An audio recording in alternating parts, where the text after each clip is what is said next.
Welcome to a new kind of tension all across the alien nation, where everything isn't meant to be okay. Television dreams of tomorrow, we're not the ones that meant to follow. They're not enough to argue.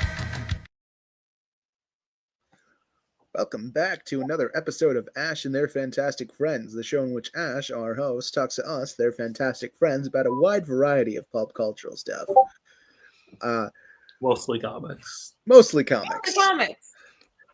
And fellas, a lot of the times in fandom culture, you get so invested in fandoms and in spaces that you want a character of your own to interact with characters that you love and want to interact in the world in which these characters inhabit. And so you have to create an original character. Are we just jumping right into it? We're not gonna talk about the whole. What's that talking about? We're gonna skip the dictatorship happening, or we're just gonna. We're not a politics podcast. We can. I know we're not, but it's hard to not think about. With mine, this is crazy. I might have actually. I literally just for like the audience, I literally came up with this like maybe a couple hours ago, thanks to Stack, and then just started drawing it very recently. But politics. What do you want? I'm just saying, like the last month or so, the only thing that's kept me holding on is the fact that I'm like, I can still tell myself technically we're still a democracy, but it sure doesn't feel like that after the week that we've had. Yeah. I remember someone talking about how it's notable that we can't we can't fortify protections for the American people, but we sure can tear them down. Like the fact that it is harder to get new protections than it is to like get rid of existing ones. Mm-hmm. It's weird. Yeah. Maybe we just, maybe we need to start over. Clean slate. That's a what's its face song. Mountain Goats. Yes, it is Mountain Goats. Do I gotta go back to Ireland then? Go back. Actually, yeah, let's just dissolve the entire United States. Figure out what your lineage is. Pick a random European country, go back there. Guys, I can't go back to Pakistan. Separated. I can't go back to India. Then go to the white side. I can't go to Europe. Yeah, it's not great for you. Go to the Philippines. Yeah, maybe this isn't a great idea. I didn't think this through. Yeah. You did just say mass deportation as you're saying. Of course you would. White people are included in it. Only the Native Americans can stay.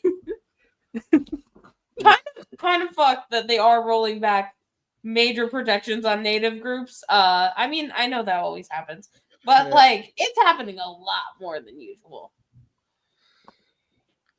This is crazy. Tomorrow will always be a new day, and the sun will always rise again. For now. But for now. We'll see how bad global warming is. Elon's gonna blow up the sun. President. But you know what? I guarantee we'll continue to have blue skies and sunny days. Sometimes to a detriment. But otherwise if you look at it, what we can do right now is learn Mandarin. I mean, there's I'm gonna learn Spanish. I've been trying to do that more recently. Oh, I fucked up. What did you do? Yeah. I'm watching Astro. To quote Rogue One, rebellions are built on hope. Oh, don't quote Disney era Star Wars for your rebellion. Yeah, boo, poor taste. Okay. A New Hope, sure. A New Hope is like sure. All right, fine. We go to Tashi Station and pick up some power I was going converters. to the station to pick up some power converters. Glowing, this R2 unit has a bad motivator. Hey, what are you doing? Put her back on. Very inspiring. Thank you. I love how What is the best quote? What is the best quote from the original trilogy for like rebellion? But they're gonna kill her. Better her than me. Okay, I've managed to finish this. Not quite. This is the best piece of art I've ever made in my entire life. There was a funny exchange between Obi-Wan and Han that I'm trying to remember. Something about who's the bigger fool. Oh yeah, it's like the fool or the Or the fool who follows the fool fool. who follows, something like that. Yeah. Sending it to you, so. Should we just watch Star Wars? That's not a Yeah, let's just watch Star Wars. Yeah, Original fellas, trilogy. I have the original theatrical cut ready on my hard drive. I've never seen Return of the Jedi. That's It's nuts. good- That's it's a actually good like movie. a good one. I've seen 3 Star Wars movies. Yeah. Which one? Oh man, I Wait, should what have made a Star 3? Wars OC. I've seen Empire is one of them. I know that. I've seen A New Hope, Empire Strikes Back, and Rogue One. Okay. Rogue One's great. That one's a good Rogue movie. One was One my is a good first Star Wars movie. I fell asleep in the middle of it. Oh no. Okay. There are a few deleted scenes in Rogue One that I think, if included, would have made it a way better movie. I woke up and her dad was dead. I really liked Rogue One, but like I am that basic bitch that freaked out the last like 10 minutes of Rogue One and lost my mind. It was, All right. it was a Who big wants deal to for see me. my OC that I spent the last 5 minutes Taking it drawing? off. So the plan today is throughout this little cast, we each made a DC OC or an OC of something. Yeah, they're not all DC. They just have to be fan OCs. I guess We are Ash cringe, wants but to we go are first. free. I want to go first because I feel very proud about this concept, and I think it's a great way to kick it off. And I did create this in the past 5 hours. We're gonna be quizzing you. You gotta be able to answer. Is immediately my first That thought was, word is girl? this word girl? Yeah. No, it's the Jolly Bee. Oh, Not- this is Oh Not yeah. I thought it was Bimbo. what you can't just be. Is this your Jolly Bee OC? Yes, no. This I wanna is a young Filipino girl. I want to see Nemesis's OCs later in the stream, but we gotta talk about. This is a young Filipino girl Okay. who saw how much shit Ted Cord was fucking up in Chicago Yes. and decided, I'm gonna kill that man. Hell yeah. So she's a villain or a hero? Both of our OCs have the same motivation. No. Neither. She just really hates Ted Cord. She's after just that one man specifically. Like, she'll only do heroic shit, but it's never like on purpose. It's I more see. of just like I kinda- see. Jolly Bee Mangione. Part of me feels like you didn't understand this assignment. I really no, I did completely. I just thought it would be No, I think this really is great. funny. I think this is Yeah. fantastic. I was trying to help Ash create an OC, and Ash was like, "No, you don't understand. An OC is not something that simply I can come up with. An OC is something that possesses me." It is. Now- this design possessed me for the past 20 minutes. Does she have any powers besides Big Hammer? Yeah, what are her powers? The thing I noticed is that you pose your OC sketches, the legs are always the same way. Yeah, That's a thing that That's I do because all the time. that's because I do what I show you guys is I do a lot of character sheets and it's just me showing off The outfits. shoes. Yeah, The it's me fashions. showing off outfits. Okay, Yeah. so But yeah, that's why she possessed me. Her powers are being Filipino. That's she not a fly? power. Yeah, how does being she fly? Filipino gives you the ability to fly. Obviously, the giant fucking wings on Okay. the back. Be those are serious for a sec. All right. Dead I serious right now. So I can Yeah, I'll share give it a mine, which is a little bit more of a Anti-hero. serious She just play. really Look, wants to kill. we gotta drip feed these people. We don't need to show off all your OCs Sorry. now. oh, Come okay. on. I But want to know more about this OC. Okay. Yeah. So okay, so what? So her motivation is to kill Ted Cord. Yeah, What did For Ted? fucking up Chicago. why Okay. does she hate Ted? What do you Because mean? he's a rich dude from Chicago. He rich lives on asshole. Lakeshore Drive in a penthouse apartment. That motherfucker should die. It's like you know the plot that happens in Blue Beetle where the people of oh god, what they changed it because it's not El Paso. It's Yeah, they made up a fake city. they made up a fake Paldera. how like the people of Paldera hate Ted Cords because they just came in and fucked up a bunch of shit? I feel like that same thing happened She in hates Ted Chicago. Cord because he gentrified Chicago. They Yeah. literally love Ted Cord. Like they're like, wow, Blue Beetle, that's the Yeah, hero. the white people love Ted Cord. Yeah. I don't think that No, the the Filipinos would family, go with it. like literally, they're like Name one Filipino who would be okay with Ted Cord. the Mexican family within the story of Blue Beetle are all like, yeah, Blue Beetle, that's my bitch. That's What? like the one dude who like looked out for Palmera or whatever. Yeah, that's like one dude. That's in the movies. That's in the movies. That's what I meant. Cord. So like, okay. Okay, Hey, George was she Lopez Blue is Beetle? insane. I don't think you guys realize like George Lopez is that insane uncle who believes conspiracy theorists. He's not to be trusted. Does she hate well, Ted Cord be or fair- does she hate Blue Beetle? No, just Ted Cord. Just Ted Cord, not So Blue Beetle. Does Just she Ted team up Cord. with Blue Beetle? Her to motto do is that? to kill this one dude who doesn't have powers. Maybe Yes. she doesn't give a fuck about Blue Beetle. She just hates Ted Cord. Yeah. That's fun. She likes No, I Ted don't even it's know kinda he's like- Blue Beetle. It's kind of like how in the Spider-Man Deadpool comic, Deadpool like had a hit out Hates on Peter Peter Parker. Yeah. Loves Spider-Man. And like on top of no. She doesn't know about the white Blue Beetles, okay? Her Blue Beetle is just Jaime. She just knows about Jaime. She's about the She same fucks age with as Jaime. Yeah, exactly. She doesn't remember the other Beetles. I feel like this is a character that can't persist past a single comic. Yeah, Yeah, I feel like that was the I point. feel like Jaime faces her in one issue and then is like, "Hey man, you can't kill that guy," and she's She's like, cool, "Alright." I promise. She's like, Fine. It shows up in like a crowd shot later, or like Jaime like mentions her. She's off with, camera. And everyone complains because she's Justice retired. Society, the Young Justice Society. There's like one person on Tumblr that really ships her with Jaime.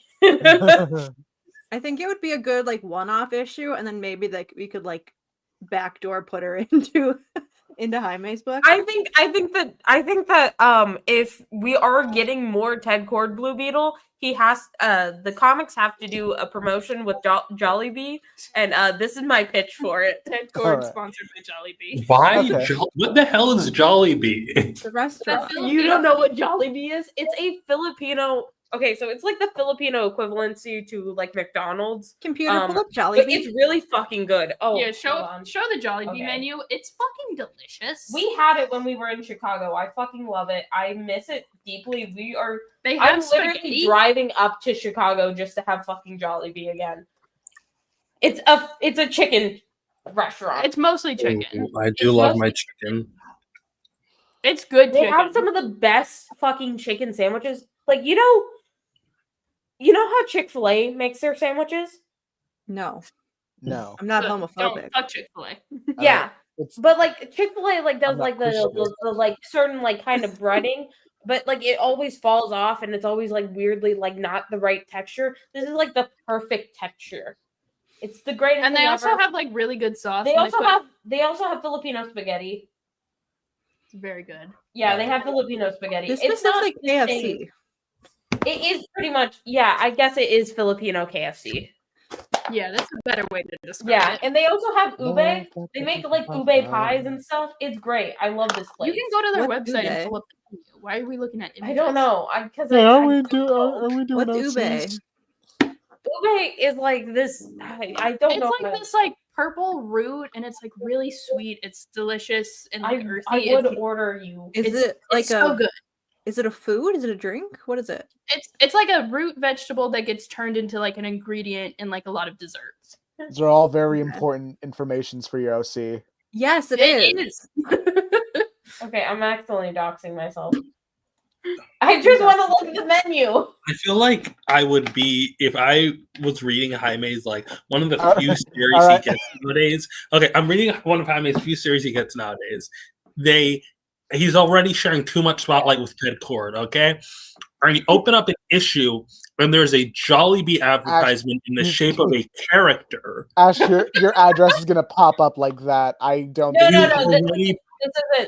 This isn't my address. This is the Chicago Chicago one. That location. is the only one in the Midwest. Either So- way, you shouldn't be flashing that on screen. I don't care. Where's it for Jollibee? I'm putting it down. I'm not letting you do that. Hey, I was looking at that. This is like the greatest chicken sandwich I've ever had in my goddamn life. And like, Well, that's look, false because they have it's not. I've got Is local that- places that are Is really that good. Filipino Mexican spaghetti? That's This Jolly one? spaghetti. No, the regular This one? spaghetti. no, this is Filipino spaghetti. I make it so much. It's made with banana ketchup. They have the hot dogs in there. So they Oh got god, everything. it sounds Go disgusting. back to the dessert so we can show the ube pie. Is that cheddar on there? Yeah, you put cheese on it. I It's don't good. put cheese on mine. Yeah, Ube! ube. I fucking love ube. It's so good. It needs to go back so badly. It's very I'm not purple. thinking about it. I feel like I've had ube before in something. Maybe. Right. There was like a whole Steven Universe episode about it. This is the best chicken sandwich I've had in my life. What Yeah. the hell? It was ube. Cool. Anyway, The spicy OC. I really like Jollibee. This accidentally turned into, hey Jollibee, sponsor me, please. Send This me. is. I've never I been feel to like there. this didn't. This This took a didn't fit turn. the spirit of the assignment. I very think it Uh, fit perfectly. Okay. I think it did great. I think it did great. I Allow said, me I to- said, Ash, is there I'll- like a Filipino person in DC Comics? And Ash said, I don't know. I'm gonna make one. Fair enough. I will pull up my OC. Do you want to do it? Just jump it? Sure. Yeah, I got it. I'm just throwing more the white. images that I've Yeah. sketched. I'm still trying to find a proper name for this guy, but I have a story cooked up in my head about him. Unicorn man. Yeah. The idea is that he was someone who was kidnapped off the streets by Hugo Strange. And like kind of done in these experiments to try and replicate the Clayface formula, the stuff that made Clayface. But he tried to use it in a Hugo Strange way to make him a monster man. And he was kind of transformed into this beast, but like Batman stopped him in time before he could lose his mind. So the Clayface part of him shifts a bit, where he could, to everyone else, to normal people, he looks like a normal human being, but every time he looks in the mirror, all he sees is this guy. All he sees is the monster that Hugo Strange turned him into. So it's less of a Ben Grimm situation and more of like he can only see the scars of what's been done to him that no one else can. And also a unicorn horn is on him. And the idea that I've had in my head is that he finds someone who can actually see him, see the scars that's happened. He whatever trickery that he does to convince other people he looks like himself, she can see right through him. And I thought that was an interesting dynamic. Oh, yeah. Yeah. This was like I was trying to find a simplified cartoon way of drawing him, and I'm not too keen on it. I was trying to figure out a skin color because like the original idea is like the whole story is about being able to like feel like a monster even though no one sees you as it. And I'm trying to figure out ways to make someone look a little bit more human, a little bit more gross and less appealing. I feel like well, purple skin kind of does the job. I think something more like looking like decaying might work. Like like a dark, like I would go more like gray with the purple. You know? Yeah. And like the cartoon version kind of misses the flaps, like his cheek flaps. That is part of like his face is kind of droopy in a sense. Ube. Yeah. His hair is unkempt and unwashed. His face is all rearranged and messed up. His molecules got all rearranged. Yeah. Does he have abilities besides just looking terrible, or no? No, it's less about having a superpowered character and more about telling a story within a device or a narrative. So he's not really a powered person. I'm assuming he doesn't go out and fight crime. He's just like a random Batman character.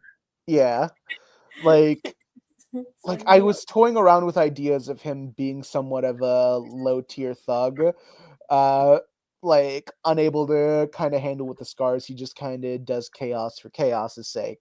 But I think finding a friend who sees the scars on him kind of helps him on a more of a healing process. It's more of a story that I've cooked up than like a character, if I'm being honest. Yeah, you're kind of doing like the Max, essentially. Or something in the same vein as the Max. Like the way that I see it is sort of more in the vein of Hunchback of Notre Dame, Phantom of the Opera, Beauty and the Beast, just like stories of monster men. It's French people. I love the first two OCs here are not ones that can appear consistently. They're like one and dones. Yeah.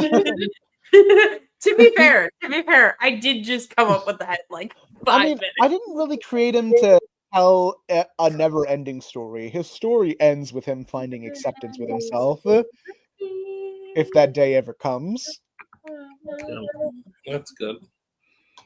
Yeah. So I really am attached to stories like that of people who feel like monsters but are just normal people.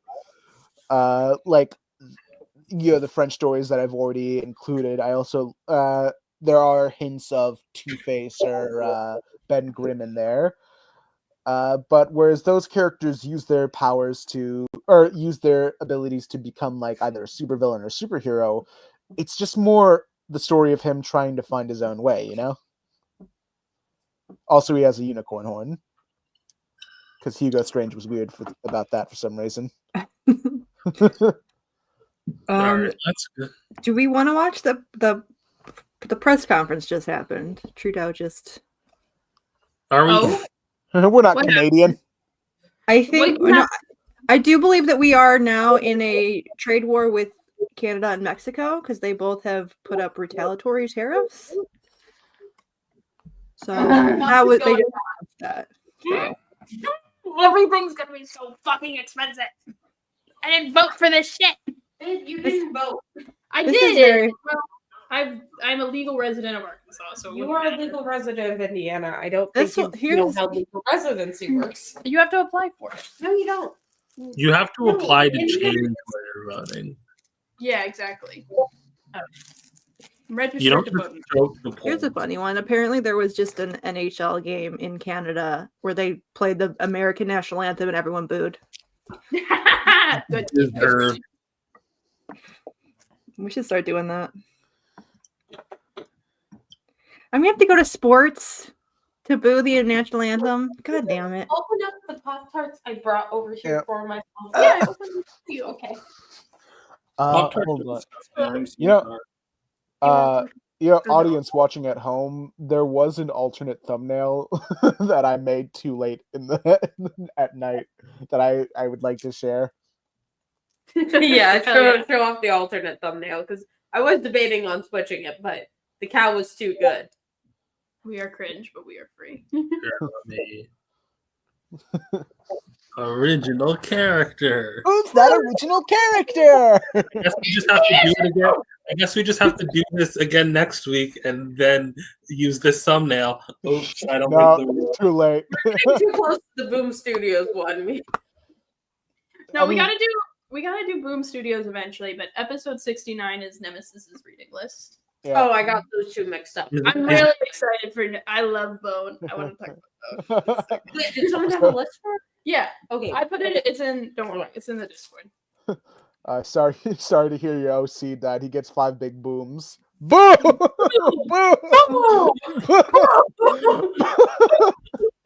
I'm like literally. Why is this a joke that only me and Ayaan are doing? I'm literally 4 days older than you, and I was like, I'm too old for this shit.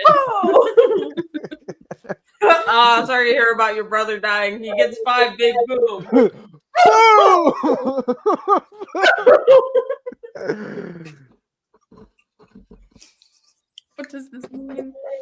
we gonna keep showing off OCs? Because I'll show off mine. Yeah, we still Do go. we want to? Do we want to have a little bit of a break in between? I don't know. I mean, What would we do during the break? We're gonna After the fact. yeah, let's keep going and then we'll be depressive about the presidency. Okay. We got like 6 viewers. All right, let's talk about Dan Garrett. Canceled. Fuck him. What He's do a you great do? prophet. Colonist. He's a man in the 30s, 40s who's coming into Egypt. A white man coming into Egypt and taking shit. A white man. No, exactly. This is my OC, Yasmin Nabil, the Scarlet Ibis. I love her. She's my sweet baby girl. Here are a bunch of pictures I've made for her. A few pit crews. I love. She's so pretty. She's excellent. Anyway, here's her backstory. So, okay, she grew up in Cairo and like during like the 30s and 40s. And after an ancient temple was found on her family's land, her father made like a lot of money sort of like allowing archaeologists, selling them tools, like letting them come to excavate the site. And it was enough money to send all of his children to school, give them a good life. And so Yasmin, she resented the archaeologists for like carting off her country's treasures and like selling them back in Europe or putting them in museums far away. And that anger only grew after she got a degree in Egyptology from the University of Cairo, which was the little symbol at the beginning. Because like what crazy thing I found out while researching for this OC, the University of Cairo allowed women like almost as soon as it opened in like the early 1900s. American sexism would never.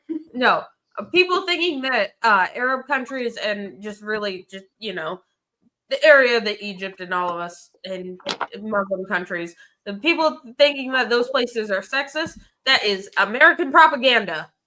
Yeah. Anyway, so she is unable to break into archaeology academia because despite the fact that people are coming in to excavate her country, it is really just a white male field during this time, which really sucks. So she like acts as a guide to archaeologists who are coming into the country, showing them like where to go, what tools to buy, how not to destroy things. This is the way you should do it so you don't blow things up. But then she meets Dan Garrett, who is in love with dynamite. And so he throws some dynamite in an Egyptian tomb. The tomb collapses. Yasmin is trapped in the tomb. And then Dan Garrett finds the scarab and he becomes the blue beetle. And she's like, are you fucking shitting me? Are you fucking kidding me? You come into my country, you steal my artifacts, and you take them away, and you get superpowers about it. But after like a few days of being trapped in the tomb, she is visited by the Egyptian god Thoth and becomes like his high priest. And she's got an uncanny knowledge of historical events and future events because Thoth is like the god of like knowledge and writing and documentation, and also like has some level of control over time, or in the sense that he's like, of course, like sort of part of like the we're running back to the We time gotta map. sneak some time, get some time travel in there. So she has some like time travel powers, and she has the ability to read and write in every language because that is also like one of the big symbols of Thoth, like the papyrus and the pen. This is good shit. So what is she doing now in the DC universe? Time heist. She is traveling through time and she is stealing shit for the express purpose, in a good way, in an Indiana Jones way. It belongs in a museum, a very specific museum. She has dedicated herself to finding every Egyptian artifact scattered across the world, across all of time, and returning them to their proper place. Whether that be back in the tomb that they were found, or if that tomb is going to be like really damaged, is going to the Museum of Cairo by any means necessary. She's kind of like an anti-hero in the sense that like she's willing to fight, willing to kill. She's technically stealing, but also like she fights to steal. And it is on site with any Blue Beetle. Her beef is not just with Dan Garrett, it's with anyone who touches that fucking scarab. So Tenport's free. No, Tenport didn't touch the scarab. He touched it. It didn't bond with him. He still had it in his possession. Oh, dang it. this is like the thing that she wants to get back the most. She is like, she is willing to cut it out of Jaime if necessary. Whoa. Well, yes. Can our OCs be mentor and mentee? No. Aw. Because guess what? Oh, There's no. someone else we got to talk about. The gold beetle. I think of course. Of No. course.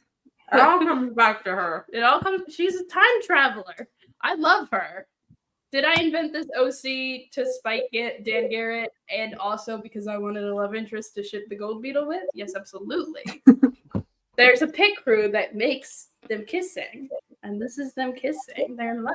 Well, I think I know That that might be for completely normal reasons. Anyway, so Lily, the gold beetle, thinks this is like a meet cute, love at first sight. They run into each other in the future while they're both robbing the same museum. Yasmin hates her, has made several attempts on her life, has stolen her ship, stranding her in time. Hell yeah. Hell yeah. Toxic irritants. Fine. Exactly. They're like, they start as like one-sided enemies. Like Yasmin's beefing with her. Lily's like, you're so fun. This is fun. And then like begrudging friends, they have to like team up for some reason. And then they're like kind of lovers.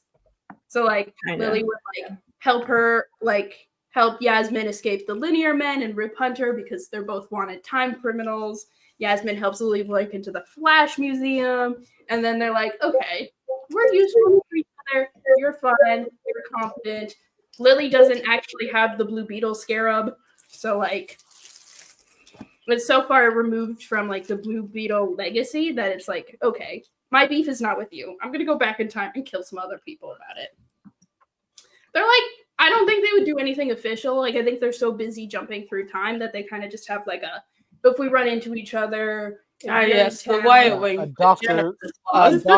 Dr. River type of relationship. Exactly. It's like, that's what I really like about Gold Beetle, because she has a similar situation with like the Flash family. She's like, remember when we did this? And they're like, no, I just met you. And she's like, okay, no spoilers.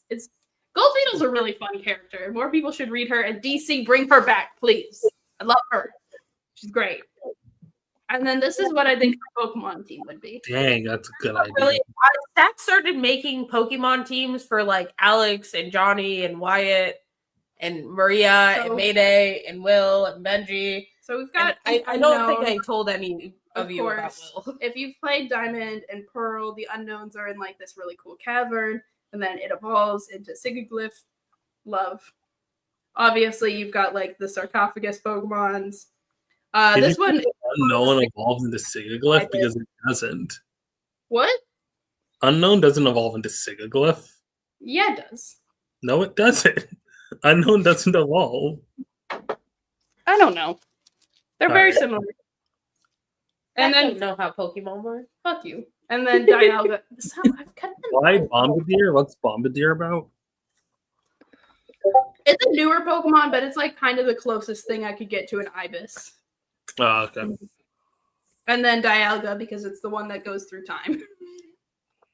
She's got a It's legendary. either that or Celebi, and Dialga feels right. And that's all I got. I love her. You know who would have a Celebi? Gold Beetle. Gold Alright, Beetle would I have Celebi. I guess we're running through all of them. I'll do mine, unless Hell Daystar yeah. wants to do yours. I could do mine if you want. I would also like to do mine. Okay, cheers. Go for it. Yeah, I'm gonna roll a die. Even I do it odd. No, I'll just do it because my computer's fighting me. Okay. Oh, well, let's Squid in. Squid? Oh, let's go in. The Stack is closer. I got The it. fuck? Oh, So I'm on break. I do need to say one thing because I caught a little bit of Stack's presentation. I can't believe you've taken the woke Indiana Jones bit and put it onto a character. Yeah. It belongs to the museum. in a It's country of origin. origin. do you have time to do yours? I'm gonna have a training that I can come back in. It is just like a 2-page thing I wrote. I forgot Picrew existed, so I don't have any visuals. Because I was like, I don't have any artistic ability, and I'm just gonna write. I was very excited that I did the thing that I said I was going to do. Went to the superpower wiki and hit the random button, and I worked backwards from it, and I think I did a good job. Hell yeah! Hell yeah. So I think I yeah, made you it can or characters. no, you can't. You're gonna do it later. I'm gonna do it in probably 15 minutes after, because at 9 I have a training, and I'll come back and do that. Okay, so Rena, you can go. Okay, cool. I'll probably leave in Present. the middle of Rena's, but I won't say anything because I don't want to interrupt. So sad. No, it's gonna be okay. My OC Google Slides. My OC. All right, everyone can see it. Yes. Yes. Okay. Feel free to ask questions while we're doing this. All right. My OC by Rena. Christina Dunsworth. I forgot this website existed too. It's a very ugly Hero Forge. Mhm. So sorry. As Origin. most Hero Forges are. So Christina was 19 going to college, right? Back in 1963. Okay. She was invited to a sorority where like all of the like sorority sisters are coming, right? And then she got sacrificed to a demonic ritual because that was all the rage back then, right? Yeah, of Happens. course. Happens to the best of us. So after spending a month in hell being the personal assistant to a demon that was summoned in exchange for like them getting like all the rewards and stuff like that, she comes back, and it's been 50 years because all of the people who sacrificed her are dead, which null and voided the contract, which brought her soul back. But because time moves differently, it's been 50 years. And however years it's been since 1963, which I believe has been 72 years. Yeah, it's been some time. It's been a bit. Sadly, the last one also died in a heroic sacrifice to defeat the demon when like the Justice League was fighting them, so she can't even be mad at them like that now. Can't be mad at the guys that sacrifice. I think she can. Yeah. Activities. She smokes weed, she hitchhikes, that's how she gets around. She solves crimes, and she avoids superheroes. And then she also likes music. So My weed That- smoking girlfriend. now she just kind of like chills out. These are the only activities that they had in the 60s. Yeah, she comes back and she's like, whatever. I'll do weed about it, stuff like that. She has powers. She can see and speak with the dead. She can summon minor demons to do stuff. She can teleport to hell at will for all the use that it can do. She can make contracts with people. She's technically a corpse, so like she can't really die again. And she smells dark magic and is attracted to it. So she can like sense stuff. Enemies, various cults, warlocks, murderers, no one important. She just solves shit. You know. She's kind of like a zombie crime fighter. Yeah, I do Zombie realize vigilante. that fucking iZombie is. Her favorite color is blue. She likes the Beatles and EDM. She tried to be goth for a bit, and she can't go to sleep or she'll dream of hell every single time. She doesn't Not need to sleep ideal. though, so that's fine. Any questions about Christina? So how does she like? Is she part of the DC universe? Yeah. How does she fit in? Who Like, does she hang out with? yeah. I picture she's like a Vertigo character where she's kind of on her own a lot. Like she would have like a Black Label mini series about her, and then just kind of like disappear, and then like someone would try and force her into the DCU and she's Jessica Jonesing it, you know? She doesn't really Oh yeah, the best way to do a character. Retconned into canon in 10 years. Yeah, she really shouldn't be here, but she is She's now. just gonna be really popular, and then they're gonna like backdoor slam her into the DCU somehow. Like there's gonna be bits where she like has stuff. What DC character are you gonna make marry your OC to make them canon in the main universe? She's like My night- answer is Impulse. She's permanently 19. So it doesn't seem. Well, I don't think a corpse is aging much either. Frankenstein. No. I just wanted to see the look think- on Ryan's face. Here's the thing. I was debating whether or not I should make her ace, but then I was like, nah, I can't make her queer. She needs to be kind of basic. Here's the thing. Like we're pitching this to editorial. That is very fair because I did structure my thing I wrote as like if I were to pitch this. She really can't be racist, right? Like that's the important part. She was 19 in 1963. She needs to hang around black people or it's gonna be iffy. Yeah, because of the implication. So let's think Because of of the like implication. so she's like best friends with Natasha Steele and they don't talk about it, but there's definitely a shipping community between her and Natasha Steele online. Let's see. Mm. Yeah, that'd be fun. I love how my vote is let's choose another character that editorial doesn't use. Natasha Irons. Why did I call her Natasha Steele? I didn't have enough time to do this, but I had a proposed OC where it was going to be a Sonic OC, where the idea is, you know how Dragon Ball movies exist, where they just like do kind of a rehash, a ripoff plot, and like make a good-looking new designed character out of that. My idea is like having that that plot, but for like a Sonic thing, where they just rip off an older plot or old character story, but like in a semi-sequel way, like a sort of Super Android 13 thing, but like it's another project that Dr. Starline had. You know, something like a cooler, if you will. Yeah, it's like if like the idea was Dr. Starline had a backup just in case Surge and Kit got out of control. Other question. Other question. Bye. What's your thing with like white blonde girls? Do we want to talk about this? So, like, what do you mean? It's like the only characters that you like, they're all blonde white girls. Wait, hold on. Which ones? I'm trying to remember. I like myself helping. Well, like I get that with my music taste. I don't think my comic book characters are necessarily that. Yeah. I But think you more the music thing. Yeah, I've listened to white blonde girls recently. I think part of it was like spending a month in hell is like, and the world being different in the time you skip. I realized midway through, I was talking to my friends about this. I did make a reverse magic, you know. Magic. Yeah, reverse magic. And I wanted to give her a cool knife, and I was like, no, I can't give her a cool knife. That would be too. I'm just gonna give her a hoodie. Comedian. Oh, I like people who just chill in hoodies. Okay, that's the other thing. She's probably gonna have to be friends with. I like the idea that like everyone is like, why hasn't she talked to Constantine yet? You know, and she's like, it just basically shit.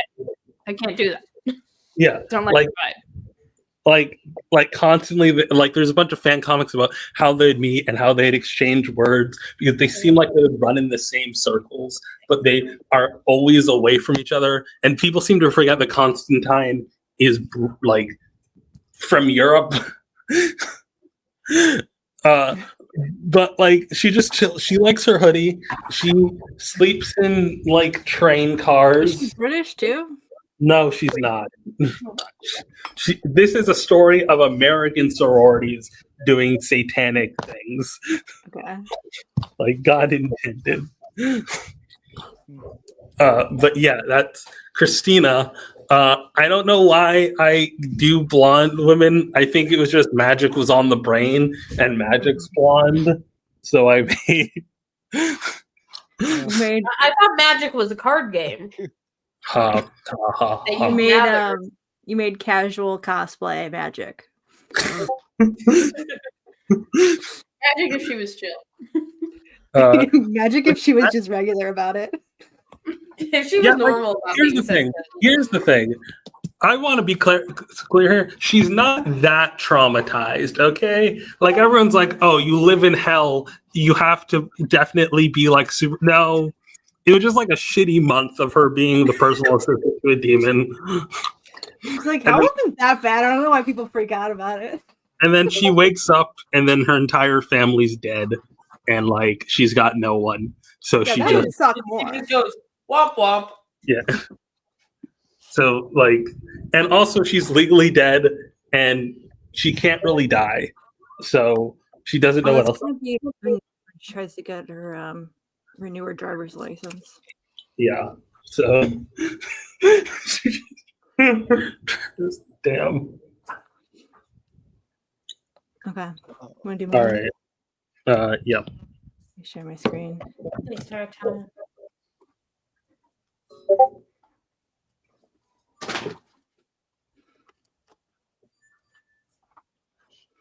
Oh shit. Okay.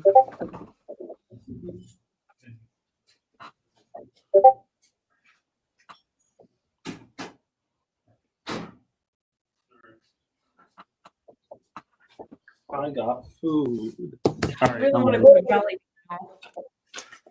Oh, we can't right now. Just take the ferry. We could go. Do you want to go next weekend? They We put drive the 3 hours from Valley.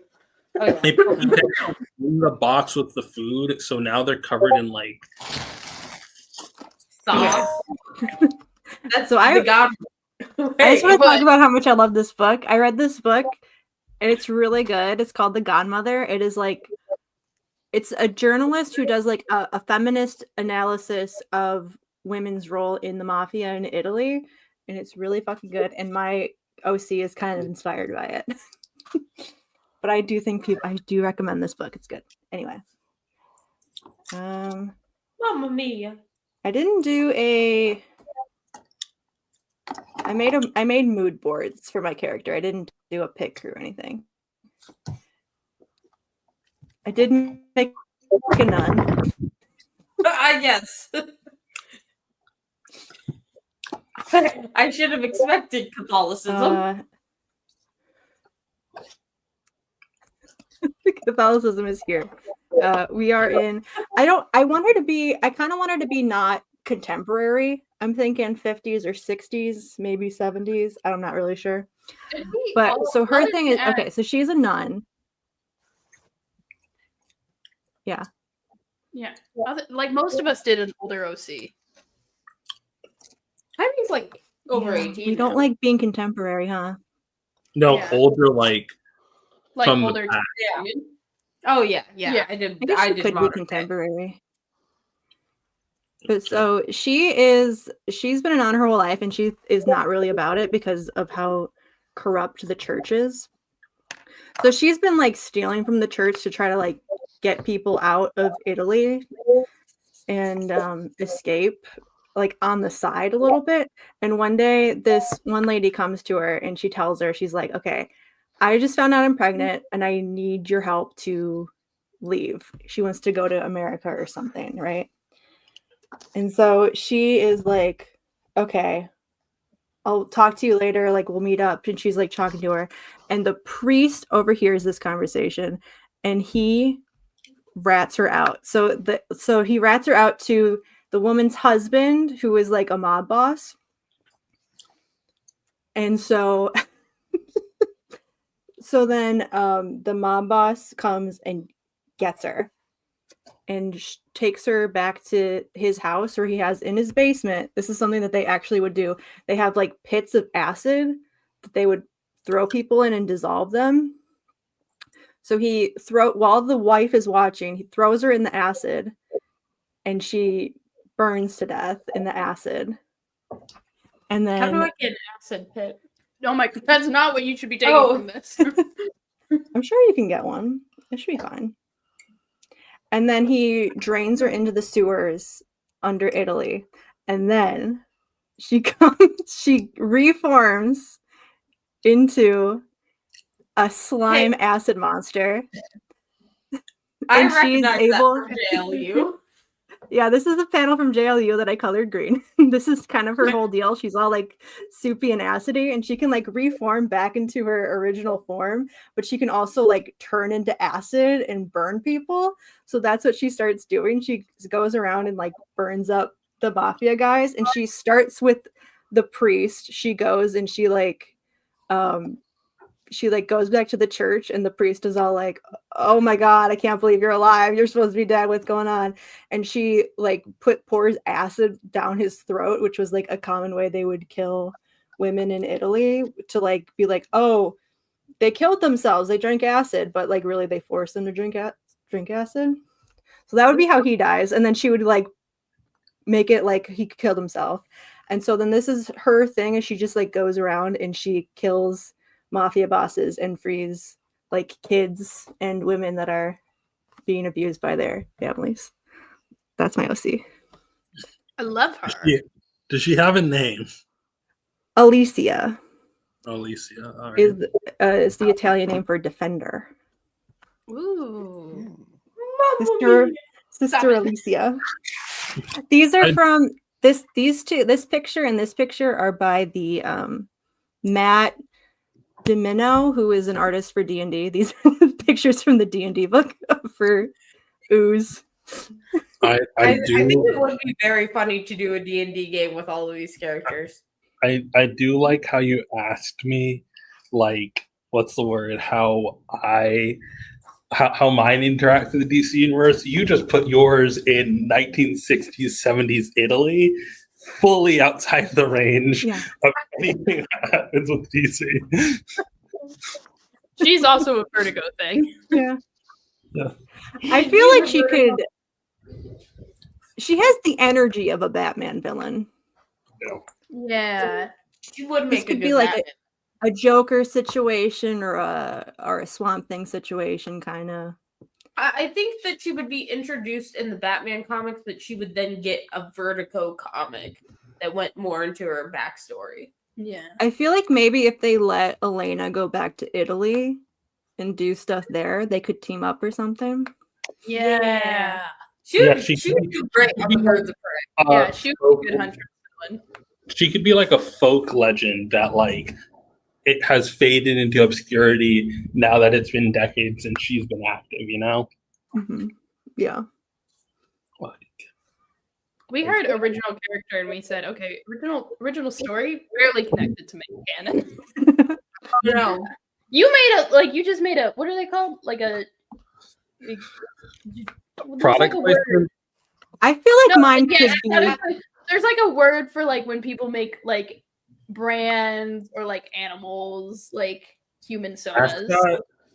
No, it starts with a G. Gentrification? No. I'll think of it.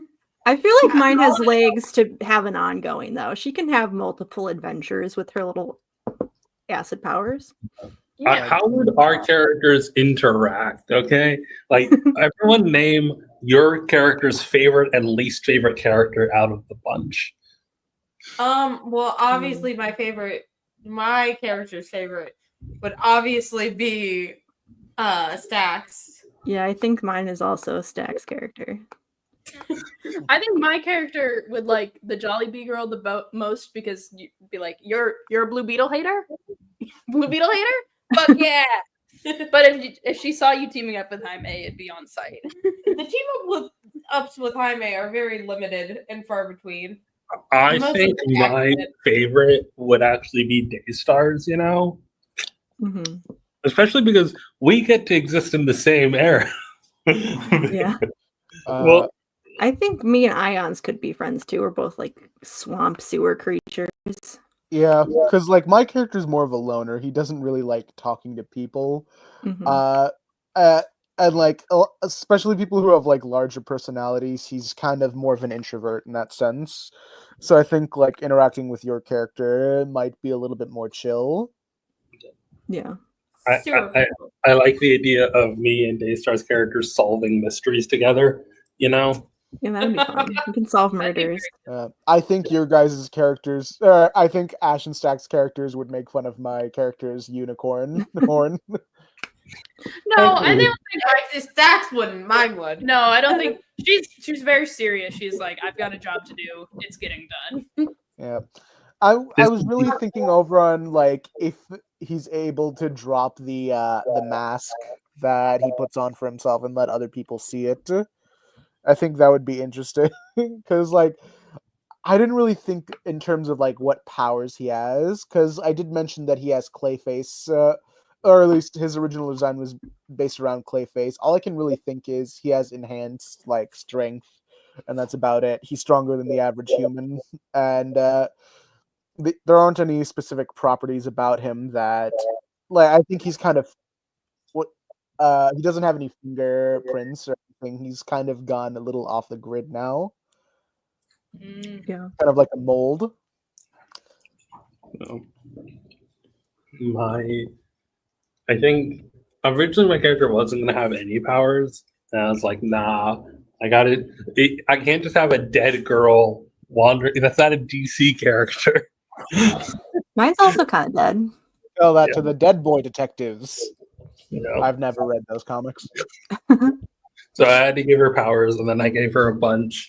I do like the fact that like she can detach limbs and just independently control them. All gross. Rena and Daystar's characters could team up and be the undead girl detectives. My Exactly. character can sing, but then that's just Another thing I like about Daystar's character is that like there's no explanation for why she survived and became a goop person. She just did, you know. Well, miraculous intervention. Obviously, she's gonna be sainted soon. She just needs one more. She just needs one more, and then she's good. The one who gave Mal Duncan the Horn of Gabriel. Just get the Horn of Gabriel. Yeah, she meets Mal Duncan from the Teen Titans, and it's like, oh, I see. So the Archangel Gabriel is talking to you. I see. Stranger things have happened. What is her second saintly act? Wonderline.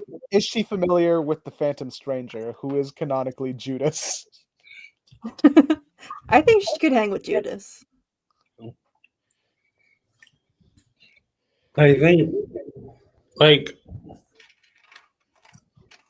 you know, I'm thinking of characters who were active in the 60s and 70s. It's like Alan Scott, right?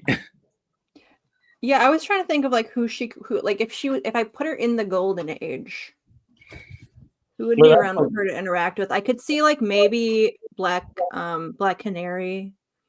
That's also more 40s, Wesley Dodds. 50s, though. There's the Wesley Dodds Sandman. Yeah, but those are all American, I guess. I don't think she likes men, guys.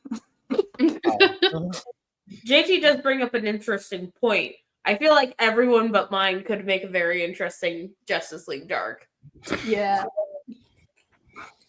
Alice, Just put them all together. I'm going with the Young Justice Society. I feel like the problem with all of our characters is that none of us are like, I guess Daystar's character is a heavy hitter. Acid packs a pretty powerful punch, but my character's powers are like she's more of a stealth person. She's like a thief. Mine is being Filipino. And my character's power is only attainable through acceptance and love. And that power is just self-confidence. Maybe you guys are more the creature commandos. Maybe. Wait, you don't know how much shit that the Catholics have that needs to be removed from them. I think that we can work I something can out imagine that my OC would not like Daystar's OC because it's like, you're Catholic? Wait, I'm sorry. I gotta start robbing the Vatican. She would be down to rob the Vatican. Don't worry. She's like, hey, I'm robbing the Vatican. Swamp lady, don't get in my way. And she's like, oh, I'm coming. Can I come? Oh yeah, your OC is a time traveler, so you could just like go pick us all up from different points of time and be like, here you go. Yeah. She just like grabs all of you guys and is like, I've assembled a team. Yeah. We're Ocean's 11ing it. If that's the case, then I want my character to be set in 2003. Hell yeah. Why 2003? My I picked up character's this- my character before Hugo Strange kind of morphed him up was a Pakistani man. I I- think I all of our picked up this- characters could reasonably have beef with the Small Vatican. Filipino girl. She's got a hammer and she hates Blue Beetle. She's on the team. I've picked up the shape changer from 2003. He's gonna help us infiltrate. We've got the dead girl. Can't die. Very useful. What's the anti-time masters? The time criminals. Time criminals. Time. Time subjugees. I mean, technically, the Time Masters are kind of against the Legends people who are supposed to be time cops. Time legends. Yeah, but fuck, don't let DC Legends of Tomorrow tell you what the Time Masters deal is. Yeah, we all got beef with the Vatican, I think. Isn't the DC Legend Tomorrow like you hate people that season one? steal archival shit. You got sacrificed to hell. You're a Filipino. You got colonized by the Catholic Church. Ayaan, what's your character? What is yours, Ayaan? What does yours have I beef feel with the like, no, Vatican? but here's the thing. Here's the thing. The Filipinos are now the most badass Catholics. We Yeah. kick everyone's ass at Catholicism. We actually nail people to crosses. What? My character fell victim to normalized Islamophobia. That's why he was an easy target for Hugo Strange to just snatch me up and no one cared. Yeah, so we all got beef. So we can We all go. have beef with the We're gonna go organized- fight Francis about it. And Yeah, but also Filipinos I are was the best. picturing Squid I coming think in My here. character would feel like the popes that organized their crusades. So I like, did learn that Pope Francis is the first pope that made the priests in southern Italy stop letting the mob do whatever the hell they wanted in the church. And Jesus. so he got a bunch of priests killed by the mob because they stopped What? doing like funerals and stuff for him and like letting him go to service. He excommunicated a lot of mob bosses. But That's dude, nuts. that's I feel like really that's not a great idea. Like, even if, like, hey, mob bad for sure, but like getting those priests killed, also not great. I feel like you should have thought that through a little bit more, Francis. Yeah. Mhm. Yeah. Well, they were always kind of cool with the priests because they gave a lot of money to the church. So the priests were like, "Hell yeah, we love that." Oh, okay. So priests kind of had it coming then. Yeah.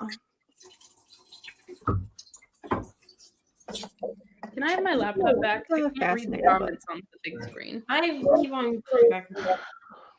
The mob's Is not a it people fucking saying- aesthetic. Is Squid here? I cook it a pasta. Okay. Yeah. Hi. Mm. I'm very That's sad. I missed the last one.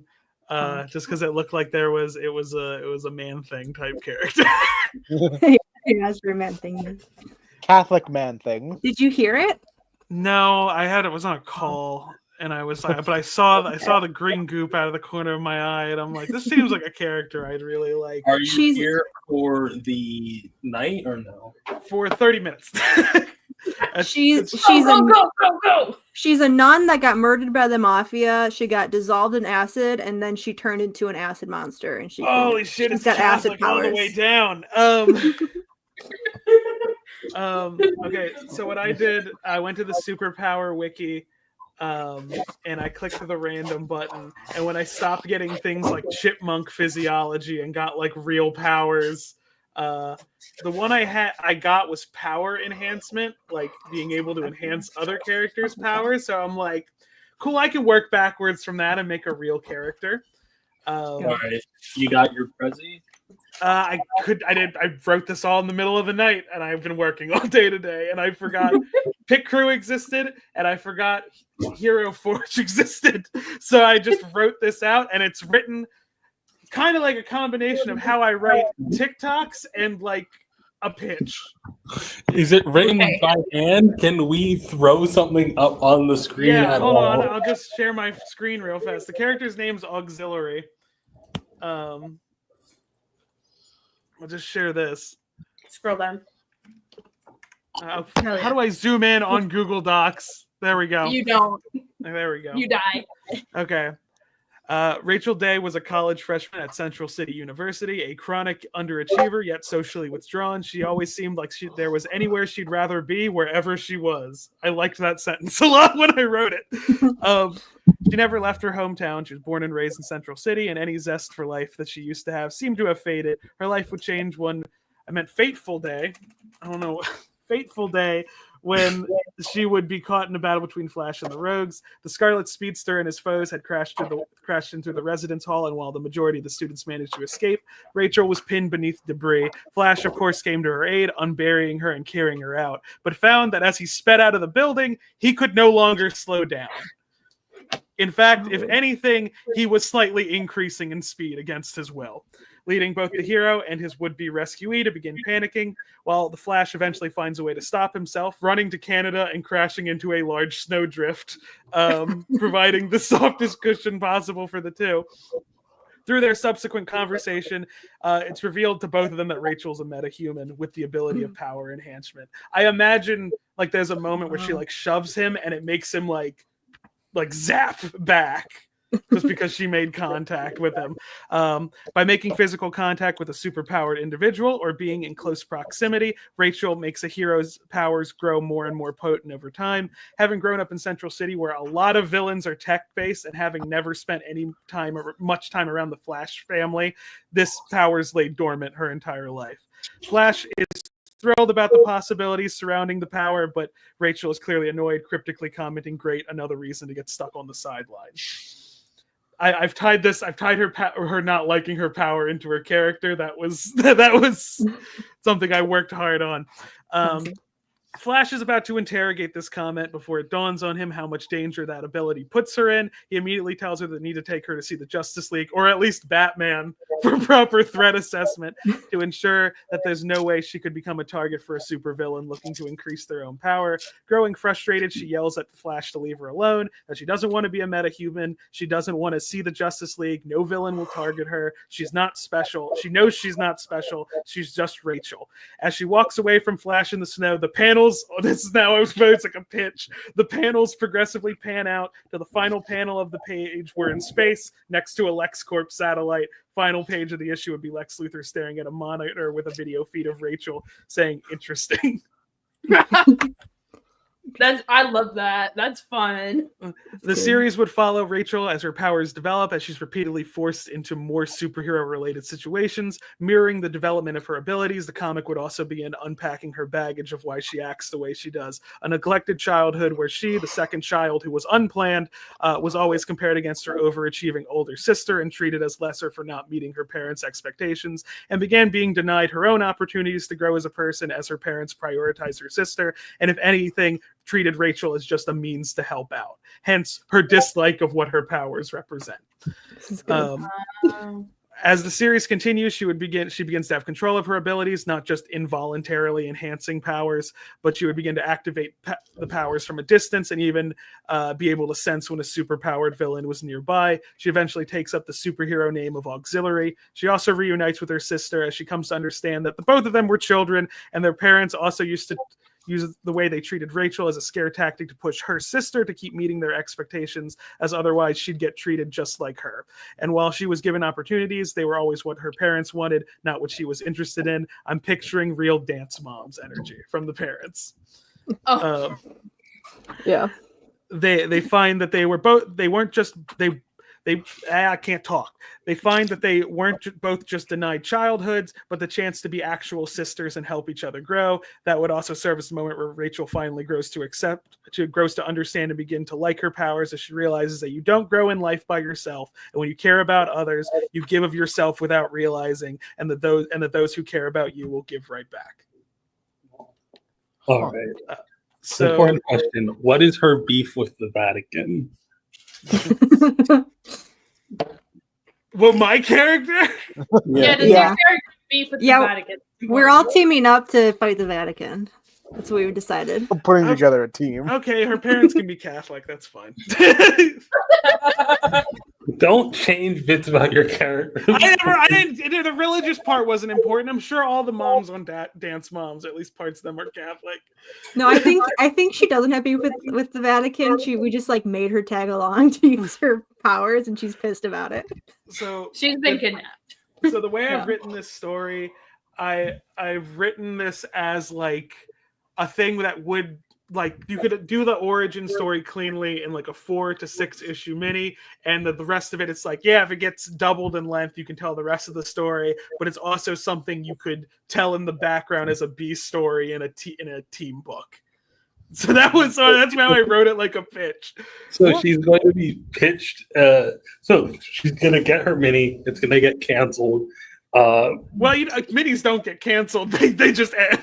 Well, But then yeah. You can cancel a mini. Wild Thing was a mini and it got canceled. I was thinking, we were talking about like what are your characters like each other or dislike each other. I think my character might accidentally, like given the nature of your character's power, might accidentally fuck me up, my character up accidentally. Because my whole thing is I was kind of like half cooked by Hugo Strange after Batman interrupted it. So before I could become like a complete like Clayface monster man, pushes him the rest of the way. Like now I'm a true monster. Like, and she's like, "Yikes! Sorry." I'm thinking like my character now can summon bigger demons with the. Yeah, I picked Flash as like the character to introduce it because that's the character with the most like measurable enhancement. Yeah, like if it was with my character, it's like she's essentially having like a brain blast from Jimmy Newton. She's just like better at recalling information. Jimmy Newton? Jimmy Newton? Yeah, that's his name, right? Neutron. Yeah, it is. It's no Jimmy Newton. You were right. Jimmy Fig Newton. Yeah. James Isaac Newton. That guy. That's not. I don't know his name. That isn't actually his name. I don't know that. I wasn't allowed to watch. I felt bad that I couldn't like put together a real presentation, but I was very pressed for time. I wrote this at 3 a.m. No, that's a good. It makes you feel better. Ash only like did it in 5 seconds. Yeah. No one. Me and Stack were the only ones who gave full presentations. It's fine. Daystar made a mood board. I did 2 mood boards. Yeah, see? I did an art showcase. As long as you did something, that's all. I read a whole book. My character doesn't even You have a do name that yet. anyway. I'm not saying. All right, but now we have to put. So we were asking, who's your favorite of the other 5? Oh God, I have to watch through this. Not your favorite. Who do you think your characters? How your character would interact with the others? Yeah. I need to like watch the presentation. It sucks. I think that it might be Ash's because y'all are both haters. Is Ash the one that looks like Jollibee? Yeah. Just as a How recap. is this done in 5 seconds?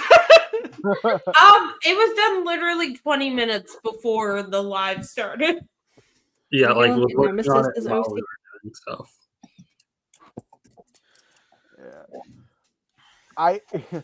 I think like having my character go through this whole arc of self-acceptance and then being part of this team up book where Squid's character accidentally messes me up a little further. That's funny. That's funny to me. I like how. Okay, so to clarify here, like me and Daystar get like Black Label Vertigo style books that are like off the main trail of the DC universe, can be canon, cannot be canon. People Can be a little nastier. Yeah, Can get a little goopier. Squid is like a mini in like when they're during like an editorial push for more teen heroes. Like, it's gonna be a fucking Crush and Lobo type book. Yeah, like it's like gonna very be just like where it's like I can tell a story here, but like hey, we can tell the rest of the story in the background, or you can just extend the run if it sells well. Yeah, like those are I do not think it will sell well. Probably won't, but that was what I was thinking. Mine is an early 2000s like darker DC story, or like sort of in the same vein as like the Creeper 6-issue miniseries. Bequeatha. My beloved. Yeah. Bequeatha. Ashes is a single issue in Blue Beetle. Yeah. And then she comes back in the end of the run where they bring all of the random no names together. Yeah. Daystars I see as like an 80s run. Like, Well, if we were pitching them today, and then Stax, I don't know where Stax' character would appear. Maybe a villain in a Gold Beetle book. Gold Stax, Beetle, unfortunately, is a like side character in Flash stories. Did not appear in Booster Gold or Blue Beetle books, despite being a Booster Gold Blue Beetle yeah, character. we have Jeremy Adams to thank for that one, I think. It was excellent, yeah. Jeremy Adams. I think my character would either probably be. I feel like Jeff Johns would be able to really get into my character because Jeff Johns is like that. I think she would either appear as like a villain in like a Blue Beetle book, or I could maybe be like Vertigo, hey, let me have a little mini series, please. Or I could go to Jeremy Adams and be like, remember Gold Beetle? Can I borrow her for a sec? Can I have a Gold Beetle book? He's like, yes, yes. I'm not going to pair up with one of the Flash boys. No, you can't. You gotta lie to him about why you want. Can we call the team up? Can we call it Vatican III? Who are you? What is like a very annoying ship that your character would be shipped with? Obviously Jaime. Yeah, yours would be shipped with Jaime. I feel like people would miss the point of what mine is and be like, oh my gosh, Wait, her and Dan Garrett, enemies to lovers. And it's like, no! Whose character's getting shipped with Jaime? Ashley's Jellybean. Someone pick for me. I don't know what characters. Flash, probably. Yeah, I think if it's shipped with Flash, it's the same way that Jessica Cruz and Barry Allen was shipped in their early appearances. I did immediately think. Mine would be Jason Todd for some reason. My character, and then you as the author of the series, be like, no, Huntress. Look on Twitter. Obviously. My character, like, the thing is, I developed them along with a friend who can see his deformities when other people couldn't.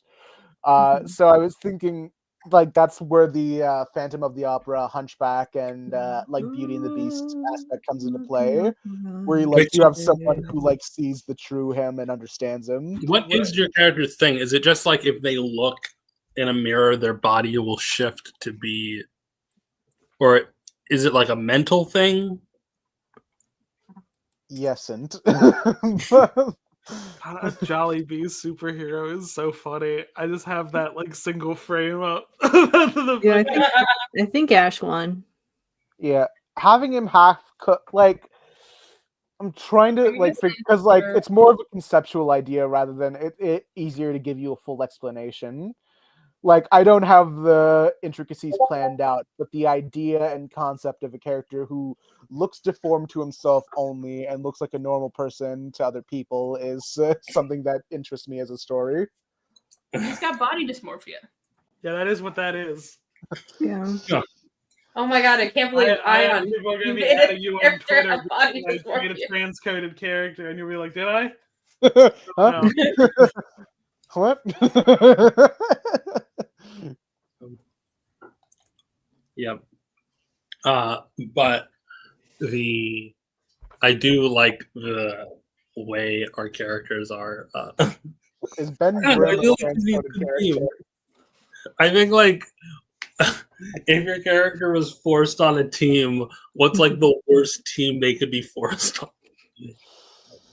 Like Jaime, the worst team is obviously Young Justice. X-Men. Nah. I feel like I don't know if any teams would want me. My character is meant to exist in a more like Grant Morrison or Warren Ellis kind of ethereal type of thing, where in the same vein as like Doom Patrol or Animal Man. So maybe he might end up on Doom Patrol actually, because his whole thing is being a freak. Yeah. worst case scenario, my character gets made a time cop. Oh no. Worst Worst case scenario, she gets adapted into DC Legends of Tomorrow. Oh I think no! that's the worst case scenario for anyone. Yeah, that's a bad deal. It's so funny how that show ended on a cliffhanger. It It ended on ends with Booster Gold. It's awful. Played by Turk. No, that was the best part of that. It was inspired casting. Everything about the Booster performance was excellent. That just means Ted should have been played by Zach Braff. Yeah. Yeah, no. He's like one of my number one choices for Ted. You know, it's funny with Zach Braff being a fan cast for Silver the Hedgehog. Animate Ted and Booster singing the Guy Love song from Scrubs, please. Wait, with Zach Braff being fan casted as Silver the Hedgehog, who would Turk play? What do you mean? And some people Please. have done that. They've taken audio. Yeah, they've taken the Chicken Little lines that Zach Braff did, and they put Oh my it god, over he's just Silver the like you for Hedgehog. real. Is he Chicken Little? Wow, Yeah, I Zach didn't know Braff that. is Chicken Little. I didn't know that. I didn't know this. Is he bisexual too? Stack, I sent you this video before. I don't know who actors are, but like I The only other guy No, I'm talking about character, Chicken Little. the only other guy really character I can like like- think of that Silver gets often paired with is Espio because of Sonic Rivals 2, which has always been the joke that I say is that Silver's type is purple.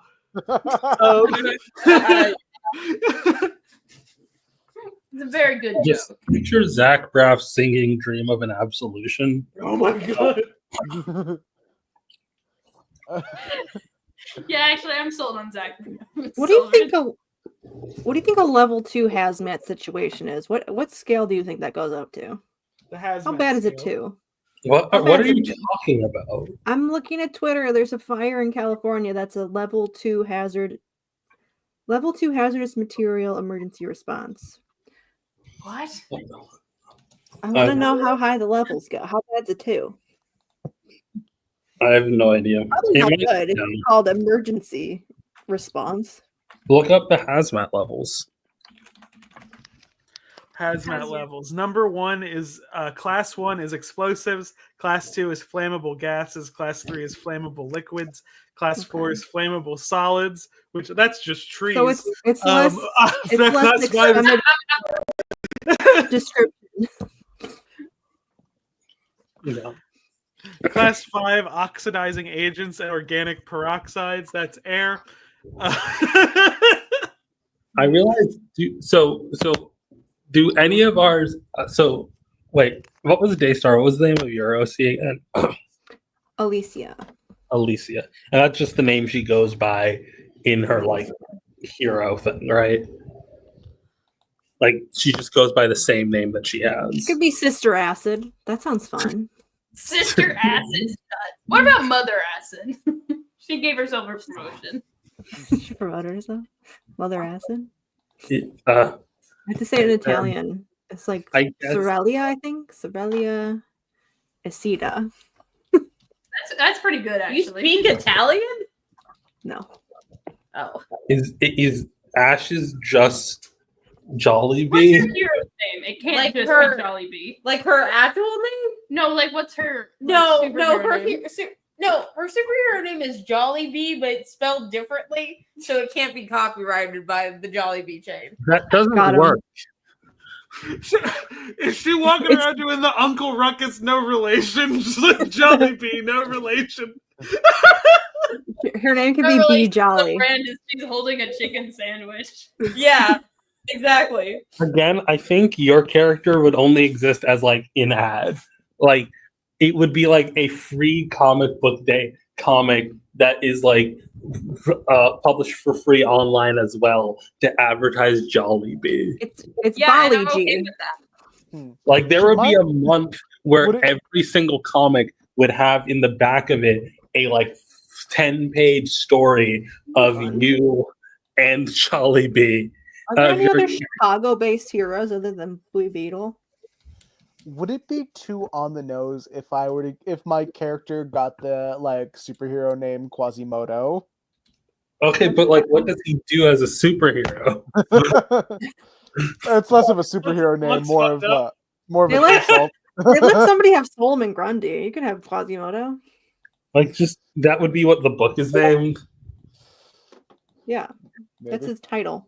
Like, someone didn't understand the appeal of your book and just put your character on the superhero team. I was like, this is popular, just put it on there. Like, it's one of those things where, like, Quasimodo is, like, the title, ironically, because it's the name that he's called. It's an insult. This is, like, one of those things that, like, he's constantly called different things to keep him down. And, like, he'll never, like, like, the whole story being about trying to find self-worth with it, and, like, trying to lose the shackles of, like, viewing yourself as a monster. I'm just thinking I think that you're I think it'd be pretty sick to just go and like Quasimodo might be his name in the book, but the series could just be called Half Formed. Yeah. What's really funny is that, like, I realize a lot of characters that I create don't really end up being superheroes. When I made a Spider Sona, I kind of did the same thing where after he got bit, he kind of became like a mutant, half man, half spider thing. So he just kind of bums around in the woods and just kind of keeps to himself. at least that does stuff. At least you can like put that on a spider team, you know? You can put anything on a spider team these days. Yeah, you really can. We were in Target today and we saw like a Spider Boy action figure, like a Marvel Legends. Yeah, I don't know why. We pointed and laughed. We were like, I don't know why he has one already. He's like not even a year old. He's a baby boy. he's a baby boy. He hasn't earned his merch yet. Yeah. Hey, before I have to go back to work, I need to show this cool T-shirt I found. Yeah, what do you got? People, Give us the fashions. Oh, Nice. God, he's so cool. God, that hedgehog is so cool. I need that shirt. Someone should draw our 6 characters together. Squid, send me the link to that shirt. This is also open for pre-order. He doesn't have the they're cigarettes, pre-order. though. The shirt, no, the shirt's just available. The slippers are for pre-order. I'll just send you the link to the shirt. Thank you. I need that shirt. Someone should draw our 6 OCs together, just chilling. Yeah. We also have Wesker in front of a Papa John's. this web, it's the villain of Resident Evil. He's in front of a Papa John's. There would be a Papa John's in Resident Evil. They do really good shirts here. Does Leon Arby's?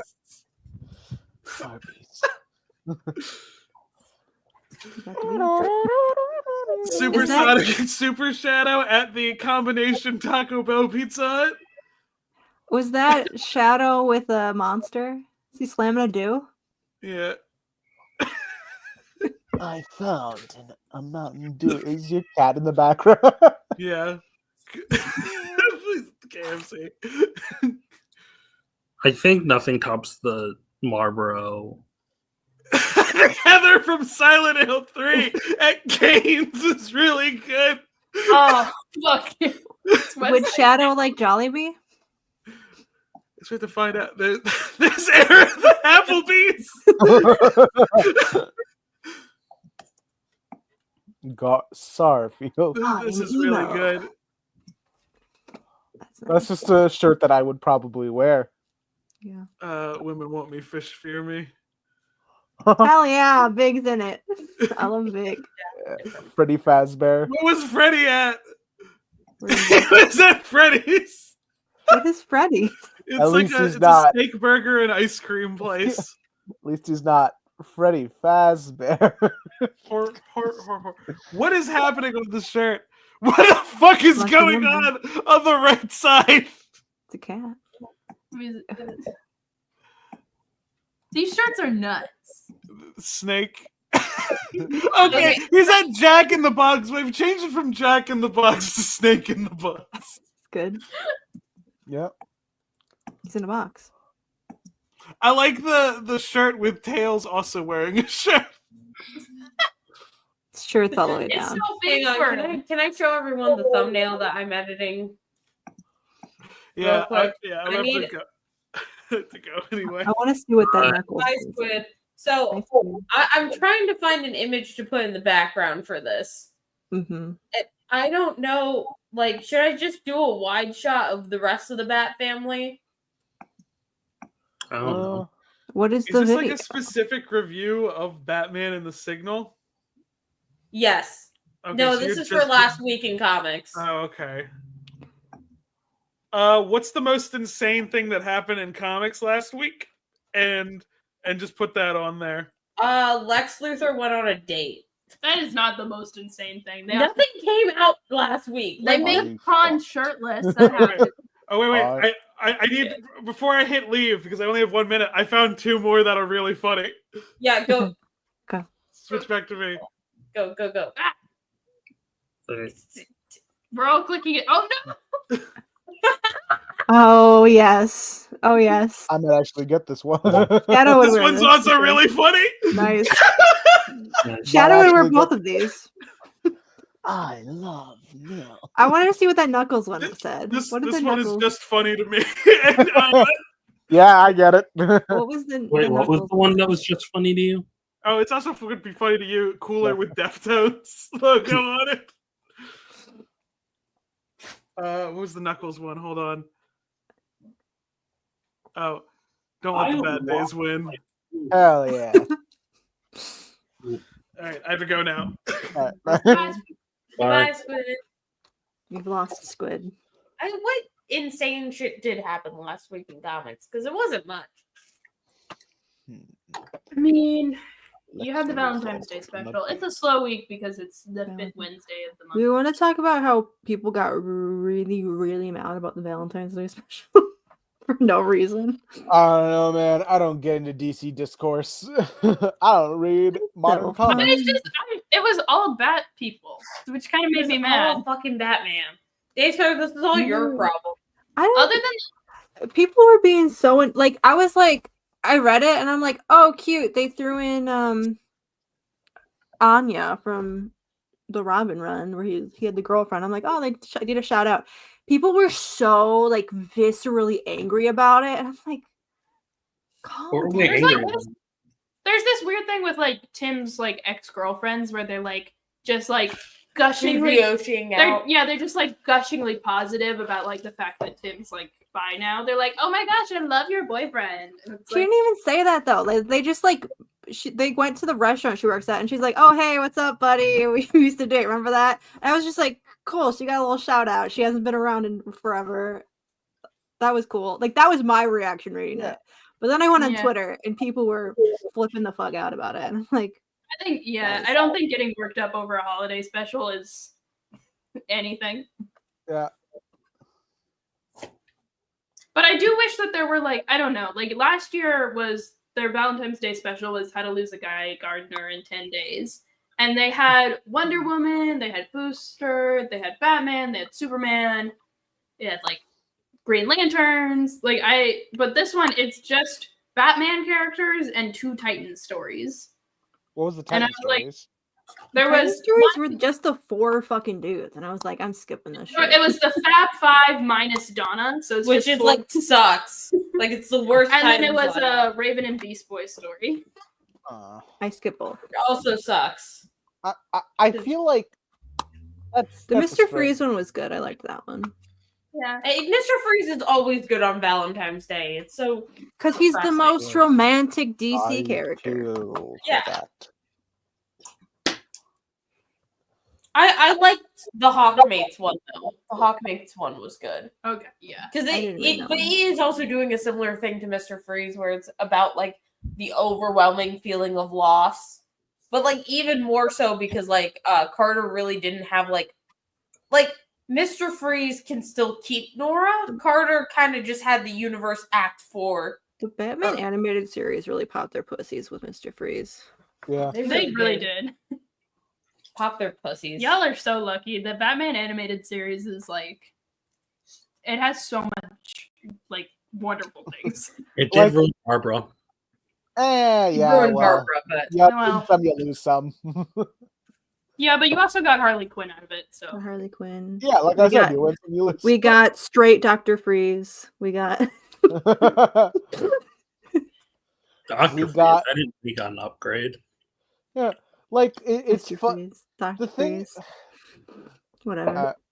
it's really the thing about it is that people like to do these like sweeping generalizations about the DCAU overall because their Blorbos kind of got screwed over, and not even just Blorbos. There's a lot of mischaracterization, specifically for female characters, in a lot of DCAU stuff. You could tell like these are people. Well, that's not DCAU. It's all fucking cartoons. It's all the same thing. It's not the same. It's not all the same. fucking cartoons. It's a completely different thing.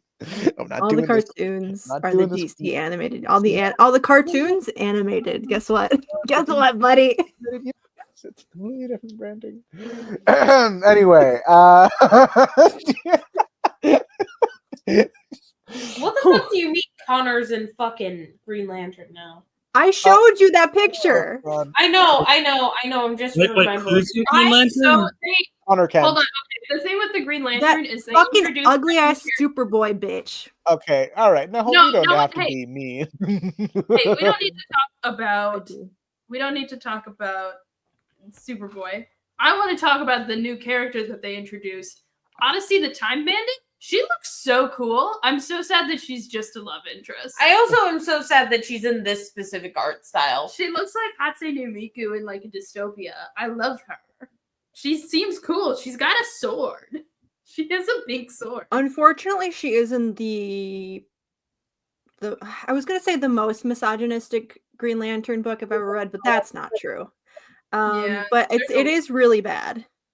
She's also created by Jeremy Adams, which I have to stand because he created Gold Beetle, but this is a very Gold Beetle kind of character. Like you have a time traveler. He's here to be a love interest. I don't like Jeremy Adams. I like some of the Jeremy that's Adams. fair. He's like ultra conservative vibes from the Green Lantern run that I read, and also kind of the Flash run that I read that he wrote. Wait, I'm trying to remember if it was Jeremy Adams who wrote the issues that I liked in Flash. Like I do like his Flash stuff, but like I haven't read any of his other stuff. Yeah. Wait, I think did he do that Jay Garrick book, or is that someone else I'm thinking of? Let me check. Because like it's another writer his name is on the tip of my tongue who did the Jay Garrick book. It's like the most like Green Lantern's bad with like the military cop stuff. It is the worst it's ever been in the current run. I'm like, it's like Tom King levels of uncomfortable to read. Yeah, Jeremy Adams did the new Golden Age Flash. Not quite as bad as Tom King, I'd say, but it's not good. Yeah, I like the Jay Garrick book. That was good. Yeah, like Jeremy Adams is really good on the Flash. I don't know what his deal is with the Green Lanterns. Maybe he just has like a very specific view of how Green Lantern is, and that's just like not gelling. Maybe he just hates Green Lanterns. He only likes the Flash. He's sabotaging it from the ground in. Well, it's not He's not working. sabotaging the job. They won't kick him off the fucking book. Yeah. Yeah. Hal Jordan fans are loving it. Yeah. I don't understand how you could look at Hal Jordan and not think he's being creepy. That's what I'm on. The thing is, I feel like it's the same appeal that people had with like 80s movies, where like you're looking at it objectively from any other person's viewpoint. It's like, this is a little weird. Like I just watched the movie, it was a John Hughes movie. Say no more. Yeah, Some Kind of Wonderful, where like there are these shots of Eric Stoltz looking at his crush, and it's supposed to be this whole thing of like he's longing for the woman that he loves, but like why is he like tracking her? Yeah, every John Hughes movie. Like why is he following her everywhere she goes? Like he's staring at her while she's making out with her boyfriend, like following her to like her tennis practice. This isn't the problem is like men don't really think of women not really as people and more just sort of things to conquer. And they don't really see a problem with writing them that way. The thing is, he does get called out for it later in the movie, where when he mentioned that she was the popular girl, and she agreed to go on a date with him, and he was like, "Oh, I know you were using me because I'm about to get beat up by your boyfriend at his party," and she's like, "You're acting like you didn't use me for clout. Like, come on, man." Yeah, it's a little concerning. And then people are like, "Oh my god, I love them. They're so toxic." And they compare. I see Hal and Carol get compared to like real life like celebrity couples where it's pretty obvious that there is an abusive situation going on, and people are like, "Oh my god, I need this kind of love. It's so great." I'm like, y'all. Yeah. Oh, let's see.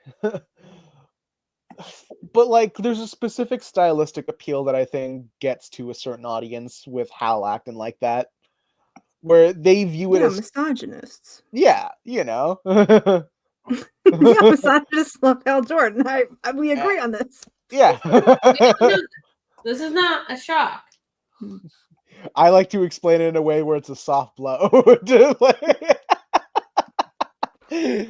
Daystar goes full in. I don't call my punches. Yeah, I punch him, but it's more like It's a gentle punch. It's a comforting punch. it's a punch. Really let it sneak up on them. It's a punch You like break them down slowly over time before you punch them. It's like a punch that kind of has like a tiny little needle hidden in it, where it's just like it's gonna hurt. It's gonna hurt. Oh, it's hurting. It's it's still going in slow. Yeah, like it's funny when I saw someone describing like why did anyone think that scene in The Breakfast Club where like Allison changed herself to look more like a normal girl, quote unquote normal girl, was like who like why did people approve of that scene? And someone just said that's just 80s politics to conform girls to look like that. Yep.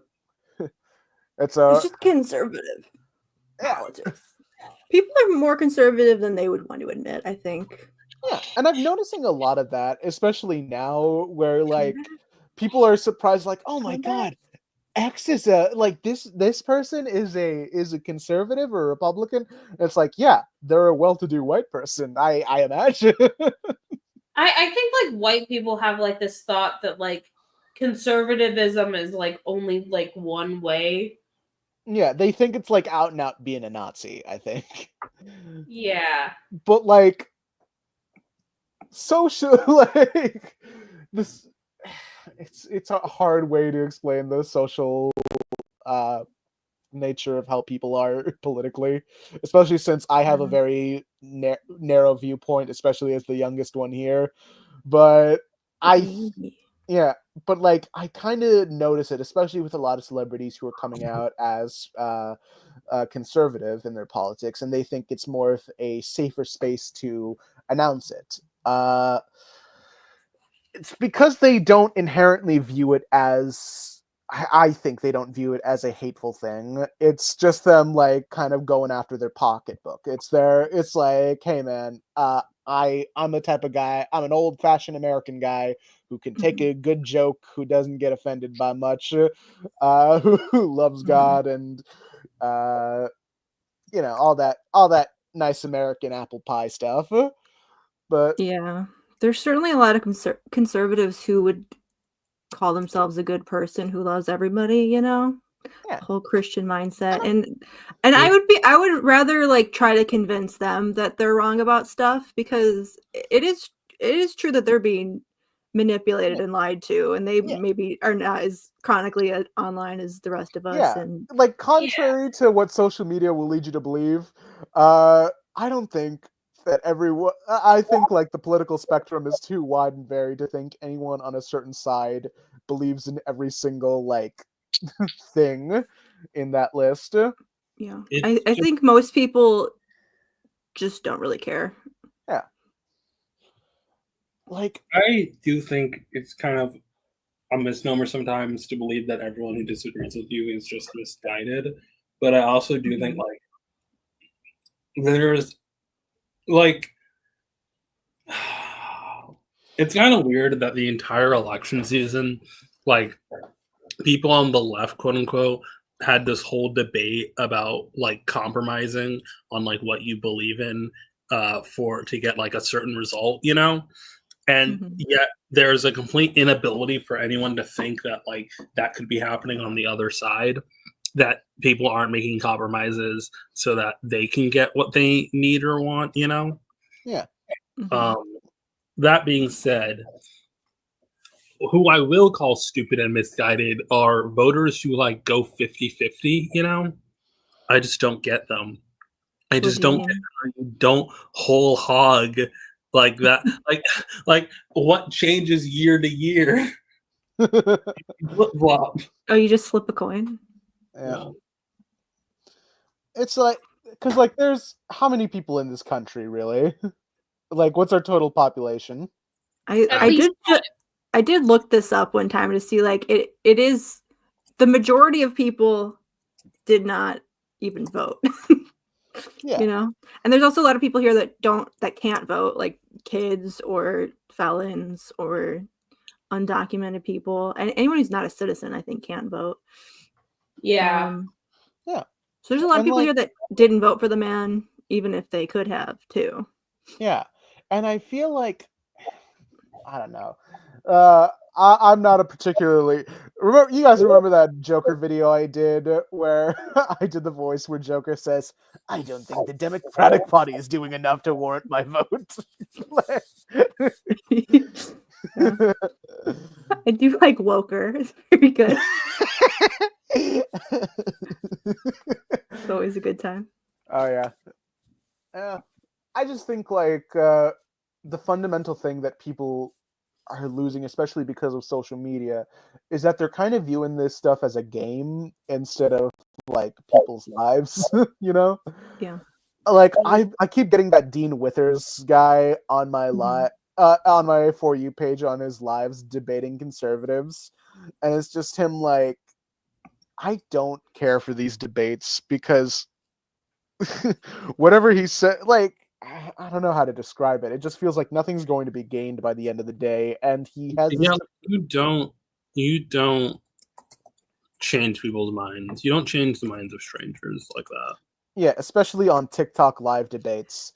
Yeah, I think like that stuff is a waste of time to just be like yelling at conservatives and trying to dunk on them on Twitter. Yeah, But I also think that there's definitely a lot of people who would describe themselves as conservative who, if they had like a gay neighbor or something, would just be like, oh, maybe this is a person from having a conversation to them. And yeah, I'm fine being that for some people, you know? yeah. Like one of the biggest things about bigotry is that it stems more and more, especially like when you don't interact with that specific group, when all your frame of reference is like people online or caricatures, like the way people would say would use shorthand for gay is James Charles, or something like that. Like that's your narrow viewpoint on what a homosexual looks like. Mm-hmm. And I, as someone coming from a theater background, I've seen a lot of weird people in my life. Like, I think to some extent, I think a lot of conservatives, like, or at least a few conservatives, you can be like, hey, you have like a close personal relationship with minority. Like, they are people. But I think some of them are so far gone down that rabbit hole that, like, they are like, you are that minority, so therefore you are not human. I used to think you were human, then I found out you're this minority. And like, there's a reason people disown their kids for being like trans and gay, you know? Yeah. Mm-hmm. Yeah. Like, to some extent, conservatism is like a disease, and I don't think we've found a cure for it. Yeah, it is slowly infecting my family. No, my parents were always libertarians. It's weird. I can't help. I don't. Libertarianism is a different kind of mental illness. My mom thinks she's a conservative, but she disagrees with everything the Conservative Party has ever done ever. Yeah, parents do say that. Yeah. Yeah, like no, my mom's openly disagreeing, and she does not call herself a Republican. My dad said something about Trump, and then I was like, "This is very like college. Gay. This is like very college kid centrist things to say, but like I'm not very much in favor of labels. Like I don't care much for the two-party system. I like labels. Nobody cares for the two-party system. Yeah. And like, I think people are a lot more. There's a lot more to people than just simple titles, and saying that you're one way or another doesn't mean you're 100% in that camp. Like, I've met a trans man who's a Jeff Dunham fan, and that baffled me. The way you said and that baffled me was very funny. Kids, can we lighten up? No. Yeah, this is too much. Should we do frantic fan fiction? Guys, can we play frantic fan? Yeah. I feel like you need to also explain what frantic fan fiction is. Daystar, do you want to create the room since you have multiple Oh, prompts? yes. But I'll share my Describe screen with frantic it. fan. Hear me out. We do frantic fan fiction, but we have to list the characters we've created. We have to put them in, but like you have to list 5 characters and you can't get any repeats. Frantic fan fiction is a game that we found a little while ago where it's like I found it on TikTok, but like you put in characters and then it like gives you prompts and everybody has to work together like telephone style to create a fan fiction. It's very funny. This is here. I'm sharing the screen. It is like they do have like buttons that are like how do you specifically. make a profile? I didn't make a profile. Just push log in. How do I make a profile? Do we want to do the self-insert mode? Yes. Where it'll throw our names into the running Yes. of names that can Yes, be put in? that will also be very funny. I didn't log in last time though. You can just create a new Do we profile. want 1 minute or 3 minutes? Let's do 3 minutes, 3 parts. Hold on. And then next round, it'll be 1 minute, 5 parts. Whew. I don't know if I can write that long. Well, We want 2 characters, correct? we can take a break in between, but we'll have reading time. I think last time you picked the turtle. I did pick the turtle. That seems like. Oh, I have to go. Let's see. Wait, Daystar, did you create a game? I did, but it's not letting me do the options anymore. I'm trying to make it right now. Oh, okay. We're just gonna have basic and spicy because it won't let me do the other ones. But I can change how many things that we get. So we want 3 parts, 2 characters. Do we want shuffle in your own characters that you put in? Mm-hmm. Yeah. Yes? Yeah. Do we want 5 characters to submit each? Do we want to lower that? Yeah. I think that's a fun way of doing it. Are we also? Oh, Everyone submit your own OC, and then you pick whatever characters you'd like. Okay, Yeah. I'm putting the code in the private chat. This is Alright. not- Why can I not? Okay, maybe I'm not putting the thing in the private chat. Why is it not letting me see the? Hold on. You can send it in the Discord. Okay, I got this. But it is now hitting me that I decided to make a character, a white character from 1963. Mm-hmm. Yeah, that was a choice. Whatever. It's in private chat. Click hide code for streamers. Don't forget to do that. I already did.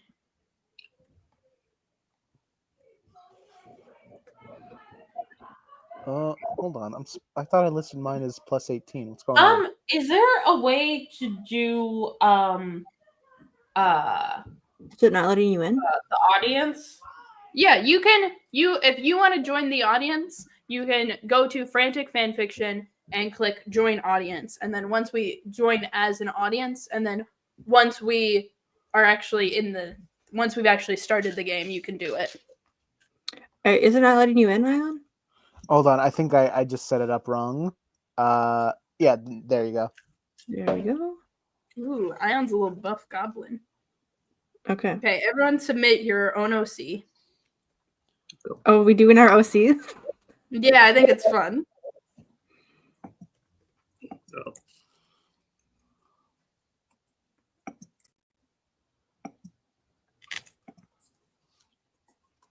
You might not get the OC, which is gonna suck. I can't think of 3 other people. Hang on, I kind of have to cheat just to make sure that me and Stack aren't copying each other. It will, when you push submit characters, it will say can't submit this character if someone else has already written them. So I tried to put in Wyatt Wingfoot one time we were playing this, and I was like, Wyatt Wingfoot has already been selected, and I was like, I wonder who put that in. I wonder who was putting it in.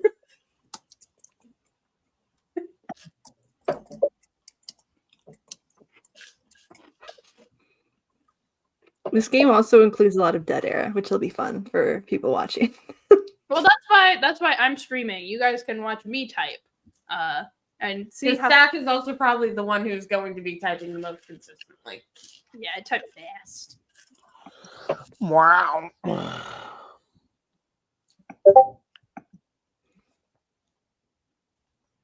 I had to like pull my computer closer to me, and I also forgot how hot my computer gets. You can do It's it on your burning phone. me. No, Okay. because I was also doing something else. I sometimes, because the stream is a good opportunity for me to be sitting upright for a couple hours, I'll do other things. Oh, I know exactly what I'm going to do. The OC. I gotta choose the OC. Oh wait, no, it's only 2. Yeah, you can only pick 2. Oh, then I know what I'm doing.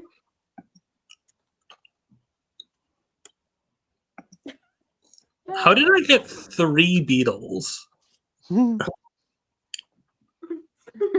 That's on me. I'm sorry about that. We put in so many fucking Beatles. Who do I click?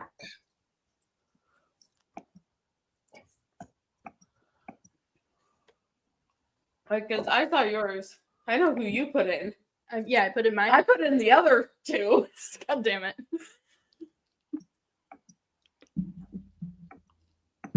This is the easiest way to get your friends to write fan fiction for your Yeah, favorite. I did do that to you once, and then I realized that I had to write the beginning. I got y'all to write fan fiction about Rip Hunter and Ted Cord one time. That was great. I really appreciate it. I like doing creative activities with my friends. This is a fun time. Yeah. That sounds deeply sarcastic, but I am genuinely sincere.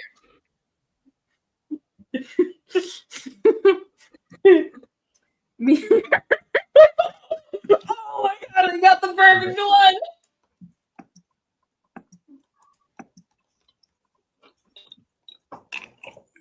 one! Oh fuck! It's 3 minutes on the clock.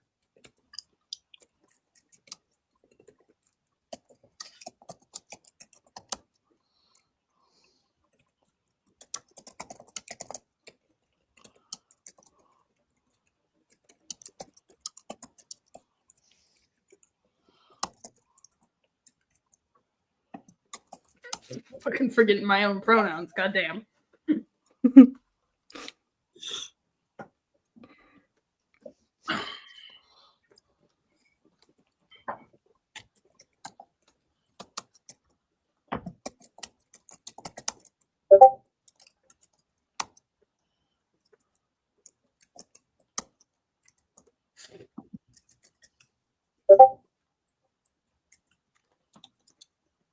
Oh, I don't know how to spell.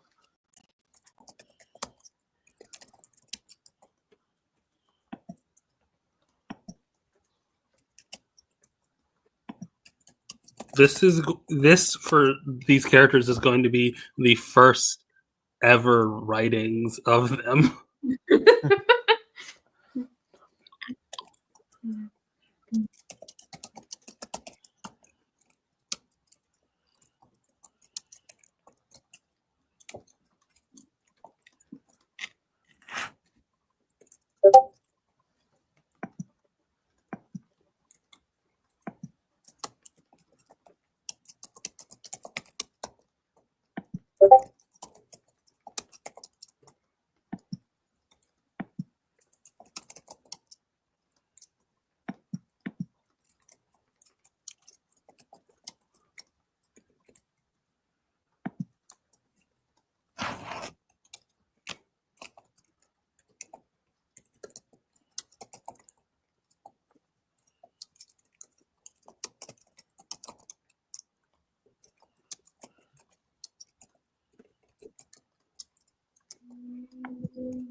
Okay. I had to cut mine off early. It is a lot of dead Oh, air time. We're shit. not talking, but I'm locked in. Yeah. I did not realize it was over so soon. Why doesn't make any sense? Fuck. Who the fuck is this? Oh. I'm sorry that it doesn't make any sense. I thought I had more time.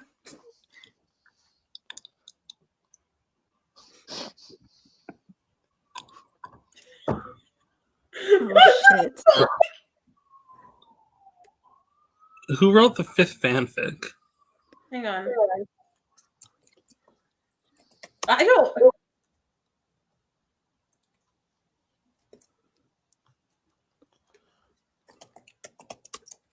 Oh wait, it's not letting me type. You gotta click. I'm trying to. Oh, there we go.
If any of you chose not to write no see, I will never forgive you. I didn't get the option of an OC. Okay, Yeah. that I get. Yeah, I don't think I think everyone went for the OC if they could. Yeah. I chose myself. It's this between me or Rena. And I was like, I don't want to write about Rena. I want to write about me. I'm vain. I want fan fiction about me. I want RPF about me. If you're watching this stream, you have permission to write RPF about all of Can us. we admit that thing we tried to No, that's between us.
I'm not gonna read it.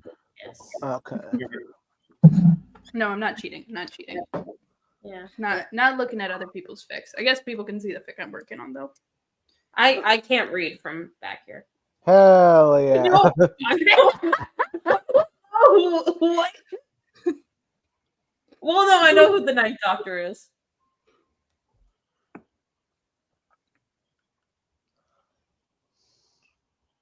What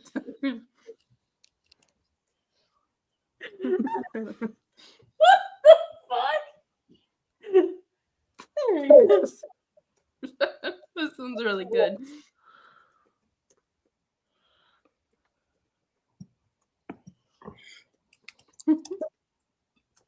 I don't think you would say that. Why does he?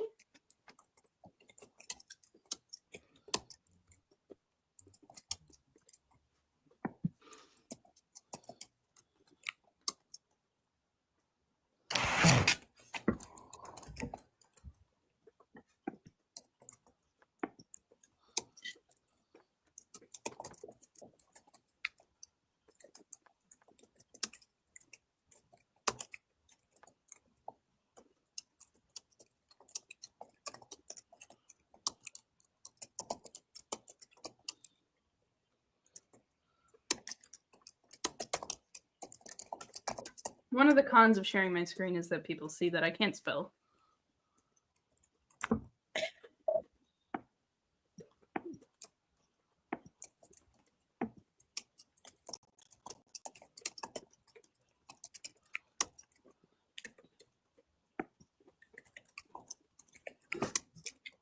I'm glad I'm not sharing my screen, or people would see that I'm constantly copying and pasting letters because keys on my keyboard don't work.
Stop beeping.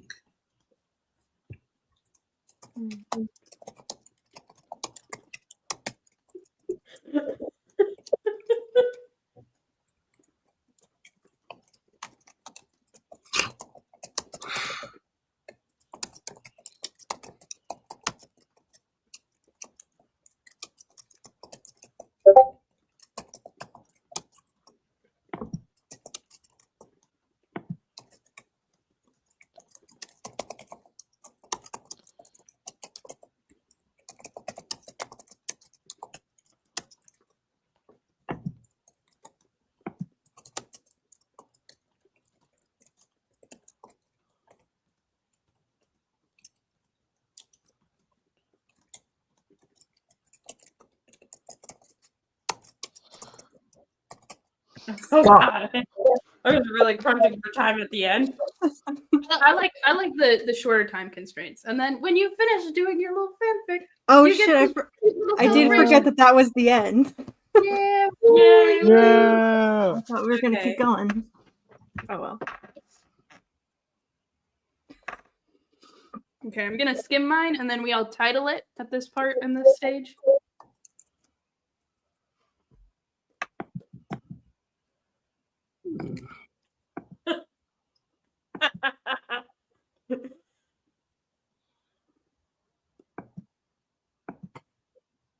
All right.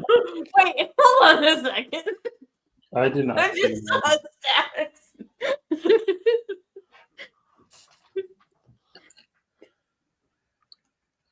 And now we get to read them all out loud. What does this button do? What? That's the room code. Oh. Well.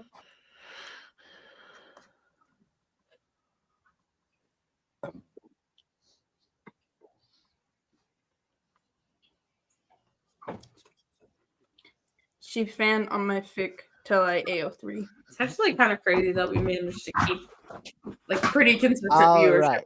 throughout this. Cake All by right, now we go through them one by one and put little I emoji just reactions. put down 3 Green Lanterns. I'm so sorry. Okay, so we start by cake by the lantern. Cake by the lantern. She All right. lantern. She green on my lantern till it cake. All right, let's read this out. Give it to me! Jessica was chasing Simon around the kitchen as he waved the object over his head. The two had been trying to bake a cake together for Joe's birthday party, but Simon thought it'd be funny to grab. Nah, you're too slow, Simon taunted, holding the whisk above his head. Jessica groaned, then manifested a green whisk from her lantern ring, returning to the baking. Boo! Simon shouted. That's cheating. We're on a deadline here, Jessica said. We've got to make it to the party on time. You worry too much, Simon said, leaning against the counter. You weren't considered about time at the old lake house.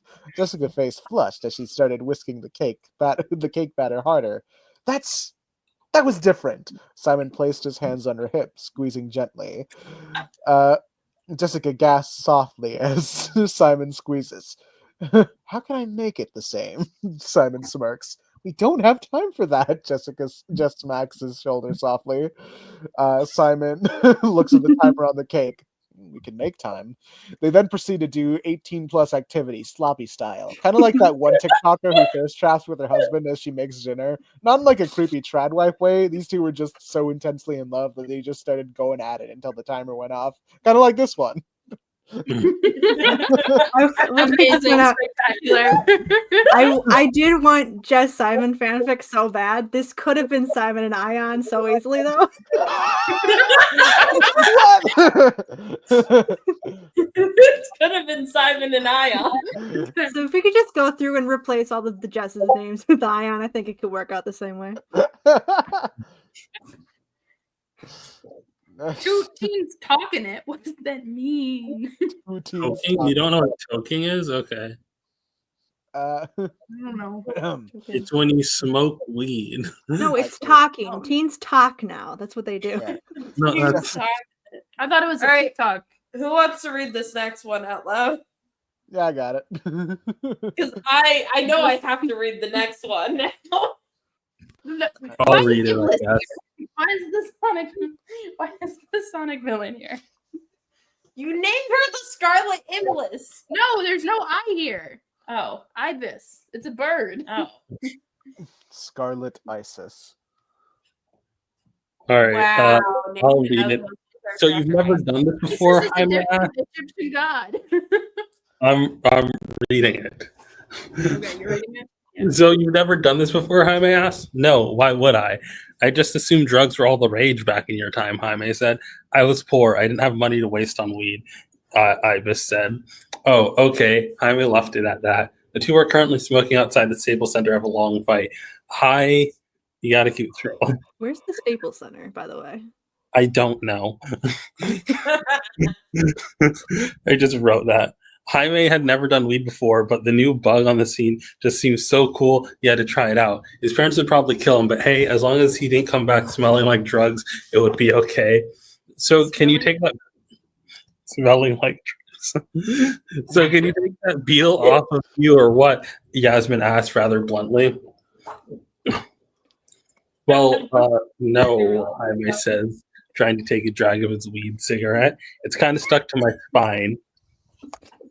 How stuck to your spine? Yasmin raises her eyebrow.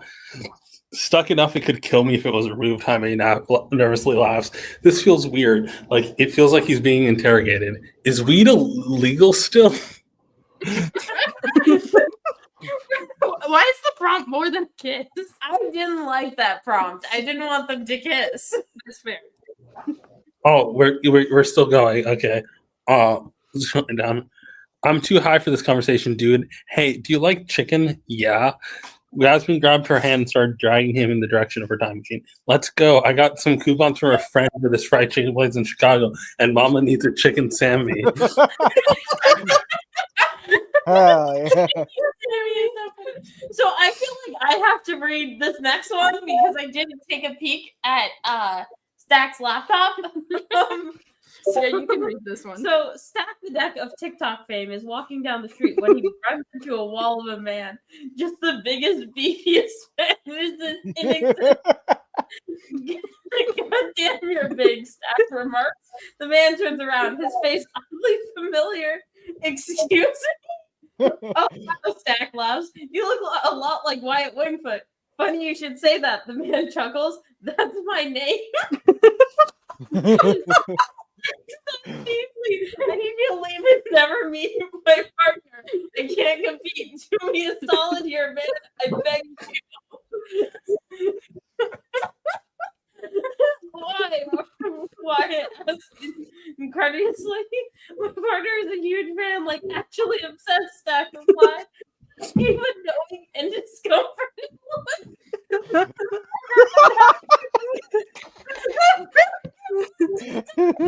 Why did you finish his sentence? Stack breaks and said, "Yeah, no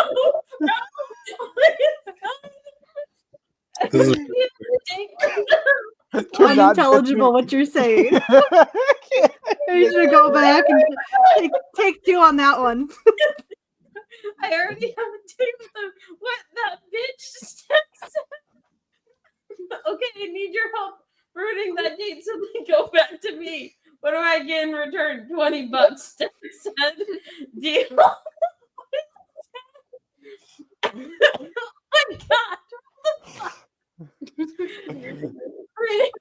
days later, Wyatt showed up 80 minutes late to the date. He had daisies, Ash's least favorite flower, and of course Sasha looked hideous. I'm here, Wyatt said to Ash as he arrived. I'm not sorry I'm late. It's fine. I'm sure you had a good reason, Ash said. I just don't like you. Wyatt said, that's fine. This is how it would go, yeah. You wouldn't know I exist. He's the world's most perfect man. God damn it. It's happening. Lesbian versus gay. Ash did this to me. Ash, you've done this to me. I know. I set it up. Good. Daystar, you want to read this one? No. Sure. Okay. All right, I'll do it.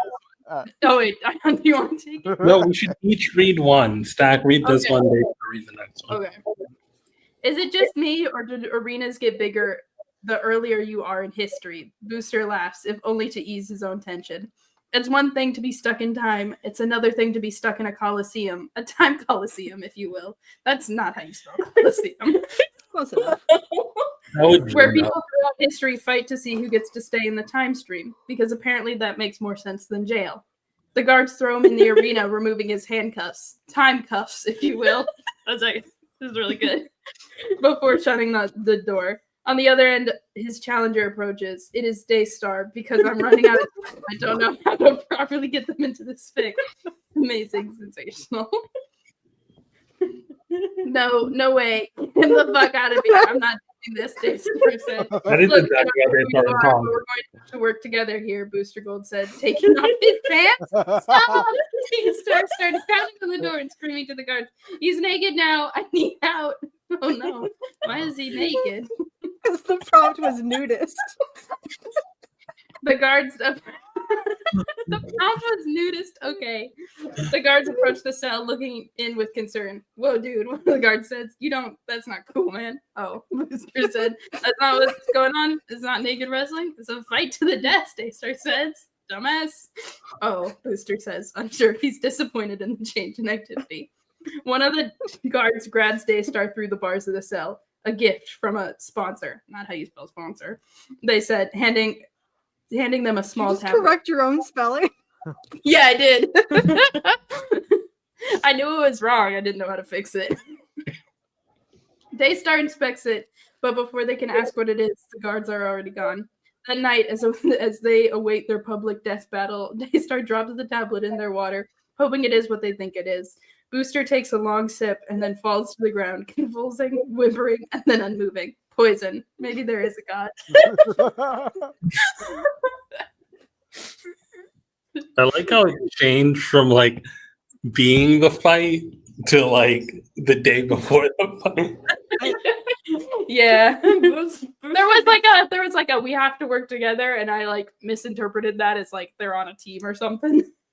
I do like the assurance that I did write myself in character. Thank you, Rena. All right. That would be embarrassing if I couldn't write myself Final in one. character. Now that's a damn fine banana. The doctor landed on the beautiful town of Twin Peaks as he took in the air and sensed a feeling of danger brewing. He saw a young 17-year-old girl snorting cocaine in the woods with a young man. Bobby, this coke picnic is just divine. The blonde girl slurred.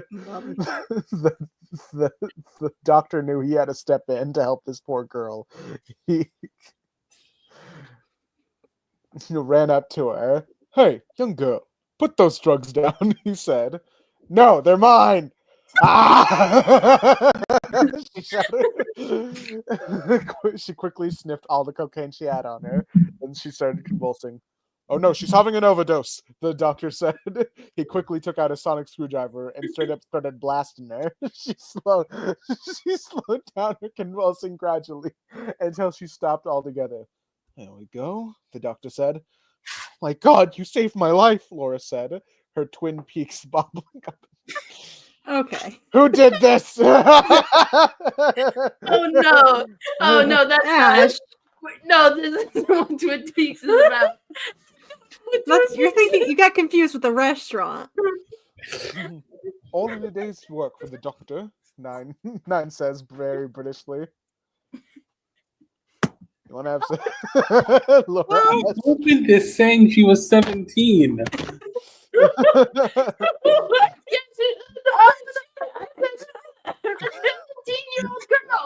I hate to say it, guys. This is not out of character for Laura. Yeah, but like, No, for I have to find a new companion, the doctor cried. You see, my dear companion Rose just left me. Oh, that's bummer. not what happened tonight. Laura said, I could be your companion. Could probably stir up some mystery in this Pekin town. Allons-y, then, the doctor exclaims. Shit, that's the wrong one. They both go back to the TARDIS. The ship starts making strange noises as they head off somewhere. You think we can go somewhere that has cocaine? Laura asked. Where we go, there's always going to be cocaine, the doctor said, doing a line off of her twin. No! Gross. No. Gross, Ash. Now we're gonna get canceled. This.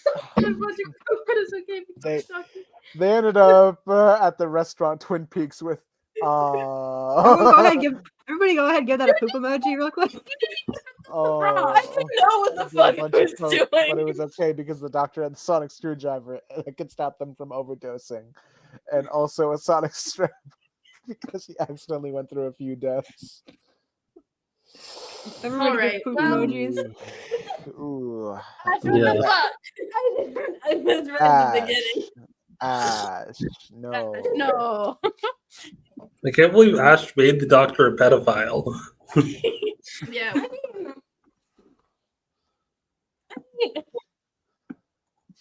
This one's my favorite because it has my OC in it. I mean, one of them has my favorite, or one of them literally is me.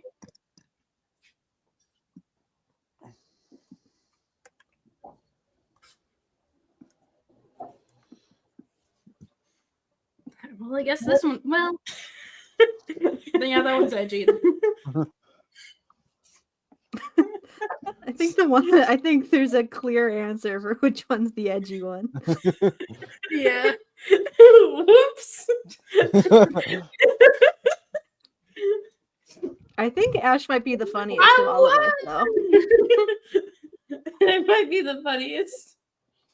I think Ash is the funniest writer of all of us. I mean, I think it's like none of us give awards. I do a lot of reacts though. I do a lot of reacts. I do. I'm sorry, but Mr. Steal Your Envy is very funny. Mhm. And then there's also the game stats. Let's check that out. Total words written. We got 1,300. That's pretty good. All right, download all these. I like how satisfying all these numbers are.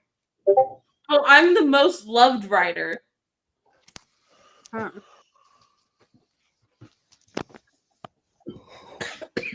And then we can see all the characters submitted. All right. How do I? Where's the download? Oh, I like to download them as images and then save them as PDFs. Yep.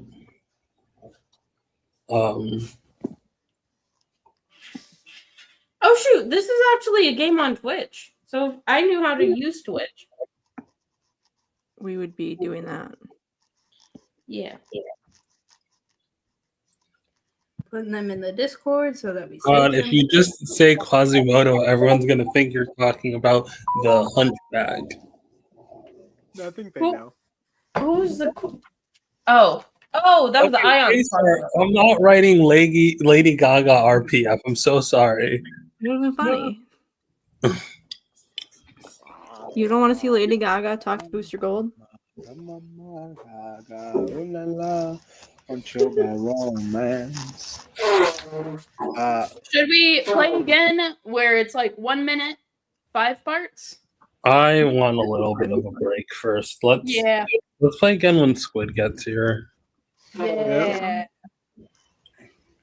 Yes, we're going to be left out. Well, what? Okay, China is also China says it will take retaliatory measures against the President Trump's new tariffs. So 3-way tariffs on us from all We're entering into a trade war with our 3 biggest trading partners that supply like the most amount of stuff to us. We were like halfway through a Monopoly game and Trump just went in and flipped the board. Pissed everybody off. Yeah. I don't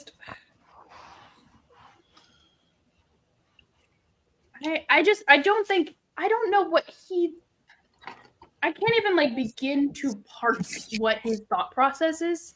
Like obviously it's racism, but I feel like there's better ways to do racism. Also, like why is Canada here? You know? He just wants somebody to blame the bad economy on when it happens. So he could be like, oh my God, it was Mexico and China and Canada, guys. I can't believe they did this to us. And they're all like, you're right, Trump. Please save us. President Trump, if you could hear us. Oh my God.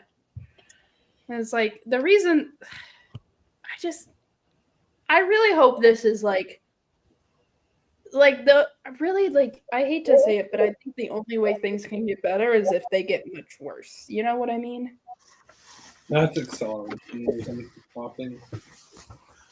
Like I think the only way for conservatives to realize how nuts this is for them to like truly suffer. I think we need the rest of our government to start checking and balancing. I don't know what the fuck they're saying. Yeah, I don't know. Yeah, why the fuck are we dragging our feet about it. I guess it's because like Republicans have the majority in like this. Yeah, but even Republicans should be like, yeah, that's not. We don't want a dictator. You know, they do. I guess I don't know. I guess they do. Everyone in office currently, in political office on a federal level, are spineless cowards, and they have abandoned the interest of the American people. We are no longer a democracy, and it's painful to watch, and it's only going to affect the average citizens. All the billionaires like Elon and Donald Trump and Zuckerberg will be fine. Wait, hold on. Give me like 1 second. I'll be back. I'm going to talk about tariffs. You don't know more about tariffs than like the people. I know about the car industry. Okay. Ash is gonna give us a tariff lesson. The STEM major is going to explain economics to us. That is what STEM majors think they can do. With fucking common folk. A STEM major being like, yeah, I know this. Trust me. Us fucking liberal art majors. Not the two poli-sci majors. No. Because I have been doing work directly in the automotive industry. First off, it is a lie that most of our automotive stuff is made outside the U.S. It's not. It's made in partnerships with foreign companies. Like, again, I work for Toyota, technically, on a technicality. But, like, also at the same time, I don't think Elon Musk realizes that it's going to come back and bite him in a way that he's not going to realize. Because a lot of the automotive industry, it's like a lot more cross-posting. So even though, like, Teslas are, I think that they're manufactured in the U.S. fully, there's individual parts that are in those Teslas that get outsourced to either factories in different parts of the U.S. or factories in Canada or Mexico. And because we have that open borders, it makes it really easy for us to trade back and forth, especially with metals. Metals is the big thing that's going to fuck over everyone. And I don't think Elon realizes that he is shooting himself in the foot repeatedly with Tesla and also SpaceX. Because SpaceX is also using a lot of metals. It's using a lot of stuff that we get imported. I don't think he cares. He literally is in charge of all of the money now. I have no idea how he even got in charge of that. What do you mean he got in charge of the treasury? Hold on. He marched in there with his boys and was just like, give me the treasury. And they said, okay. Like, what the fuck? I'm sure there was a bit of a fight to it, but I don't think they put up much of a fight. They were just like, no, Elon, you can't do that. That's illegal. There's a lot of like, but he can't do that. That's illegal happening. And it's like, well, he did it. So now what? It's a dog can't play basketball. Meanwhile, a dog is dunking on us continuously. Whoever came up with that deserves a fucking like Nobel Peace Prize or whatever. Mm-hmm. I don't know if they give those out for internet jokes. I think they should. They should give out peace prizes for good memes. Mm-hmm. A dog can't play basketball. Meanwhile, the dog is dunking. I'm just glad that the Doge dog didn't live to see this day. Yeah. You ever think about how like Elon Musk tried to like make an entire department of the government? He's not even like a government dude. No, he's not. Doge is the thing that took over the treasury. It is. They're Doge an apparatus. It's just like a thing that it's a non-profit that like it's Elon's team is what they keep calling it. That's fucking weird. Here is a Palestinian child with a Superman cape. Walking through the streets. I thought that was nice. That is one very. Well, I mean, I saw like Bisan had a video recently where she went back to her home after all this, and she placed a Palestinian flag on her window. Yes, and I thought that was beautiful. Yeah, that is beautiful. And then I like remember that they're still committing war crimes, and then all of them are getting to go home. That's been a little bit of a nice thing to see. Yeah. Obviously bad things are still happening, but I think it's important that we focus like not so much ignore bad things that are happening, but focus on the right things that are happening right now. The posies. Yeah, because hope, because it's the stuff that gives you hope, that kind of makes you want to strive for a better tomorrow. Okay, Superman. I mean, Ayaan brings up a good point. I think that just giving into despair isn't going to fix anything. We need to have hope that there's a better future so that we can fight. Hope is not a comforting figure holding your shoulder.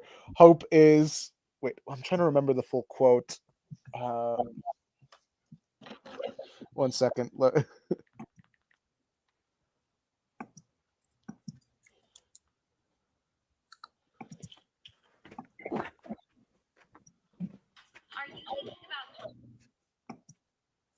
second.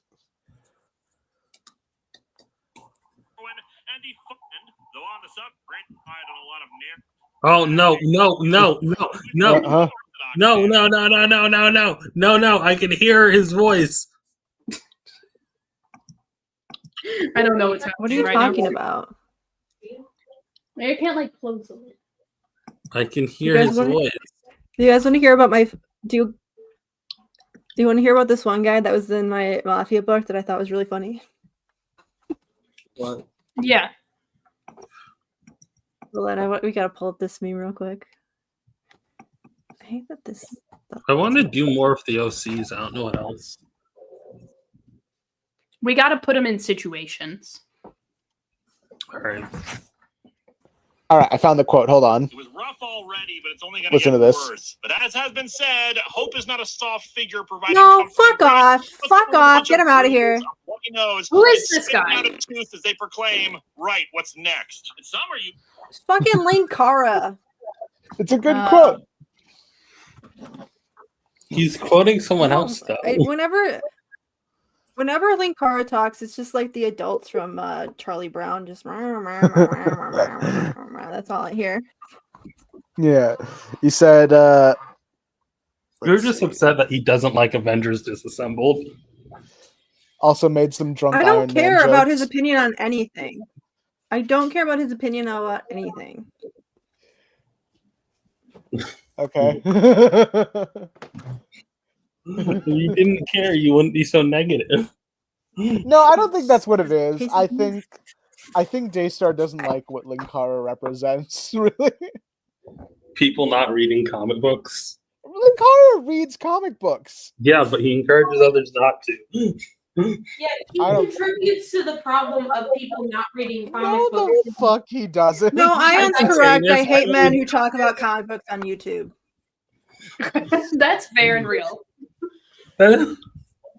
That's so specific. Yeah, no, but this is right for that. Ayaan, become a man talking about comic books on YouTube. I want that for myself. Do you want me Ayaan, get a YouTube account and become a man talking about comic books on YouTube. I'm pretty sure I'm already on thin ice. This is a comic book YouTube account. I mean, honestly, Not made by a man, though. Made by a non-binary. Oh, that was the fun thing about Wyatt in the book I was reading. That was the fun thing about the Wyatt that was in the book I was reading. Do you want to get the book and do a review? Yeah, can I do a book review? I had so much fun. Where's the book?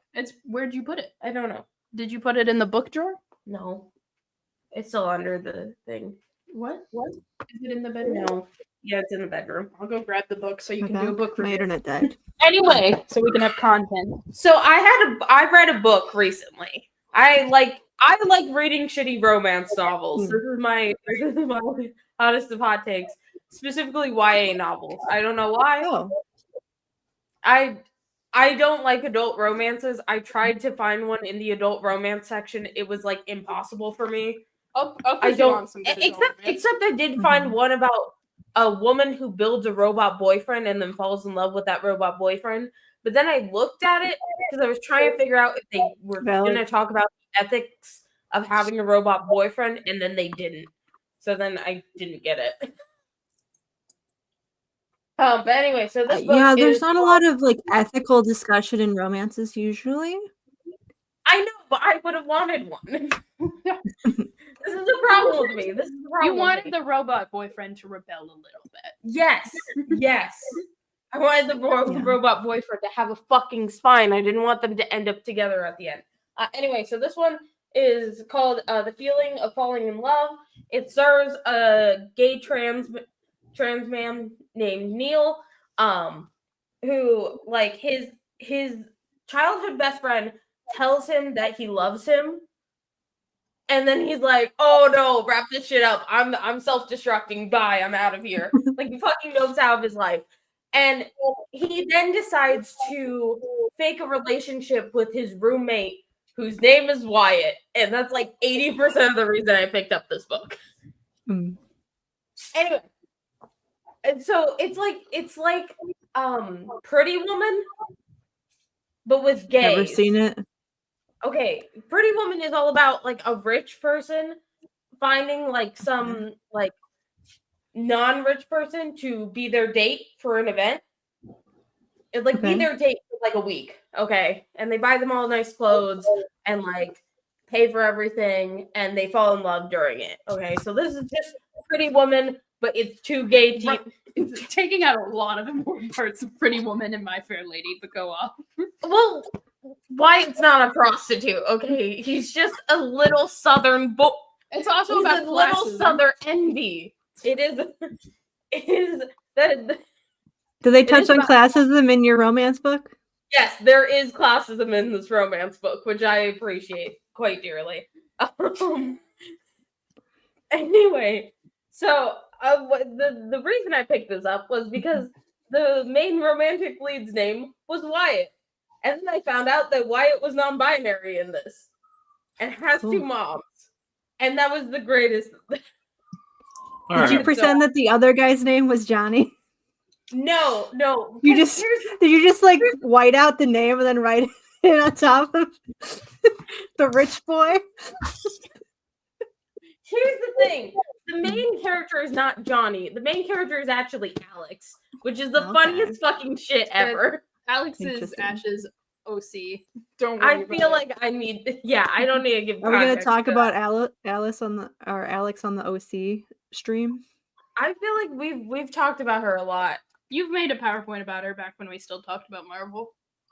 Many times. That will be published eventually. I don't know. I actually think. Is there anything else you wanted to say about the book? Also the Wyatt, he's not, or they're not just a Wyatt Wingfoot clone. They also got some Rick Jones thrown in there just for me personally. Like he's a singer, and I was like, what happens with the best friend?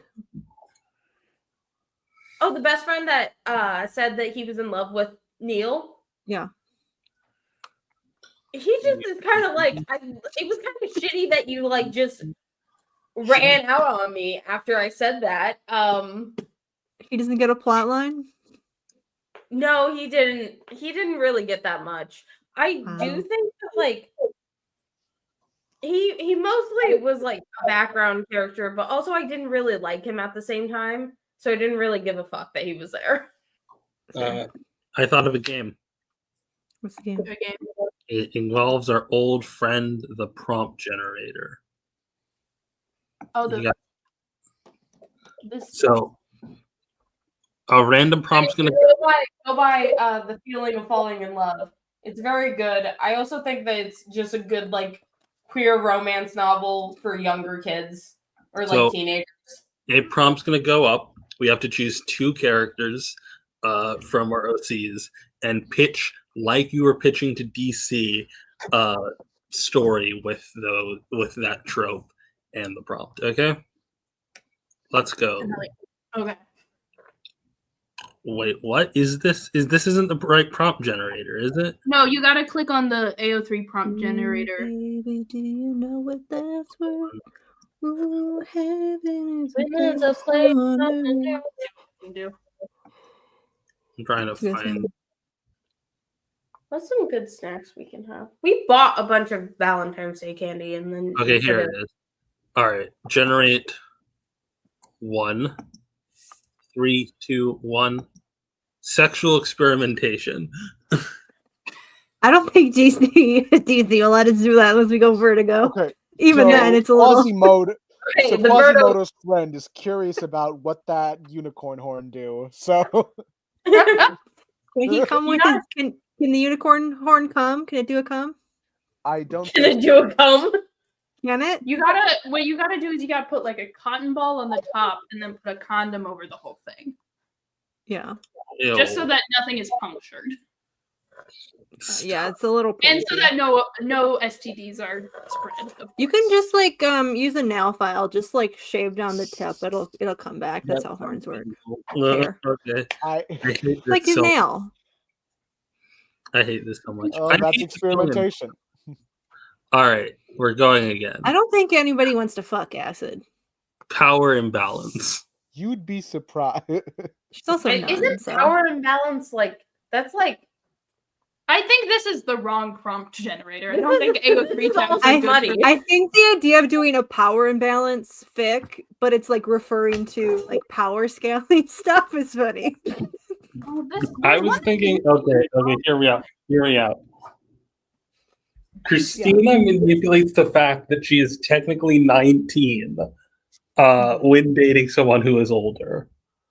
Like, she dates someone who is older and immediately is like, I could get you to lose your job for dating a student because she's not a good person. I don't know. This is my immediate thought process here.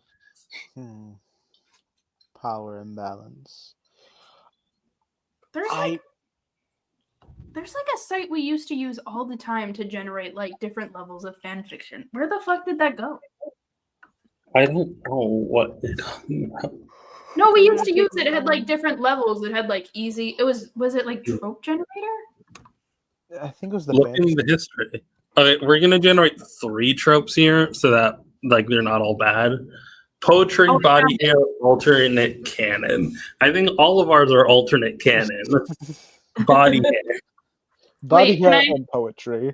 Who has the most body hair of all our OCs? Maybe. Well, I mean, mine's Italian, so. Yeah. Yeah, but yours is also acid. Yeah, yours is also acid. Yeah, I think. I don't know. I think Does the Catholic have a butt? Like, She's I don't know how Italian. much. She's a huge one. Because, like, Quasimodo has unkempt, like, messy hair, so I don't know if he's able to produce body hair given what Hugo Strange did to him. Wow, we are a very hairless group. Well, yours I is think my from the character- 60s, so.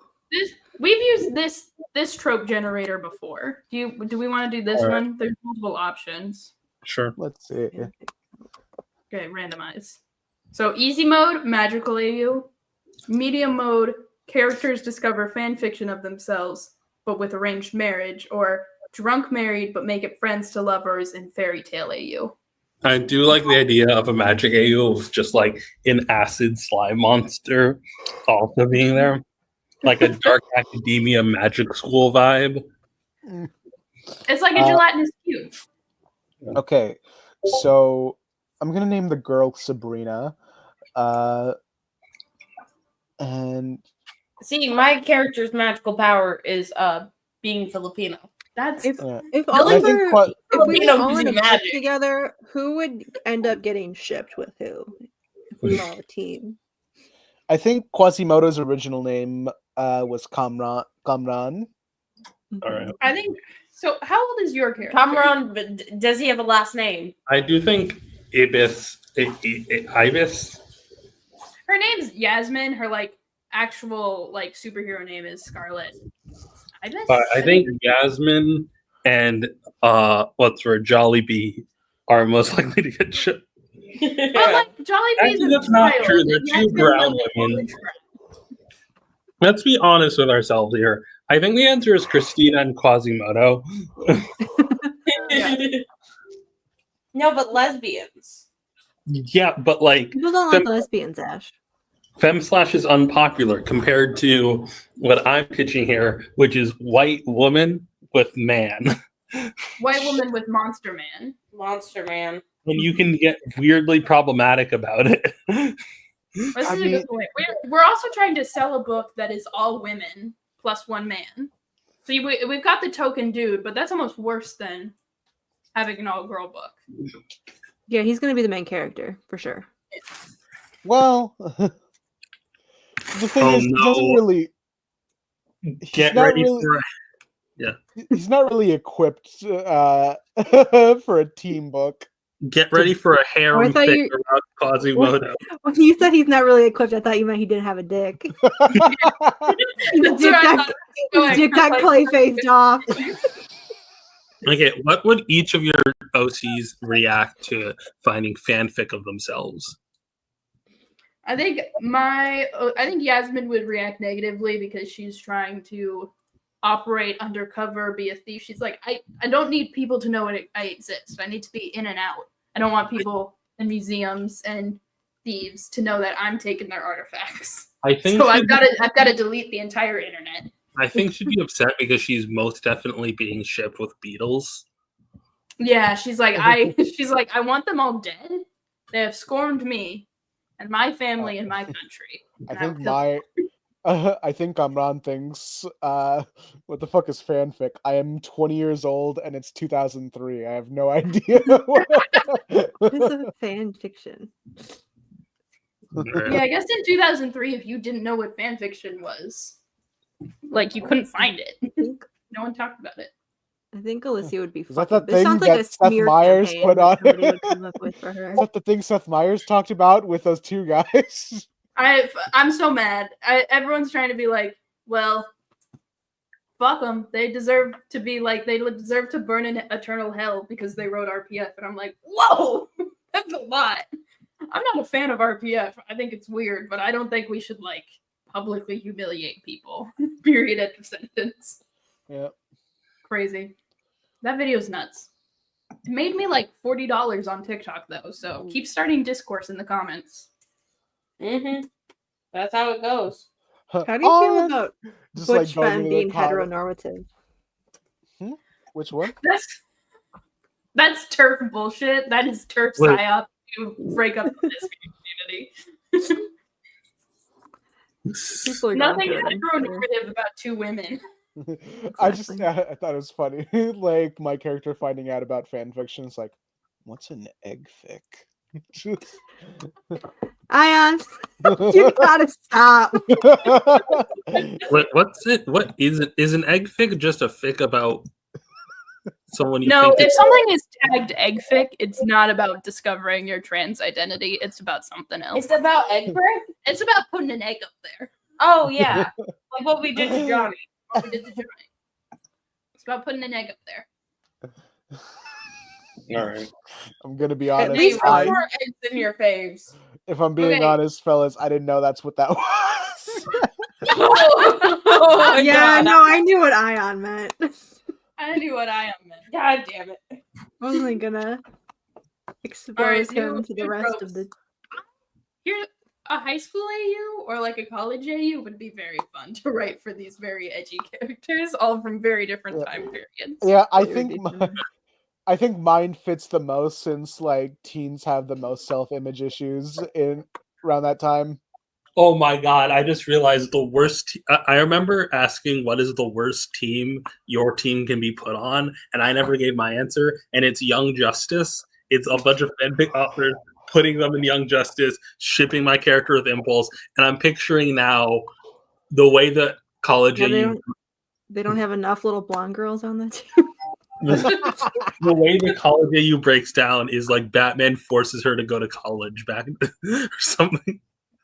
Yeah. I think so. We've got like high school AU where like Ayan's character is dealing with like the body horror that is puberty. Ash's character is the mascot, and it's just you're the kid that does the mascot costume. Yeah, of course I am. And the mascot's a bee. A jolly bee. My character is like a foreign exchange student who really just wants to be back home studying. Like, they're like, Americans are all fucking dumb as shit, man. My character's in choir class, and he's like the best singer. But like when the choir teacher said like, you have like a good voice for this, why don't you come up front and then like do this bit for the melody of the song? It's like, I don't know if I can do it, I'm shy. Daystar's OC is that like weirdly progressive religious one. I was thinking they're a teacher in the AU. Oh, they're all going to Catholic school and they all hate it. Oh, why am I here? Yeah, I shouldn't be here. I don't know. Like sometimes being in Catholic school is peak Filipino And behavior. then I'm like a burnout stoner who avoids all of them. I think that the meme in fandom would be making my character problematically racist, because that's what I would do with that character if I was a fan. Real kitty pride hours out here. Oh my god. This would just be what happened in the actual comic. Yeah, that bit that Daystar showed us, where it was the video of the girls holding the "I'm not racist" bag, but her arm was covering the "I'm not" bit. Racist? You mean? You're walking around like this? Gender swap, but with evil twin. I think like that. I think this prompt is good because the way I interpret it was like you have like an evil twin. Your OC has an evil twin out there, but it's just like the boy version or the girl version. I think it would be really funny for my character because he feels like a real person for once. Well, like that's not going to help the trans allegations. Stack knows all about evil twins because he's an evil twin. Yeah. No. Stack has an evil twin. I have an evil twin. Yeah. I cannot stress you enough how evil Stack's twin is. I'm evil in like a fun, campy way. My twin's evil in a like pedophile. Well, yeah. Serial outer. We don't need to go. We don't. Not everyone is okay with exposing their family online, Ash. Notice how you guys know very little about my family. I'll continue to expose my entire family online. My cousin's racist. If it was an evil twin AU, the evil twin would be the one who sacrificed Christina, I guess. I just think like Kamran switching into an evil twin sister, just like him talking with Sabrina, and it's just like, you know what? I'm cool with it. Yasmin's evil twin would be like, if you guys ever read the Kane Chronicles, where it's like they're twins, like the Carter twins. No, wait, that's not their last name. Carter's No. Wait. Oh, yeah. Their last name's Kane. It's the Kane. Oh my god. Anyway, the Kane twins, they're both black, but one's white passing. Oh, they're not twins. Connor's slightly older. Oh yeah. But like the evil twin for Yasmin would be like a white passing like person. It's just like, yeah, come in and like I'll sell like Egyptian treasures to all the white people coming in. It's fine. I do love looking at so most of the covers of the Kane Chronicles don't really show a whole lot of details, but then the new covers of the graphic novel versions show more, and those were the ones that I saw later as an adult, in the store, and I was like, wow, they really did make one the white one and one the black one. Okay, do not look related. I think I figured out how to do gender swap, but with evil twin is an actual story now. Yeah. So Kamran has an evil twin sister, and shenanigans happen in place where there is a body swap. So she's taken the form of the monster body because she needs it for nefarious purposes. And so in the meantime, Kamran is back to being human again, except he's a girl now, which I think would be a good idea of playing with the themes I was going with the original tale, because he still looks like a person now, but his body feels all wrong. He still feels like a man trapped inside of a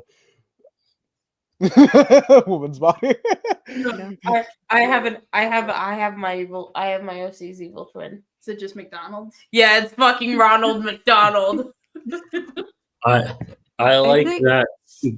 I think mine could actually be a thing that happens in the story, because part of her background is that she wouldn't know who her parents were. She was just dropped off at an orphanage and was raised in the church, and so she just kind of was stuck there.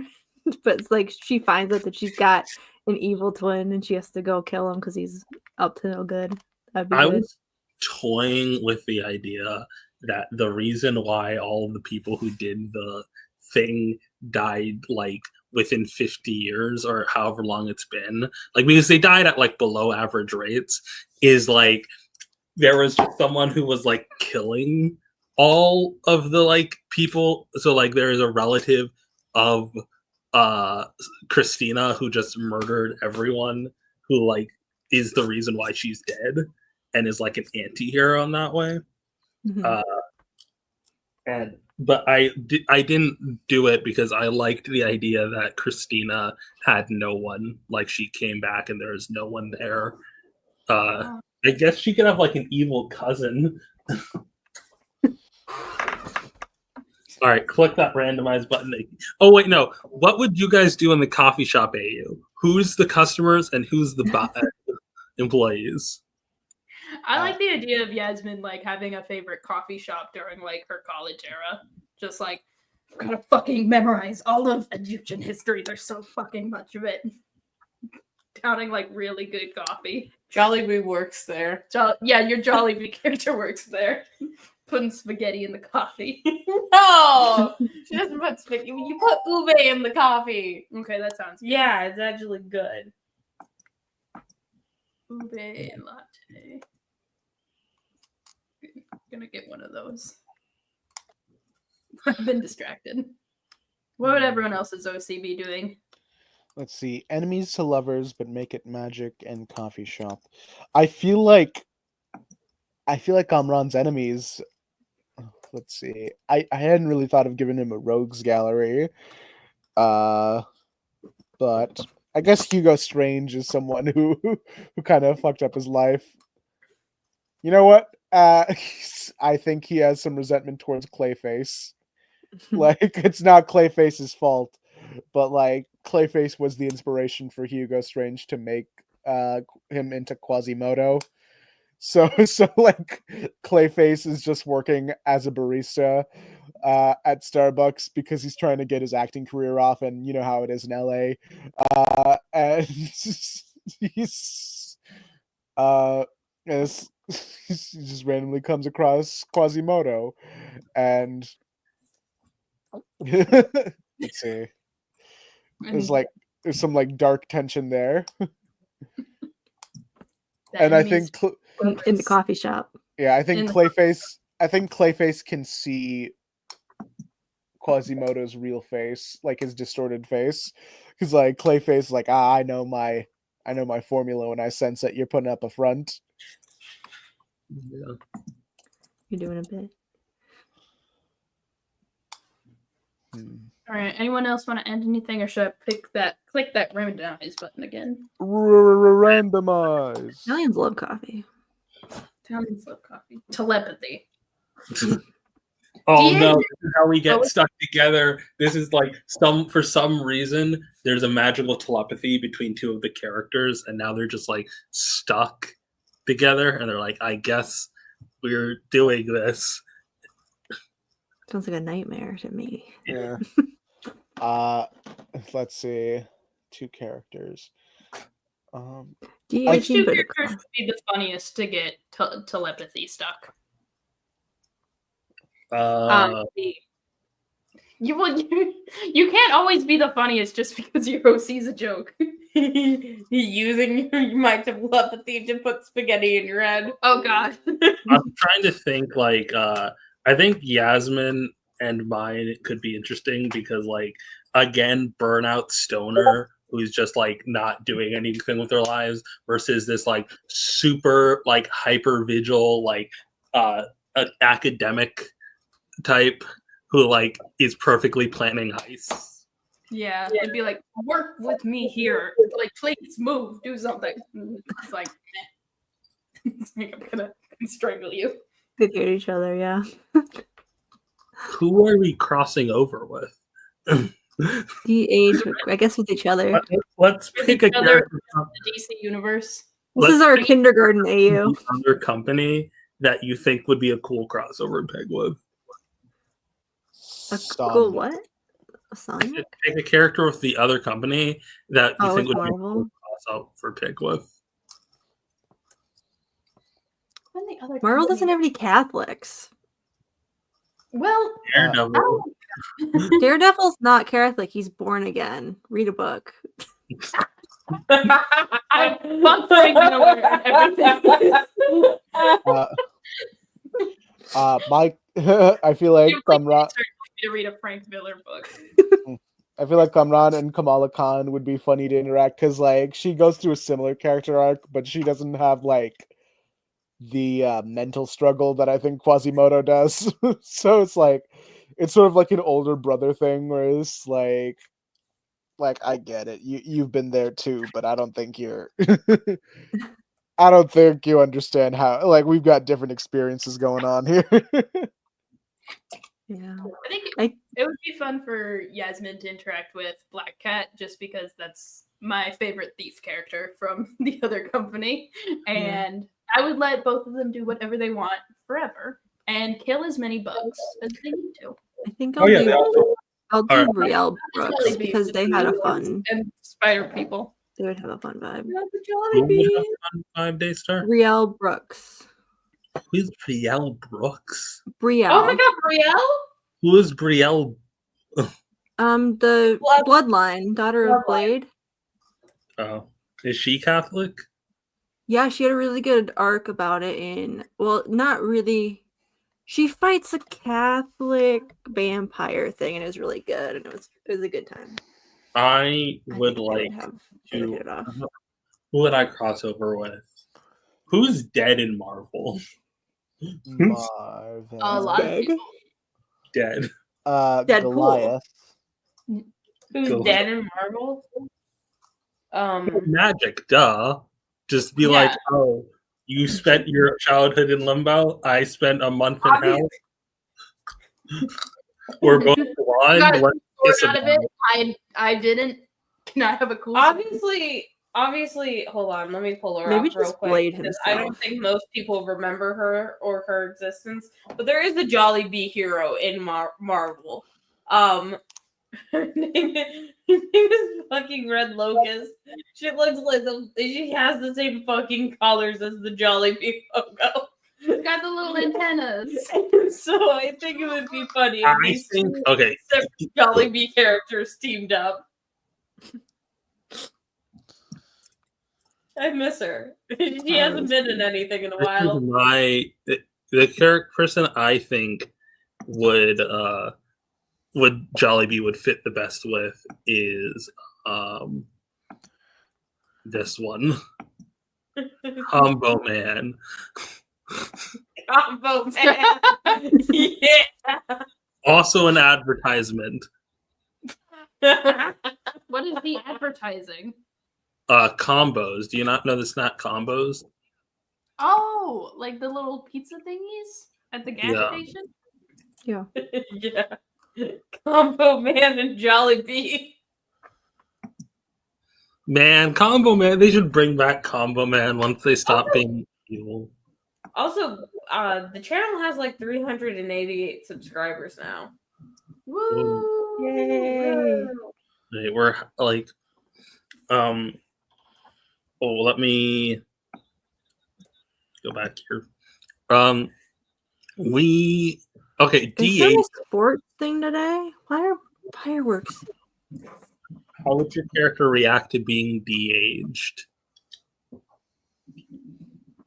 I think de-aging always creates like a sense of like helplessness and like frustration in characters that are adults. Like for a moment they're like, hell yeah, no responsibilities, and then they're like, I can't drive and no one takes me seriously. Yeah. Okay, here Okay, I what if we do the trope where like everybody gets de-aged except one, who would be left as the adult to watch all the baby characters? I think it would be funny if Jollibee was the adult. Yeah, I think making the youngest one the adult is always really funny. They're like, not so little now, am I? You guys are all the babies now, and I'm gonna treat you. I remember the Ninjago DH episode. That was an awesome episode. That episode was so really fucked up. tragically. I It's love very how, good, I truly love how the following episode, like, the villain is just upset that his son's an adult now. He's like, "What happened to your childhood?" And it's like, yeah, that is relevant. We should unpack that. Yeah, like William does have like a lot of moments in the show, or like not as many as he should, but like a few where he's like, kind of sucks being an adult now. I miss being like able to do kid stuff, and people treat me differently, and I wasn't ready to be this. Yeah. Like, Yeah, there's kind Put of off this. my destiny. I don't like fighting my dad. There's this kind of depressing through line in that de-aged episode, or like the episode ending with him aged up, where like it started with him wanting this comic book that he really loved, and then like I forgot if he was being chided about being childish about the comic book, but by the end when he was aged up and the comic book store owner said, "You know what? Yeah, you can have it," he said like, "No thanks, I think I've grown out of it." That sucks so bad. You don't grow out of comic books, right, guys? Yeah. Right, guys? Never. Never. No. Well, I Rena like did. Don't constantly question how much of media I consume for teenagers. I definitely don't think about how fucked up it is that a medium is so age-gated like comics. I saw a nice 90s fan cast of Superman and Lois, where it was Brendan Fraser as Superman and Sandra Oh as Lois Lane. Okay. That was amazing, and I need it to happen. Well, I need to go back in time and make it happen. Here's my pitch for historical AU reincarnation, right?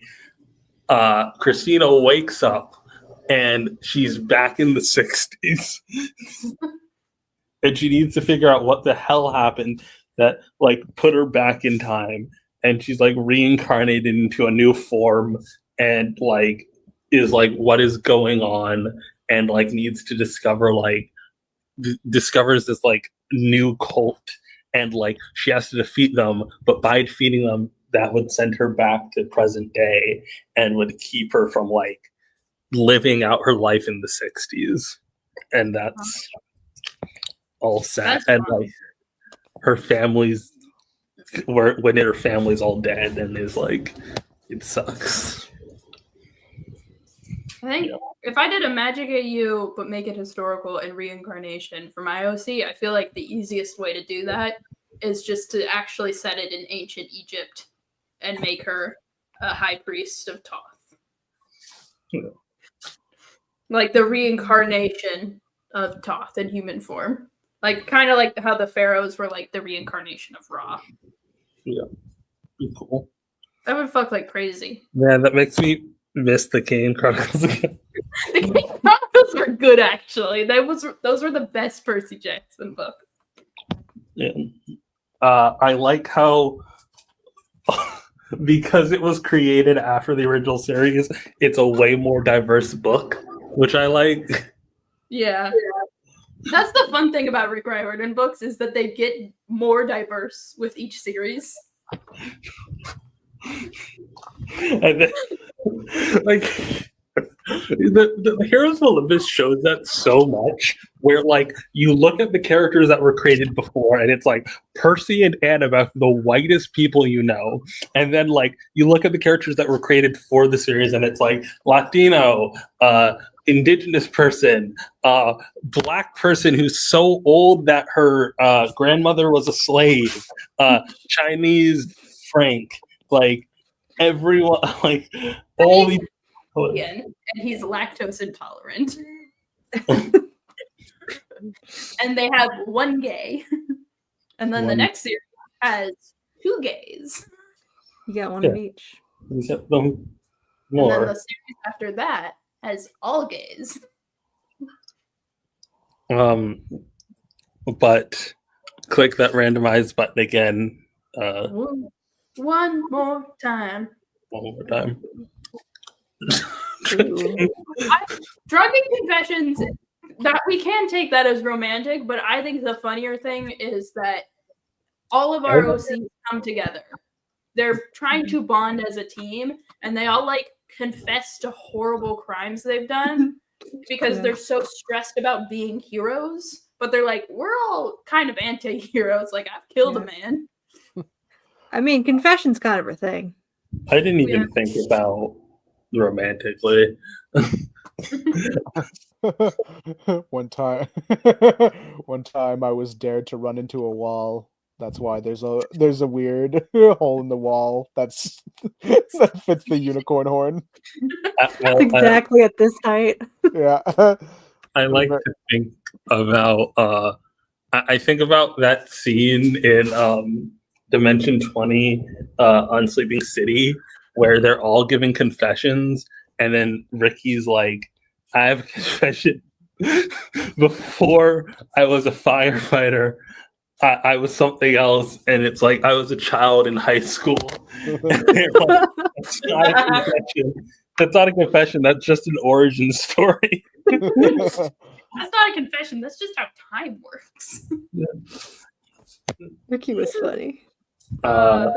Sleeping City was a good series. It's my favorite one. 3 guesses to why on Sleeping City is my favorite Dimension 20. I can't imagine why. I can't. New York. Thinking about Jollibee again. Get anywhere. I think my drunken. made me so hungry for Jollibee. I think my drunken confession. I don't know. I'm trying to think here. This is a very traumatizing. Like, how do you come back from dying? All right. All right, fellas. I voted no on Prop 8. You from California? They have Jollibee merch, but they're not selling it anymore. Oh no. Ash has become really obsessed with Jollibee. I get this a lot. This happens quite often. I'm sure. I'm thinking I'm thinking either something racist or and this is a better one, she she sometimes she believes she's like still in hell, you know? Like and it's all hell PTSD. Yeah. But like not we need to strike a balance between permanently traumatized by hell and like it's fine, you know. She's got PTSD, but she's chill about it. She goes to therapy. She's well adjusted. Yeah, it's more the murder that gets her upset. Yeah, the being murdered part that like really sucks. Arranged marriage, but with royalty AU. Okay, who's getting arranged with who? Yeah, I've just not realized there's a Jollibee in Detroit. Nice. We're so close to Jollibees. I like arranged marriage AUs where they like the person that they're being arranged marriage with isn't actually the person they're supposed to fall in love with, and they like run away from it. So I think I don't know. I think I don't want to ship any of our OCs personally. Nah. I like the arranged marriage when it's like a bit more like the fake marriage thing, where it's just like, oh no, we're in a situation, we have to pretend we're married. Yeah, that's fun. Like with royalty AUs, it's like, oh, the arranged marriage is like, it makes sense. Who's getting political married? I think I've decided the character is Welsh. She has to be American because if she's not American, she's too close to Constantine, and I don't want her to be like Constantine. That's so real fair. You're flying pretty close to the sun here. She's close. She's fine. She's fine. Drunk married and Magica, you make it drunk married. We should write one of these. I don't know. We should. I think we need to flesh out all of our OCs more. I might write some fic with my OC later. Amnesia, sick fic. Can I tell you guys about my Italian man? Your Italian man? Yeah. Tell So us I about read it. that. I read that book, and it was really good. And I think people should read it because it is a really good book. But there was one guy in particular that she covered for like a couple pages, and I was like dying laughing thinking about this fucking dude. But if you could pull up my meme real quick. Pull up your meme. Where's Pull your up my meme? meme. I'm showing the meme. This one? This meme. No. No? Wait. Oh, What's she's This just sharing meme. the Twitter. why the mafia isn't a fucking aesthetic? But for realsies, fuck the mob. I don't endorse the mob. I think they all suck. That's why we're making fun of this dude. But there's this guy who is living. If there was like an equivalent of the American dream in Italy, this guy was living it for realsies. His name is Victorio Casamonica is his name. And when he was like a little kid, he escaped Nazi Germany with his parents. They're Romani. And they escaped to southern Italy. And there was a bunch of people that did the same thing, where there was a lot of Romani that escaped to southern Italy. And a lot of them were like, we got to get in on this mafia shit, because the mafia pretty much rules Italy, at least in the south. So they were like, we want to get in on this. So there were people that like went and started making their own crime families. And this guy was all about it. Like, he grew up, he was like, I'm so fucking Italian. He was dressed in Italian. He was like, wanted to be a mob boss so bad. And he got his dream. He was like, hell yeah, it's me. I'm the Godfather. And he's like guy, a proto, one of those like Italian dudes who is like in like the city and they're obsessed with the Godfather. He totally was. And he was like, there's videos of him, but he would just like sit at home and just scream My Way by Frank Sinatra on his karaoke machine all the time. And there's like videos they have of it, just like his family trying to eat dinner, and he's just in the corner, just Frank Sinatra-ing it up. That's so funny.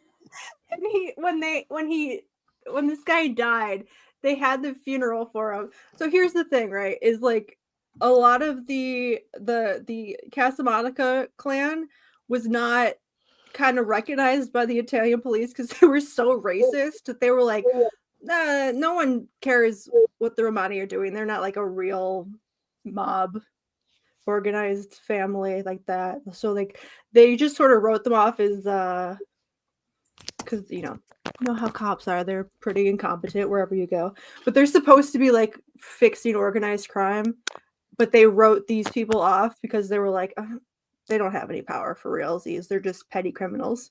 So then when they had this guy's funeral, he died, and they had this giant fucking mafia funeral with like hundreds and hundreds of people while the cops were out of town for some festival.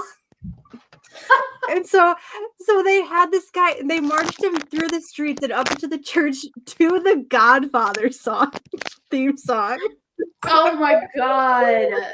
And then they did the funeral, and then when they brought him out, they made the theme from 2001 Space Odyssey. He's like a weeaboo, but for Italy. He really is. And then all the cops were like, wait a damn minute, who the fuck is this guy? And then they realized that they had missed a whole mafia family of the Casamonica clan. And they were like, oh shit, what is? So then he was like, but he got away with it the whole time because he was just like, yeah, y'all, I'm Frank Sinatra. I'm the Godfather over here. I'm the Godfather. I think That's very so funny. Bada bing, bada boom. Terrible man. He's glad he's dead, but he's very funny.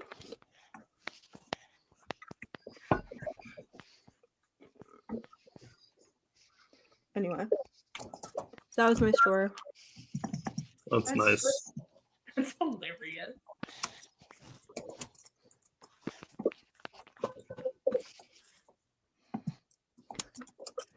It looks like I Antonio have ears with the little Sonic pillow. Furry! That's not how that works. Meow. Furry! Meow. Furry! What is that? What sound does a hedgehog make? How do I put filters on this thing? That's not this hedgehog. You know, there's always the jacking of the box. Nah, I don't. I'm not prepared to jack it right now. No, Oh. compared to jacket. No jacket. Oh shit, it's already 12? I said I was going to talk did a about really good extreme job. justice. I want to talk about extreme justice. I've never Go watched ahead. The Sopranos. I really don't My like. dog is literally laying on top of my charging cord. Guys, I don't guys, like Stack mafia always, shit. guys, Stack always has like this confidence in like stream suggestions. Like, I'm gonna talk about extreme justice, and no one's I'm gonna talking stop about me. extreme justice. I've been Fuck y'all. trying to prevent this for a while, actually. Like, and no one's gonna stop me. And like, Stack just comes on live. Like, I want to talk about extreme justice. Well, we're running out of things to talk about, so guess what? We're talking about extreme justice. I fucking love this content. Listen, this is Booster Gold in Iron Man era. I can't explain it. Stop calling it that.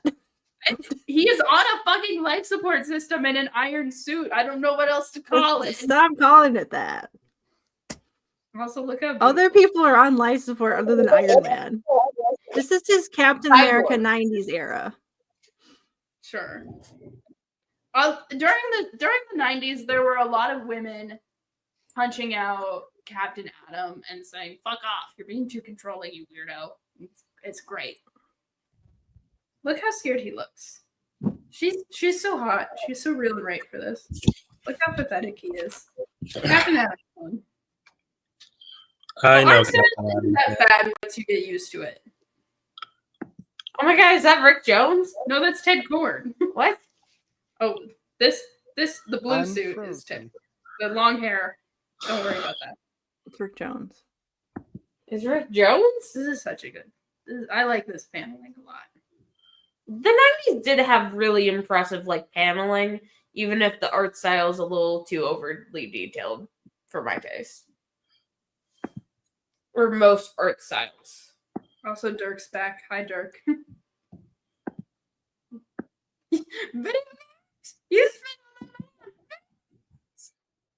That one time they started a gaming industry for Booster Gold. Don't worry about it. I promise this comic is good. It looks like 90s Edge, and it is. No, and I have read it. And Blue Beetle does look like Spider-Man, I have read but it. where it's good. I've read it mostly for Carol Ferris, so. She's so pretty. Also, you kind of have to read Judgment Day a little bit to understand it, but I think Judgment Day is good. This is my pitch for why you should read Extreme Justice. It's different. It's quirky. No one talks about it. Booster Gold's incredibly angry the whole time. There's character development. The paneling is good. The art's a little weird, but you can get past it. It's an interesting and unique team, and they're doing interesting and unique things. And also, you guys should read DC Judgment Day. It's important. Carol Ferris is in it. What's Oh, we lost DC Ayaan. Judgment Day? It's like, okay, so it's like the Overlord shows up and stops all life and death from happening. And what happens is, let me pull up the reading order because it's weird. Oh, so it's like the one they did at Marvel. Yeah, it's kind of like it's jumping in between books because there was 3 different Justice League books at the time. So it's jumping in between them. You have to start with Justice League America and then go to Task Force and then International. But if you search on DC Infinite or read comics online, you cannot find it because it's Justice League International Volume 2, not Volume 1. And if you search Justice League International, you're just gonna get Justice League America. You need the different. It's hard to read. You gotta switch back between them. And then after you read Justice League International 66, the end of the book is going to say continued in Justice League America 92, even though 91 is Ice's funeral issue, and you have to read that one because it's really good. I commend how good Stack is at getting into like stuff, because like I remember like less than a year ago when Stack was like, I don't want to get into DC, I don't get the appeal of DC, all this stuff, and now like kind of quietly Stack like has parsed through the world's worst reading orders and is defending extreme justice. Can I give you a little secret onto why this has happened? It's also because I gave Stack my DC Infinite account, which is hard to work. I don't like DC Infinite. I prefer just reading comics online through the pirating site. It's got better it UI. does function better. They need to get their game together. But like, I just all right, I'm finally back and ready to talk about Justice League Extreme Justice. I think you're the most likely candidate to enjoy Extreme Justice, actually. I read Extreme Justice. And did you like Booster in it? No. I don't like Booster ever. This is Booster at his worst, in my opinion. His worst in the sense that he is at his most emotional low. Who thought Combo Man was a good design? Do you not? The colors are bad. You're joking, right, Daystar? He looks great. I wish I could get more into Batwoman comics, but it's just she's like so post 9/11 American comic books. It's like, I thought you were about to say she's like so lesbian. Too much. No.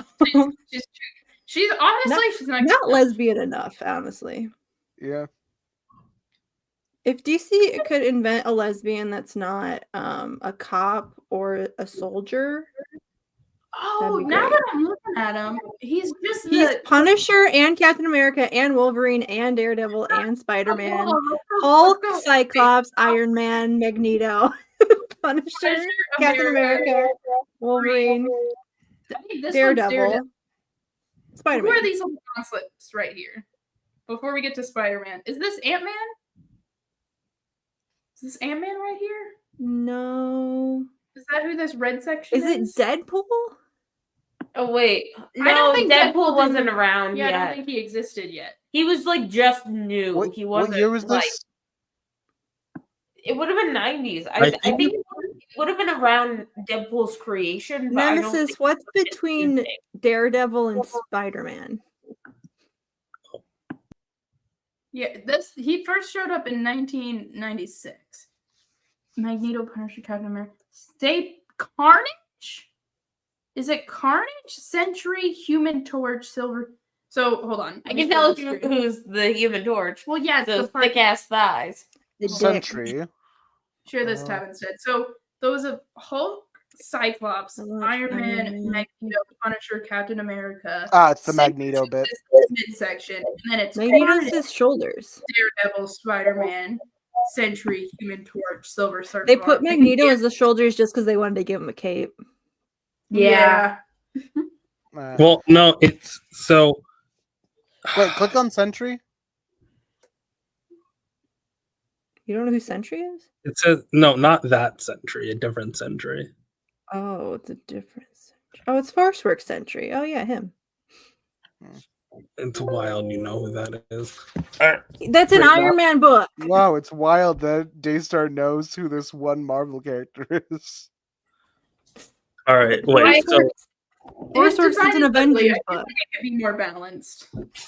It says here that it's Daredevil's forearms and waist, so I think it's Daredevil.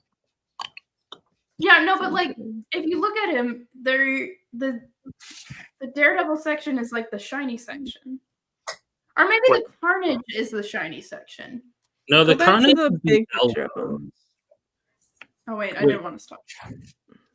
What part is the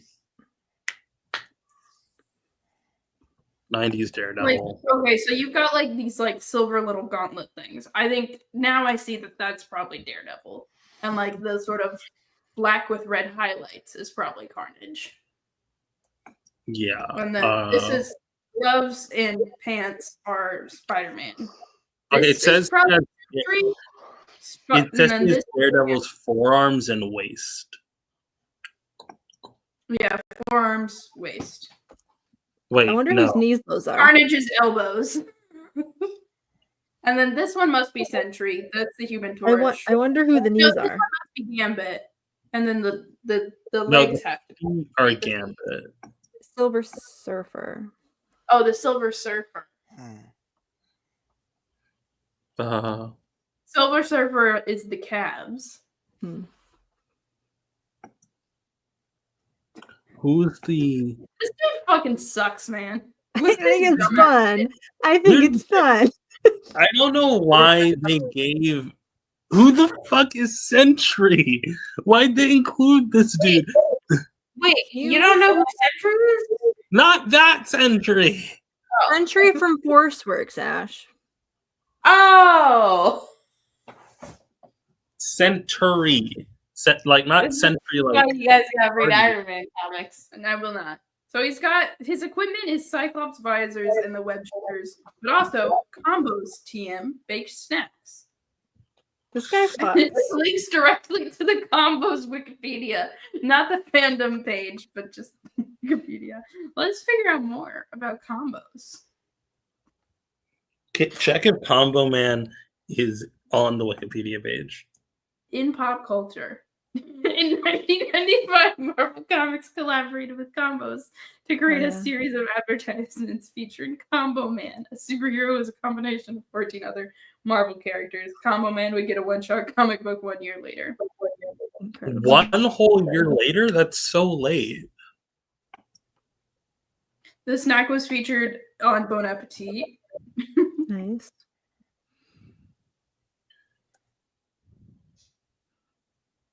He wrote a book? A Combos conspiracy theory was discussed on episode 91 on the podcast Amerikinda. What's Amerikinda? I guess Combos? click link number citation number 13. What is Amerikinda? What? I don't know. I'm scared that it's just gonna take us to like an episode of the podcast. Yeah, it's just taking us. We're going to a podcast with two men talking to each other. This is dangerous. We're doing a podcast on a Straight to podcast. What the fuck is happening? Anyway, I want to look at what their flavors are. I always hated combos. I don't really like. Right. I don't. And yeah, every time I get them, I'm disappointed. Okay, but consider what if they had. I'm interested in peanut butter. That sounds like it could be fun. That could be something. I didn't know they had sweet options of combos. They have. It seems like they've got 2 sweet options. Bacon, egg, and cheese sounds disgusting. Yeah. I got a bacon, egg, and cheese. That's why it's discontinued. Well, the Walgreens exclusive ones really popping off. They got Why exclusive are we talking content. about combos? What we've strayed too far from. You're the one who linked to it. I'm sorry. I don't know why we have to have pizza and pepperoni pizza. Why those have to be 2 separate ones. Oh, hi, Squid. To accommodate vegan. Squid, what's your favorite combo? Of what? Your combo of anything. Me and spending time with my friends. Aw, that's not Sweet. combo. Wait, boo! Scott Steiner and talk. Okay. Anyways, Wrestling Squid. tonight. Can we show my favorite Scott Steiner My clip? favorite combo is me and Tim. Scott Snyder related to the comic book writer or No, different guy? Scott Steiner, the man who has a very questionable command of the English language. Show the clip. This- Roll the clip. Wait, can we show the clip? Is this wrestling again? Or are we gonna get copyright It stricken? just We're don't gonna full get screen it. busted. It's on my Twitter, and I've edited a lot of things on top of it. Okay. Share your screen. Hold on. I'll send it to you. JT, not that century. I cannot stress enough. We are not J2? talking about that century. Why'd you send it to me? What about Century Sensei, It's spelled like the century, like 100 years. No, bacon, egg, and cheese combos. JT, I didn't know you were a New Yorker. I don't like cheese on mine. I just get a bacon and egg. A bacon, egg, and cheese, that's a delicious sandwich. A combo, no. In chip form, any kind of like chip snack food form where they're trying to make meat. Bullshit. That's the video. We're gonna do some bullshit. Don't worry. What have you done? We're doing some bullshit. On Twitter? Can you guys hear the sound? Turn it up a little bit. I know. Wait, hold on. Scott Steiner's the one on the right. I know that. I'm Wait a minute. Eeny, meeny, miny, mo. No. Eeny, meeny, miny. Wait. Stop being a baby. Plus, Booker called first. A baby. I'm good at eeny, meeny, miny, mo.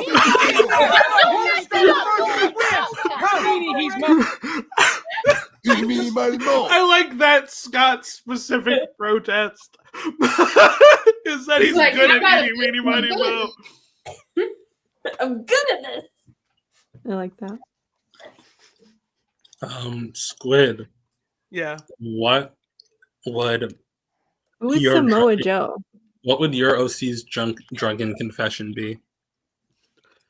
I don't know. I haven't gotten to know them that well yet. I need to get time to know them. Who would you ship them with in the DC universe? That's hard.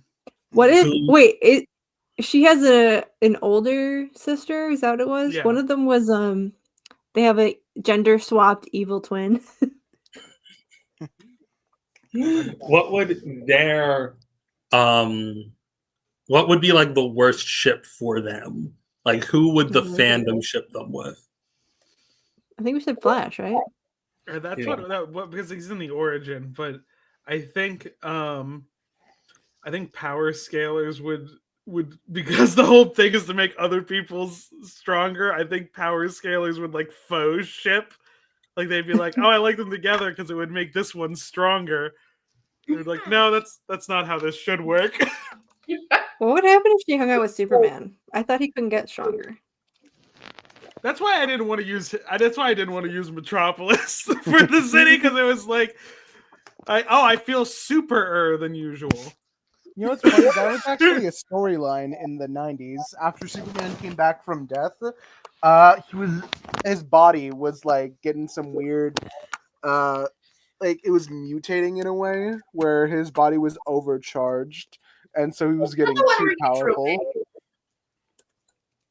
Like he inflates and gets real big and goes into space.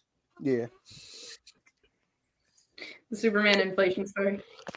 Oh I my wouldn't call god. it We inflation. have a chat message about Steiner Math. Have we ever watched Steiner Math? I can just find the typography for it and we can just show it without worry of getting in trouble. Okay. I have no idea what Steiner Math is. So Who's there's a Steiner? promo, the Scott Steiner, the one who's good at eeny meeny miny mo. Okay. He did a whole promo where he starts doing math. And it's kind of insane to listen to. He is probably the greatest talker in wrestling for none of the intended purposes of human speech. What a way to say that.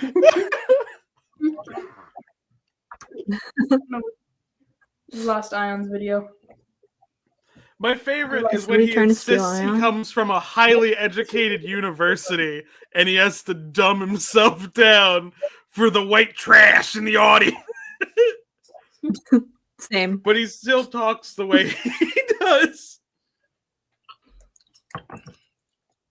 Gay people can do math. I can't. Just not any It's of a- these gay people. Only Ash. Wait. Squid When sending I- it again. God damn it. Yeah. Wait, who should I be sending it to? I don't know. Because I just see temperature play lesbians. I don't know whose computer this is on. It's on my computer, but at the same time, it's also on Stack's computer because my computer's been burning my legs for the past like couple hours. Ouch. You can also just share it yourself. I'm Yeah, on I a know, that's what I'm Firefox thing. doing. I have to go to. I have to switch browsers. Hang on, I got it. You know, they say all men are created equal, but you look at me and you look at Small Joe, and you can see that statement is not true. See, normally if you go one-on-one with another wrestler, you got a 50-50 chance of winning. But I'm a genetic freak, and I'm not normal. So you got a 25% at best at beating me. And then you add Kurt Angle to the mix, your chances of winning drastically go down. See, the three-way at sacrifice, you got a 33 and a third chance of winning. But I got a 66 and 2/3 chance of winning because Kurt Angle knows he can't beat me and he's not even going to try. So, Samoa Joe, you take your 33 and a third chance minus my 25% chance, and you got an 8 and a third chance of winning at sacrifice. But then you take my 75% chance of winning if we used to go one-on-one and then add 66 and 2/3%. I got 141 and 2/3 chance of winning at sacrifice. See, Big Joe, the numbers don't lie, and they spell disaster for you at sacrifice. Now, Sacrifice. my favorite thing about this match, he lost. Well, I mean, numbers wise, there was a chance. There was a chance. All this math, all this fucking math. Wait. He lost. Who? What's the word? Who won? Was it Samoa Joe? Joe. Damn. Kurt Angle didn't even participate in the match because he got an injury. So he wasn't even that's there. Why. They brought That's in a why. different guy. They changed the math completely. Nothing That's what wrong with this happened. math. So threw yeah, off, threw off Professor Scott Steiner. it threw off the math when Kurt Angle left. He's also the one that I send the clip of sometimes, where it's like a bunch of wrestlers sitting in a circle, and it's like really quiet, and they're all looking at him, and he just goes, "He's fat," and they're like, "Calm down." Also, what archetype of high schooler would your character be if they were to be sent back to high school in this AU? What are the archetypes of high schooler? I don't know, just like Band kid, senior kid, gay. stoner. Gay. Some of them can be like, crossed over. Smart. Hoodie up in the lunchroom on a table by themselves. Hell yeah. Wow, I can't. Everyone says He did not make characters that No, were. I'm the popular kid. no. Well, You're you in know, the I did you're my- the I school did- mascot. Oh, I did the whole thing like she's damaged. It's all What fucked is up. what's a team that she would be on that you would complain about? Like how I think the important question here is how would editorial fuck up your guys' characters for everyone? What's like the worst way that they can fuck up your character? Justice League Unlimited. Feel my leg right here. What put them in just Them seeing that she's from Central City and then tying her forever to Flash stuff. Burning your hand. Yeah. just like put her in the Flash fam? Yeah. She's just at events. It's like, okay, but she can't run like that. They just have to carry her. They give her super speed eventually. Oh god, they would. Toss her in the Speed Force. It'd be like, actually, the reason why your powers work is you enhance people via the speed force, and it's like, no, that's not how her powers work. I think the way that editorial would ruin my character is,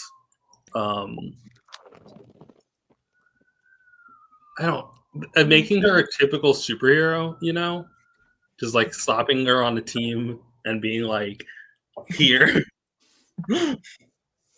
Nova Scotia has banned American alcohol from stores. Wait, what? That's funny. Nova Scotia. Man, they're gonna be missing out on a lot of Canada. really shitty beers. Where We're officially in a trade war now. Where is Yeah. Nova Scotia again? Canada. Canada. Okay. Does that mean we can't go to Canada? That does not mean No. that. That's not what a trade war Are is. you American alcohol? No, I want to go to Canada and I want to say hi to my best friend Ryan North. You think That's Ryan unrelated. Move to Do you Canada. think they're gonna put a tariff on paying for Ryan North's writing? I don't Do you that think he'll that's get how to charge works. more? I don't think he's a good. He's just a good writer.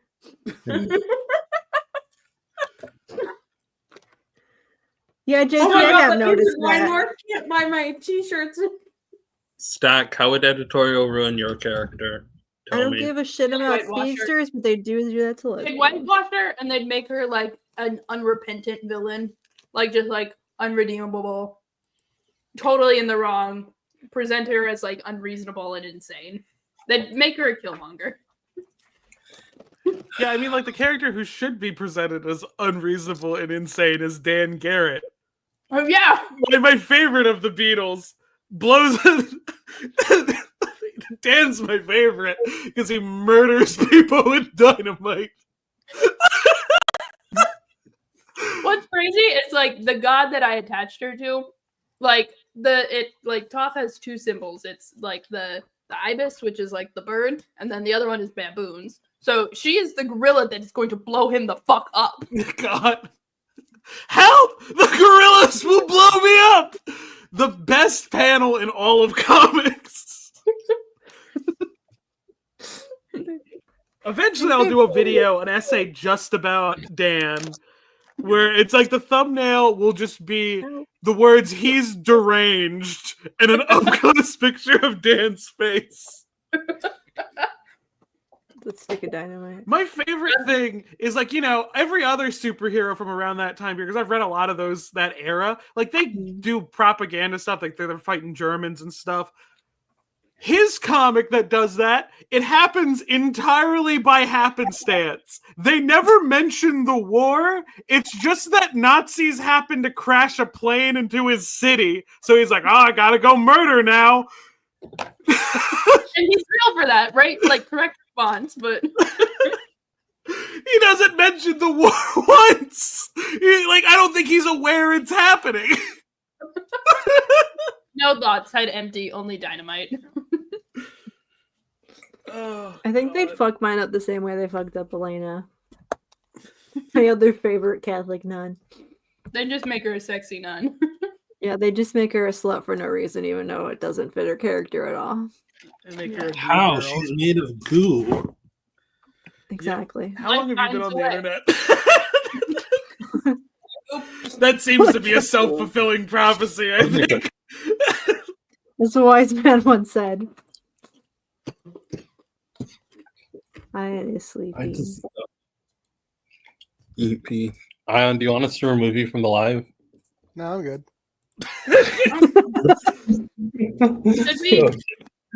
Should we do the 5 parts, 1 minute frantic fan fiction with Oh Squid? my God. Sure. I want to do it so bad. I think it'd be so funny. I don't think I have like the. I think my muscles are actually just sore from working out today. Okay. That makes sense. I mean, I have to go get my computer back. Do it on your phone, I beg No. you. Do it on your phone. Look, here's your phone right here. You type faster on your phone. I know. Yes, you do. It's fine. So Oh, my back. 5? 5, Okay, right? how do I go? I forget to. Okay. I'm gonna give you the code. It's Wait a minute. franticfanfic.com. Just click join game. Maybe I should send this to Salty. I think he might have fun with this. Can you send this to Salty? Is Salty awake right now? Well, not right now. I'm sure Salty's asleep at the moment. No, put your laser hot computer down. No. Fuck you. Okay, Whatever. please. Code again? It hasn't been made yet. No. I'm typing it right now. My mom is a goat. There's the JT code. post it anonymously if you must, but I post posted your it. fanfic on AO3. It's always fun to get feedback. It's That fun to is an feel like- I, not a 1. I just copy and paste it. Oof. Wait, which chat? Oh, it's in our thing. I'm very stupid. No, You're you're not. stupid. You're very smart. Stack is stupid. Mean to me. Yeah, Stack stupid. Yeah. I'm sorry. I'm sorry. Please love me. No. I'm writing fanfic about leaving you for Wyatt Wingfoot. Okay, everybody's in. You leave me. You're right. All right, Yeah. start putting your. Put your OC in. What's your Oh. OC? Yeah. I forgot how to spell her name.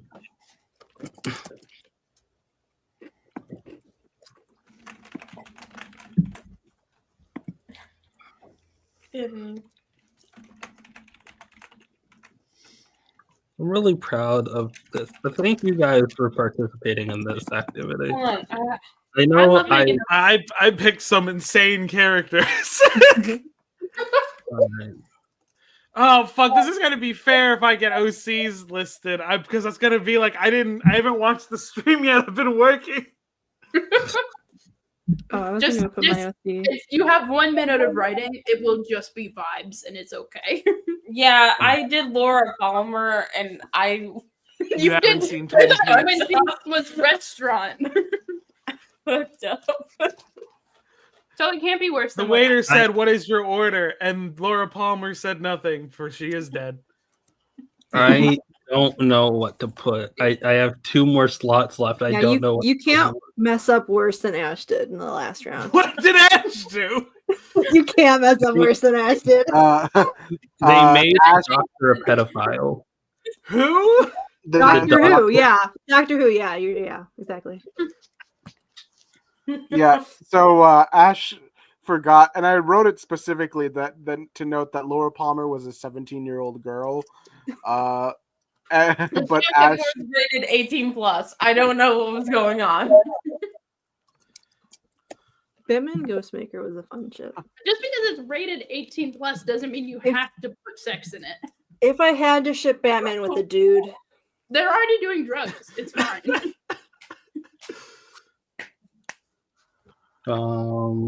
What am I filling out here? I don't know. I do not know enough DC characters. Oh, are we supposed to just only do DC characters? No. No. I just don't know characters in general. Oh, You know, Carol, why do I get 2 of my own picks?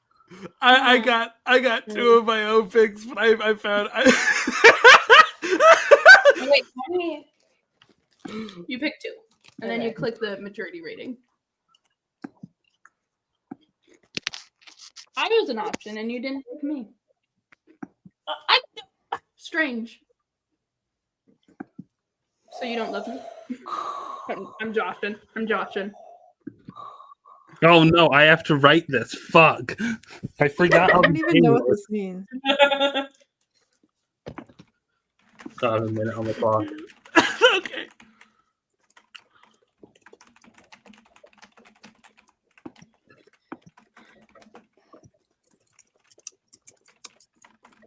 I only barely remember who this character is.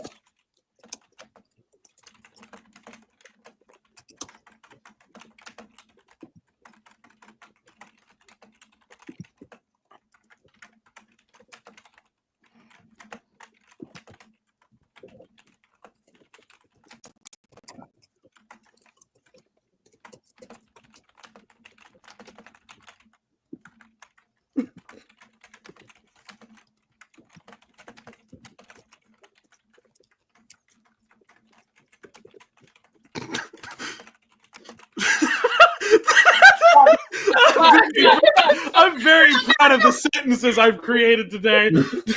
No, what? 1 minute. Oh no.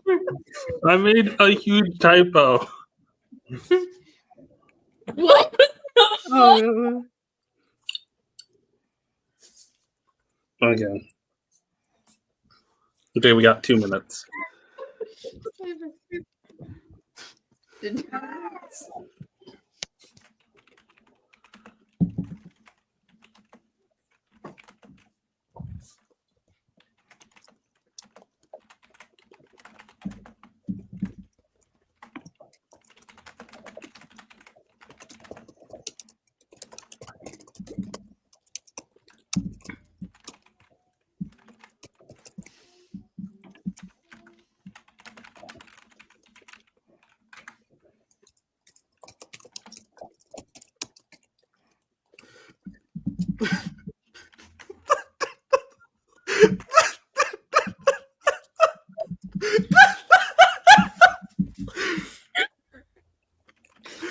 I've done something.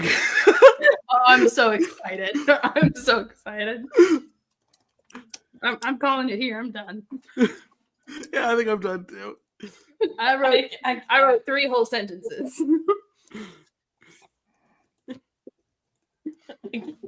Yeah. I can't with this. There's not I gonna be. did this to myself, but like I can't. There's 4 seconds left. I got nothing.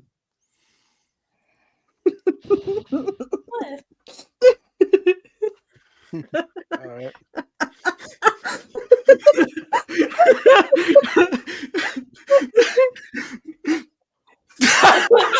Oh shit! What? There's so-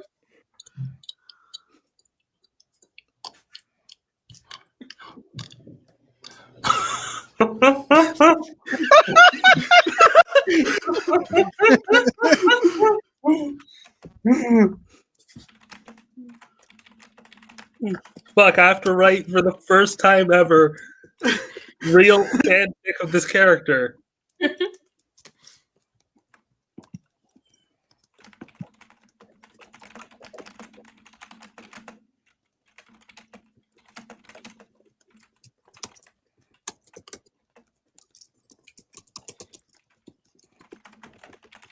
Oh, why do I have less time?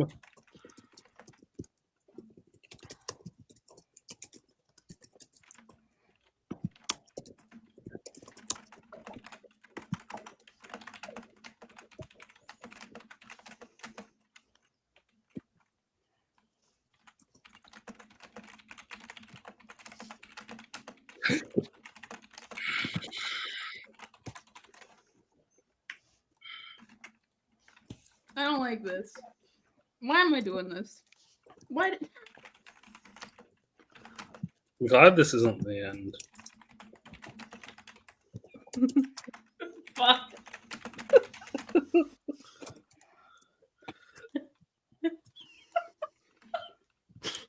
I forgot I did that. I looked over and I forgot I did that. Oh my god. The prompt wasn't helpful in getting me out of that situation at all. All right, the 4th part of the 4th fanfic.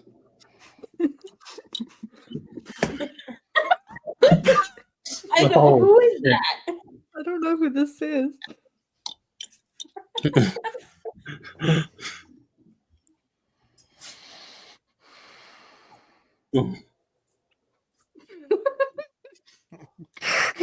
Who did this?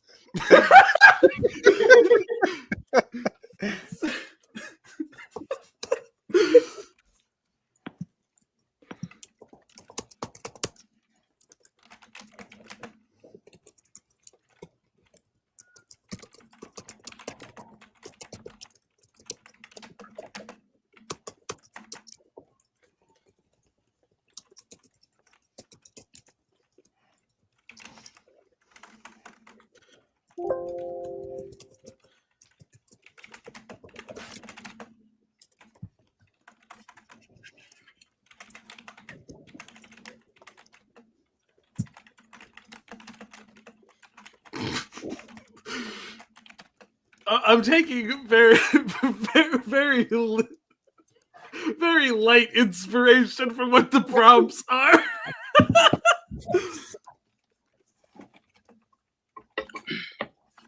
shit. I have to spend time plugging my laptop in.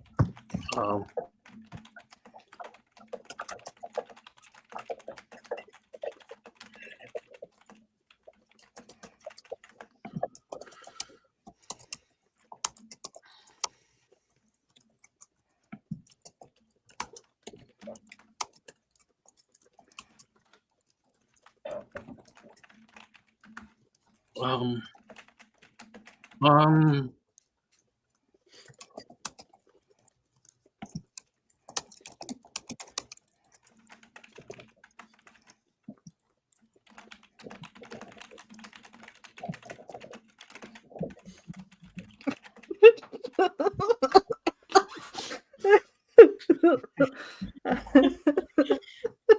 right. The end of the Creating last. some truly stellar fanfiction, y'all. Who? Okay. What? Who spelled Vader wrong? Hello?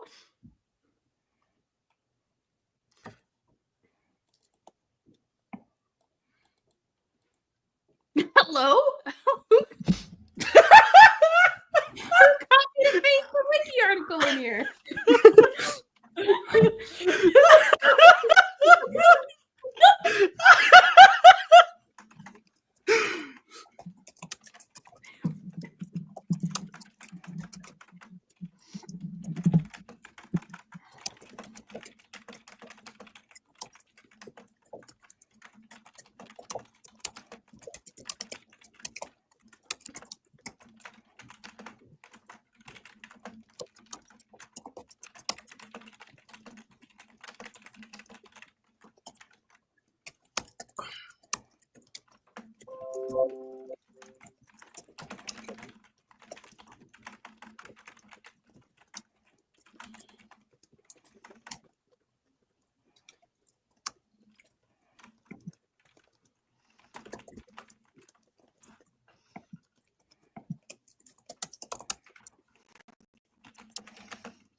Okay, I think I'm done.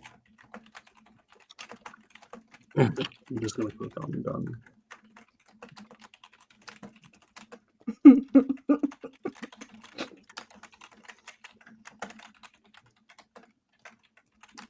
Done.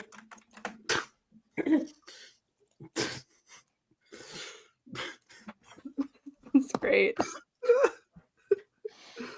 I don't think. Oh no. A lot going on. Yay! Oh, we all have different. Mine is a little dead rat. Mine's a turtle that grows. Oh, I have to title mine. Let me read it.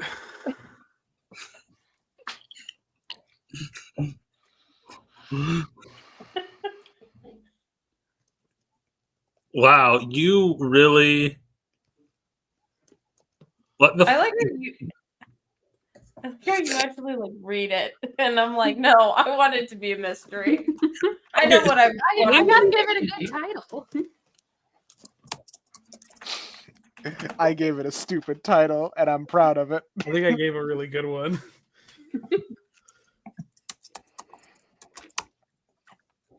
I'm glad you asked, Queer Webs. We are doing Frantic Fanfic, a sort of round robin. All right, we're doing it now. We're gonna read all our fanfics that we collaborated on. All right, I can do this. Hello, strange creature. What are you? I'm a hedgehog. I don't believe you. Let's fuck, Sonic said with a thumbs up.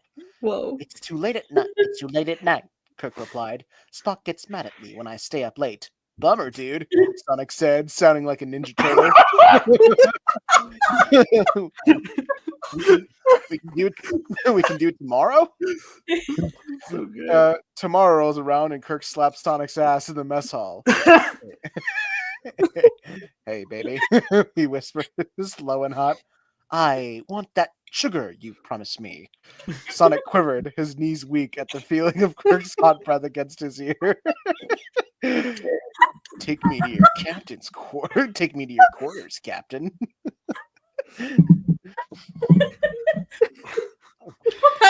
Not such things. Oh my god. The two got on skateboards and traversed the inside of the Enterprise. Sick as fuck. Illness.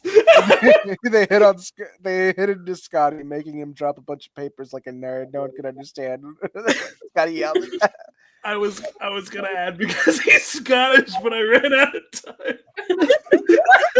Why did you do? What was the prompt? Illness, so I put in sick as fuck.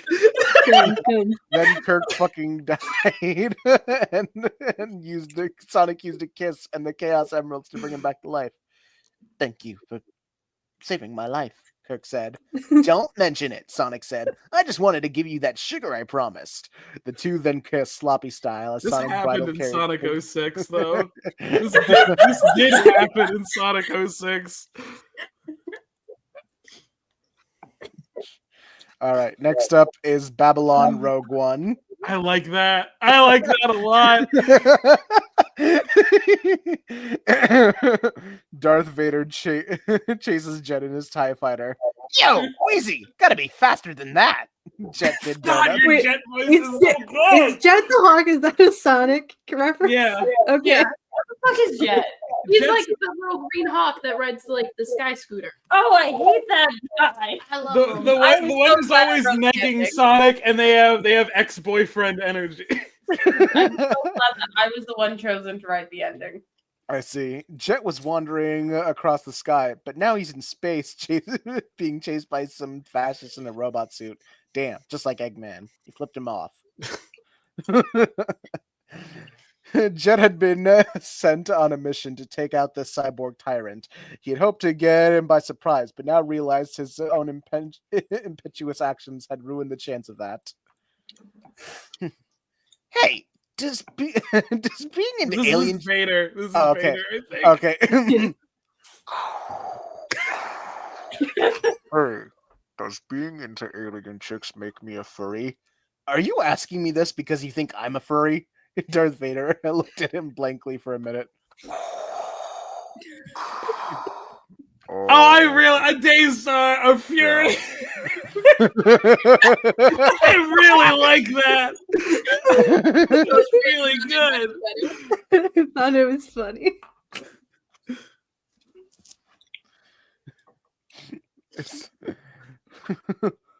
Well, I'm not a furry, Jet says.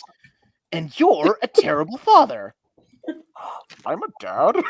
Darth Vader's voice sounded sad, despite the programming of the suit. Oh shit, wrong time in the film. I am a child? Children, Jet says, before cursing under his breath. I must go, Darth Vader says, speeding off in search of his alleged children. But before he does, he blows up Jet just for good measure. Fuck this dude, I know who he is. Mean to him. Mean to him. I was glad I blew him up. I don't like him. All right.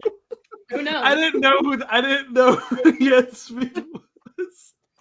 So the prompt was hot dog, and I copy pasted the hot dog Wikipedia article. I was trying to write, dude, you can't just copy paste. I was trying to write two words. I tried to capitalize off of that. I was just like, I don't know what else to write. What can else I do with a hot All right, dog? wait, hold on. Read my intro, please. What happened with this?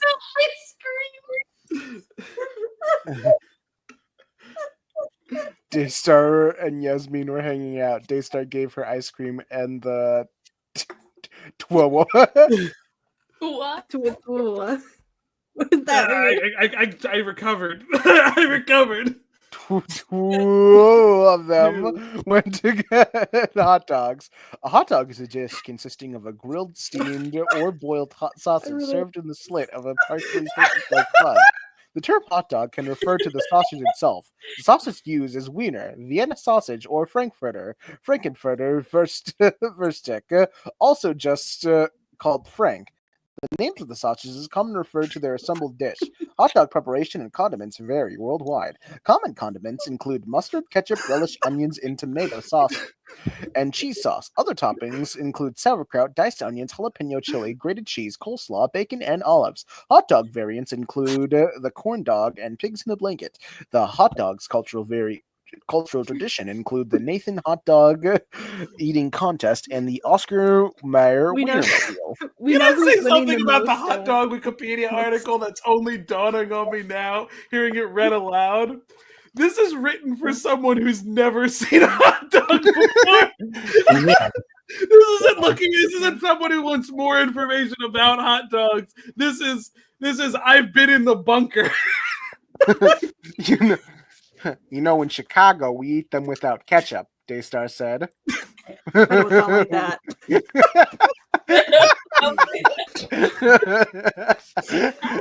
I didn't know how to do a you impression, so I just weird. Weird. Yes. No, you see, it tastes better with all this weird stuff in it. Okay, Yasmin said, want to make TikToks? Daystar said, asked. Sure, Yasmin replied. The apple danced.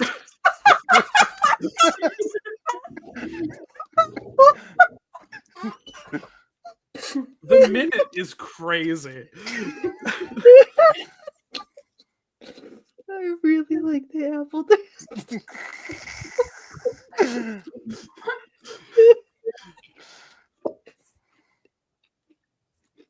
The apple dance was so good. It's been temporary and completely speechless. Wild, right? Daystar chuckled and shook her head, then opened a time portal. The modern era disgusts me. I'm going to a better future. I know we said everything right. Take a hot dog with you? Daystar offers. No. Like maybe it was like my bad for assuming maybe that she was Muslim just because she's Egyptian and from like the 40s. Oh, that was her name. I already caught part of everything. You gotta watch it. Watch it and tell us your opinions on them. Yeah, I will. I think Daystar will approve of the final part that I wrote. All right, Daystar's dream. Yeah. So are you into women? Lady Frankenstein asked. I'm definitely no longer into men, Carol replies. It's not like they've done me any good ever. Same. I like that a spirit. They make out so hard. Scissor City up in here. Carpet bushes. Every emote. I like that a spirit took hold of Daystar. I didn't even look at the prompt. Can I just say, I set up this fan fiction specifically because I was hoping that Daystar would get it. I just did not expect Daystar to get it that fast. We know we need it from the top, Ayaan, the whole thing. No stopping. Okay. No, let me do it. Yeah. They make out so hard. Scissor City up in here. Carpet munching, bushes flying, lesbian sex slapping style, big time. Woo! Someone clip that. Yeah, look at that. All right. There's a non-zero chance that woke Sheldon up. Lady Frankenstein uses her wings that she secretly has to fly with Carol in their areola exploration. Good. I was proud of myself for that wordplay. I give you a poop emoji for that. Hey, do you want to get a vampire in here to make it a threesome? Frankenstein asked. Sure, as long as she doesn't bite, Carol said. She won't if you don't ask, Lady said. The two fly to Transylvania. That's not what. Is that what vampy means? I think. Never mind. What? The two begin talking briefly. Begin to talk briefly briefing each other on the previous lesbian experiences and terrible moments with men. Wow, I should kill Hal Jordan, thought Lady Frankenstein. Wow, I should kill Frankenstein. It's a monster, thought Carol. I like it. This gonna is give it literally everything- Daystar's dream fan fiction. This one was good for me. I'm gonna give that everything but the poop emoji. Christina sits beside the graves of the people who ended her life, ended the life she could have had. A hedgehog crawls across her feet and then glows, turning into a magical girl, Silver. I'll stop you, Iblis Trigger! Silver then used his powers to lift Christina up and down. Dude, what the hell? It's no use! God. I wish I was dead again. I'll make your dreams come true. Then Silver threw her far, far away. Christina was sent flying through the air. She landed at a Taco Bell.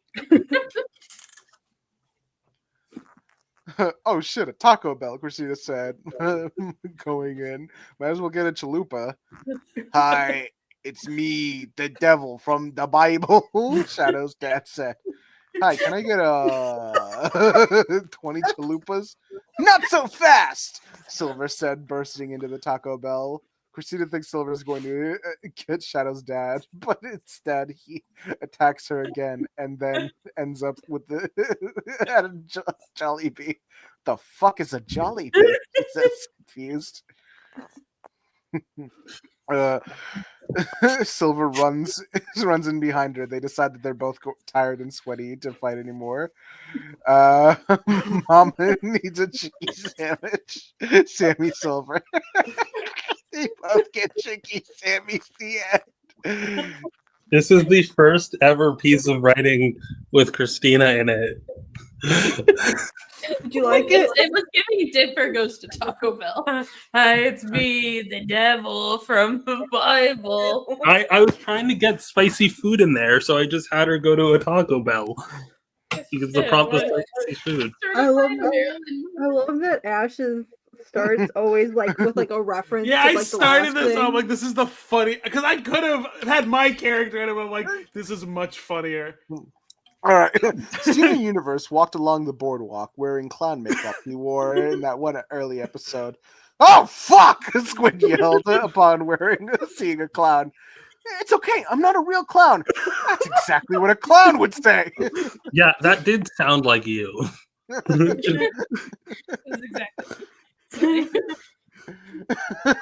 What can I do to prove I'm not a clown? Don't be funny, Squid said. Done. Steven Universe is never funny.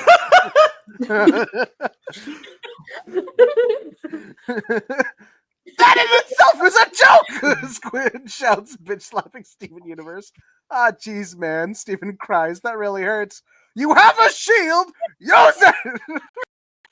I like that I just became the Uncle Grandpa crossover for a minute, but Steven learning to use his shield. Steven cries out, holding his Accurate cheek. thing ever, though. Squid looks at them. Good morning. Uninterested in what's happening in front of them. Squid looks down at his hands. What am I doing? Beating me up? Steven answers pathetically, snot coming out of his nose. This is just a fanfic, a child's game, Squid sighs. I wouldn't do this in real life. I could get arrested. Are we friends? Steven asks. Stop making friends with people who are trying to kill you! But Squid, Steven then did a song. What are strangers if not friends you haven't met? People who put you to the test. People who challenge you and treat you. Because friendship is the most amazing thing. Friendship makes me want to sing. Friendship is what we all need today. I think we need to kill this guy, Steven. Need songs. Inaccurate Squid. OOC Squid. Me. Ayaan, you have managed to write another Another Steven banger. Universe song. Oh man, that was funny. Bonus Funny shit. Yep. Let's vote. I think this, yeah.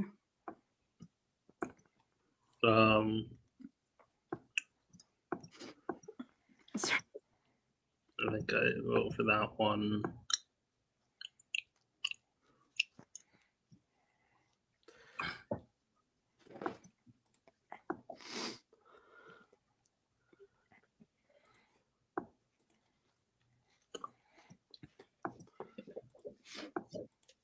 I think this is the best thing that humanity has ever created, you know? Yeah. Don't forget to download the stories. Make sure to post all the stories. Someone did clip my unhinged screaming. I did notice we should have done. We are 6 and not 5. Yeah. Squid, do you have any questions for us about our OCs? Because you didn't. I need to watch it. Like I don't have it. I don't have any questions because I am like a newborn babe in the forest. I didn't even try to read the prompt on that one. I just went into a fugue state. Started furiously typing. Yeah. Oh, I got first place. No. Oh, Well, we all got first place.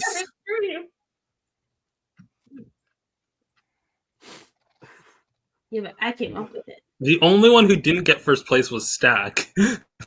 Well, I got first place last time, so it's fine.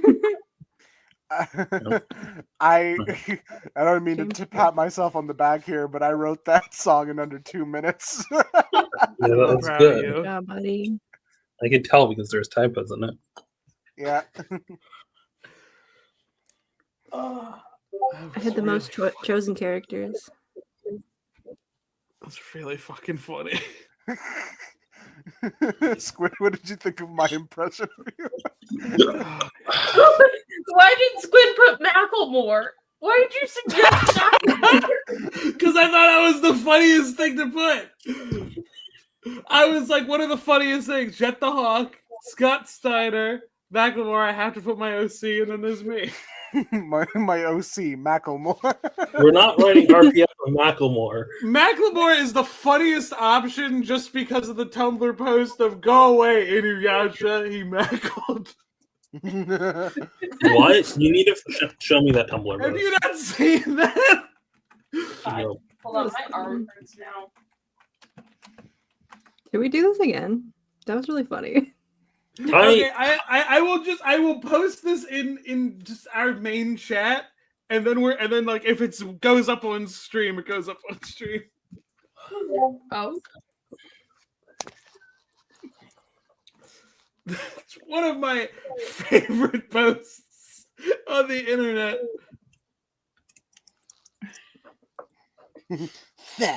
It's me, Inuyasha, the half-demon. I can defeat every demon who crossed my path. You think you can take me? Macklemore pointed to the door. Go away, Inuyasha! He mackled. Is that all? Yeah, that's it. That's the whole post. That's the whole reason. Like, I need to put Macklemore down.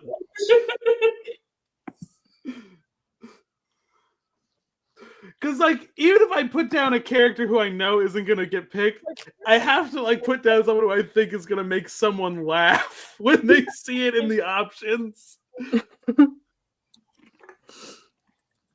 Forget what I had to pick from. Do you guys want to play again? Yes. My arm hurt. Let's do it for a minute, all 6. All 6? So 6 parts? I guess. They need like a replay button. There's no like put me in the same group with the same people button. I'm so tired. I guess we're not down to watch a movie after the stream. I got work in the morning. I'm never down to watch a movie. You just trick me into it. What does hide writers? What do you think that means? What? What is what? Hide writers? We don't want to do that. It means I don't think we want to do that. We have to be proud of what we've done here. Yeah. Yeah. I'm proud. Do we have a new code yet? Or soon? Hold on. I'm gonna try and move. Okay. They're playing a dangerous game here. Good. I expect questions about OC. I want to make stuff with this OC now. I just don't know what to make. Ooh. Oh no! Oh, Definitely when I was writing like the Dangerous thing. outline thing, I did have like the thought of like, oh, like Place this it is on your actually a phone, decent base please. for a story Codes to be in built the from. private chat. Write your OC. Write the fan. Like you have a whole outline for a fan fiction. Yeah. I'm gonna do it like this because no one's back on the couch. It's only me on the couch. Oh, okay. You pointed it too much towards I'm you. trying to name what your icon is in this game. Pants boy. Wait, how do you- I'm oscillating between Vampire Namor and Sexy Morbius. I think it's Vampire Namor. I think it had like a very specific name, like Buff Vampire or something. I've run out of characters to Why write. aren't you coming over here? You know what? It looks like a vampire version of the Amazo Come robot. back on the couch. God. Okay. Also, my computer's dying a little Okay, you can go All right, too. characters Put the camera to towards- write. Oh shoot! Do I still put my OC? If you want. I think at this point we've tried so much. You know what? I'm doing it again. I need more. Ooh. I'm not doing the OC this time. I'm just picking random characters. I'm going buck wild. Chase your bliss. I put my OC in there, but I love I'm putting my OC in there because that means I only need to think of 3 characters, which is so much better.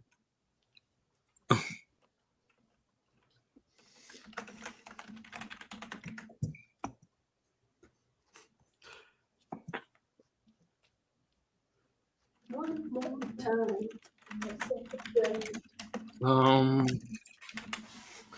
There we go. There we go. I think I got some good ones in there. water. Okay. Don't start the game without me. Okay, don't. Rena and Ayaan don't hit go yet. Okay. I think it just auto starts when everybody's in. Okay, you guys can start the game. Oh wait, hey, without you on the couch, I can actually kind of sit a little weird. We do this.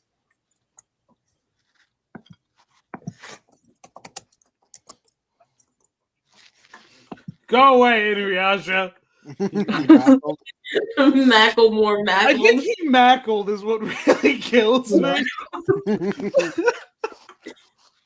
I feel like that should just be a trope in fanfiction now. Mackle less.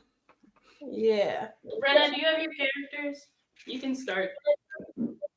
Almost. I need one more. Oh. You know what? It wasn't picked last time. I'm resubbing it. That's fine. I submit like the same 5 characters. I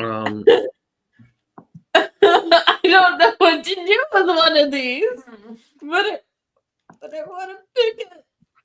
But I shouldn't.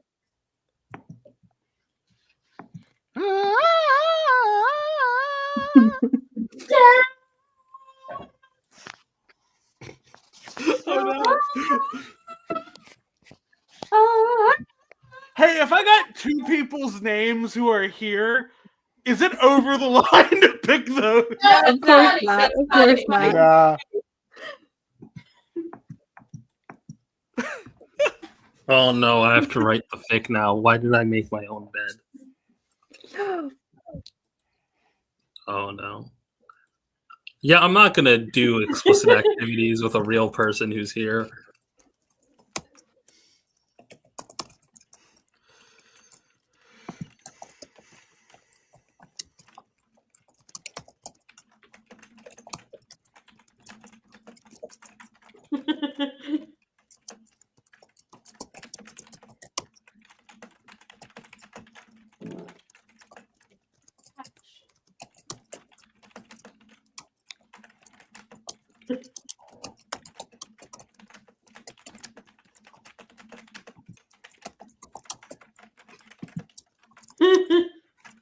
You know, I fulfilled the prompt. All the characters are there. Don't need anything else.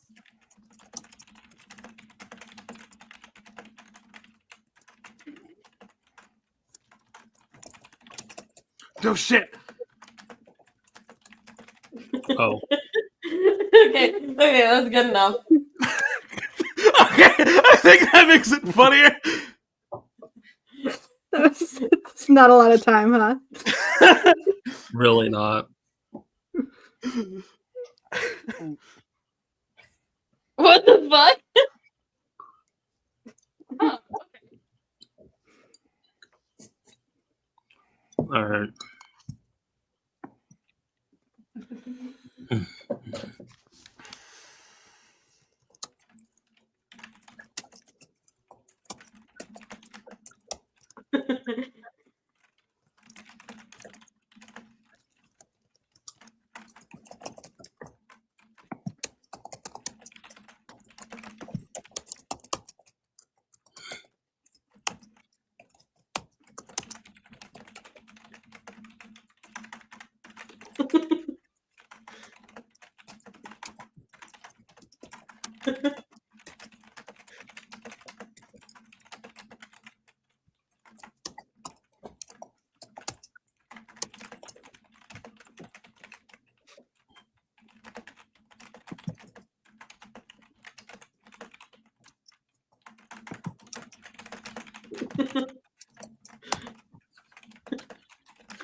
I always make a typo because I rush. big time. Oh. Oh my god. Oh. Oh my god.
Okay, I did succeed in remembering the name of a Ben 10 character.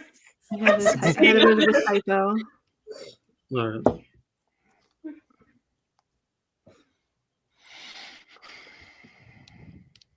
What the fuck? That's a choice of characters. Okay. Benjamin.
All right, I'm finished.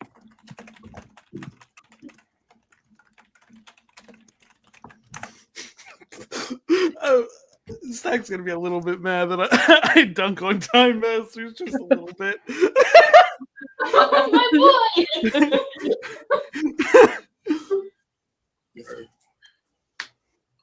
All right, and then we have one more.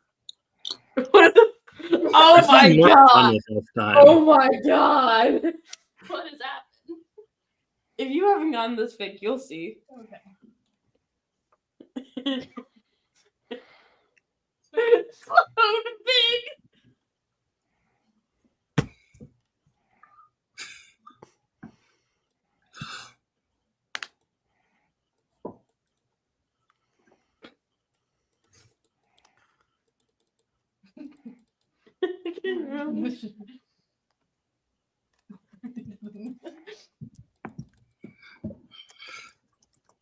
The fuck does this prompt mean?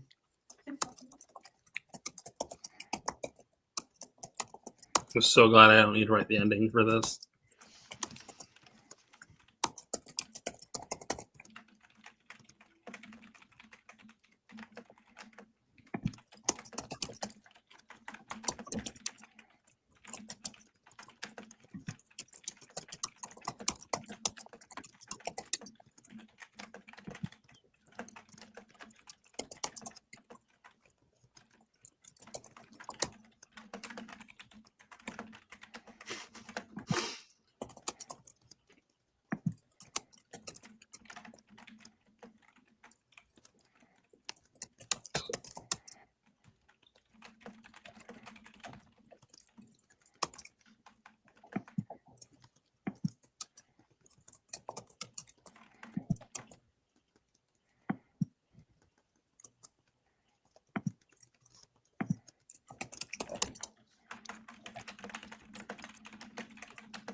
I don't know what to write next.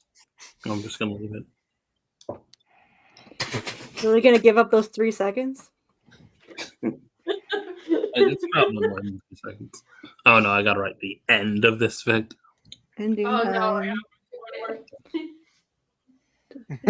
Oh, come on. That's not my prompt was first time. Okay. Doesn't have a daughter. Bitchless.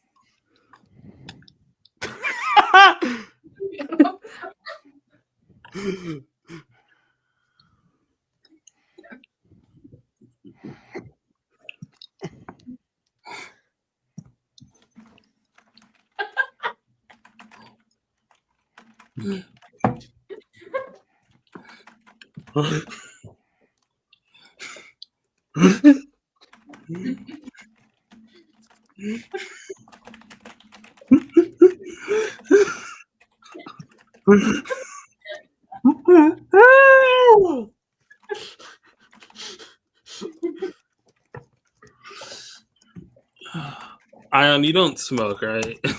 Yeah, I don't smoke. Thought so.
Fuck. That's the first time I wish I had more time. This is fun. This is a good game. Oh.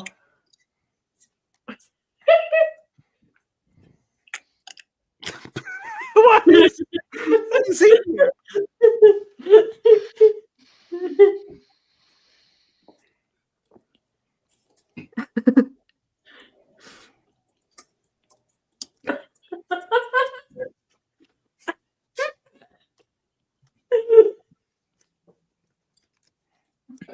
All right. Oh, wait, did I forget to submit it?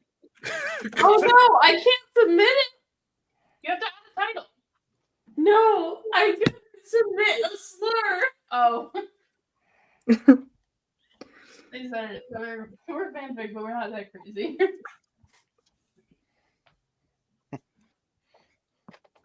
There's got to be a slur setting. A slurting. I'm surprised we finished that quickly. That's what she Well, said. there's a timer.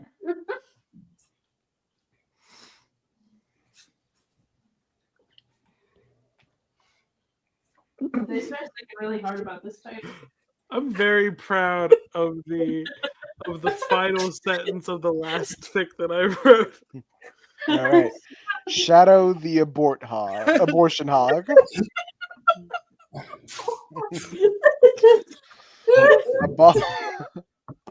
A ball of fire came flying from the sky, landing on the beach of Themyscira. Oh damn, Diana. Can I say what I pictured with that before we move it? The video of the person launching the rocket and it hits the camera. Oh damn.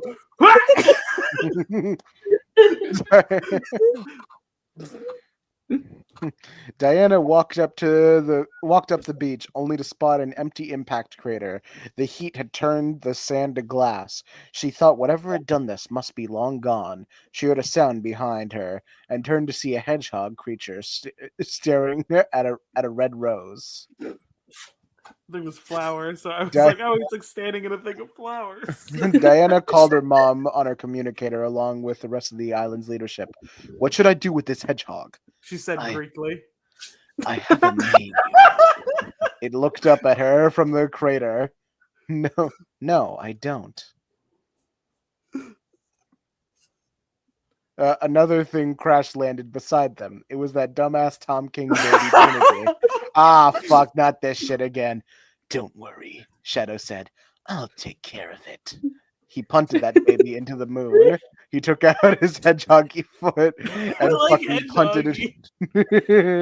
Punted it into the moon. The moon was now destroyed, and Eggman is crying because that means he can't piss on it. Gee, I wonder who wrote that. Wonder Woman frowned at the hedgehog. Fuck that baby. Fuck that baby. But we are a peaceful people, and you fucking killed it. It had to be destroyed, Shadow said. The veil between here and man's world is unbreakable, and I won't allow that. Are you not a man? Wonder Woman asked. I'm transitioning. Whoa, he's transsexual. I didn't know that. Whoa, he's transgender. I didn't know that. By the way, I'm cool. Shadow then tried shaking the sand off his quills. Diana found this adorable and helped him. I can do it myself, Shadow yelped. What about this area? Wonder Woman scratched Shadow behind his ears and he started purring. He later became Diana's friend and sometimes he pukes on the floor. Like a cat? Hi, dog. Hi, Mark. I couldn't think of a name. I just said the funniest thing I thought I said in the fic. Rena looked out the window, miles away. Ayaan did the same. It was raining in New York. It was raining in Baltimore. This is because Rena and Ayaan both live on the East Coast. Cloud big. I was like, I couldn't get it out in time. I needed to communicate the ideas quickly. Then Chaos from Sonic Adventure 1 showed up, and with the power of Jesus, the strongest team was assembled to take him down. Rena, Ayaan, and of course, Trevor the Hedgehog, who did not approve of Ayaan's religion. Ayaan and Rena exchanged looks. This guy kind of harshing the vibe, Rena asked, pointing at Trevor. Yeah, Ayaan said, makes me uncomfortable. No one else is needed, Rena said, just the two of us. We can make it if we try, Ayaan sang.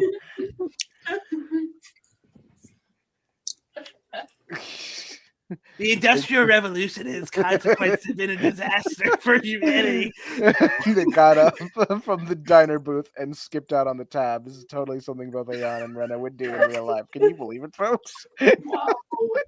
Wow. Whoa, I can't believe that, you guys. I'm a sucker for talking directly to the audience. It's haram to skip out on a tab, Ayaan says. So is weed. Rena reminds him. Wait, no, it's not. Let's do some weed, Rena says. Because it's the East Coast and weed is legal. It's not everywhere. The prompt is love across time, and it's kind of weird to ship my friends, and I don't think they would make that slappy seconds. So I'm stalling for time while they do weed cigarettes. I don't know how weed works. So I'm from the Midwest. It's called a bunt, and yes, my weed smoking girlfriend smoked them. Oh my god! Can you read the weed smoking girlfriend's post online before we end for the night? All right. I don't smoke. Ayaan said, neither do I. My first time in New York, Ayaan said, edibles are legal here, right? Yeah. Chaos. Chaos, Ayaan shouted and turned to him, confused. Want to do edibles? Amazing way to tie it all up. This is actually like a complete story. This is great. I like. I can't believe I haven't shown y'all the Salty DK Dan canceling Boo Boo from Yogi Bear video yet, because the New York City comment would have triggered something in y'all. Hey, Boo Boo! I can't believe we're in real New York City, Boo Boo. All right. Time masturbators. So what are your intentions with my granddaughter? Rip asked with his arms crossed. I swear, sir, I'll have her home by 7 sharp. Yasmin smirked, secretly gonna fuck.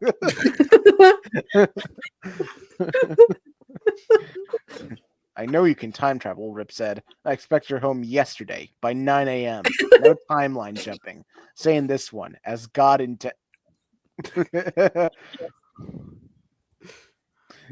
Wow, homophobic much? Yasmin said, rolling her eyes.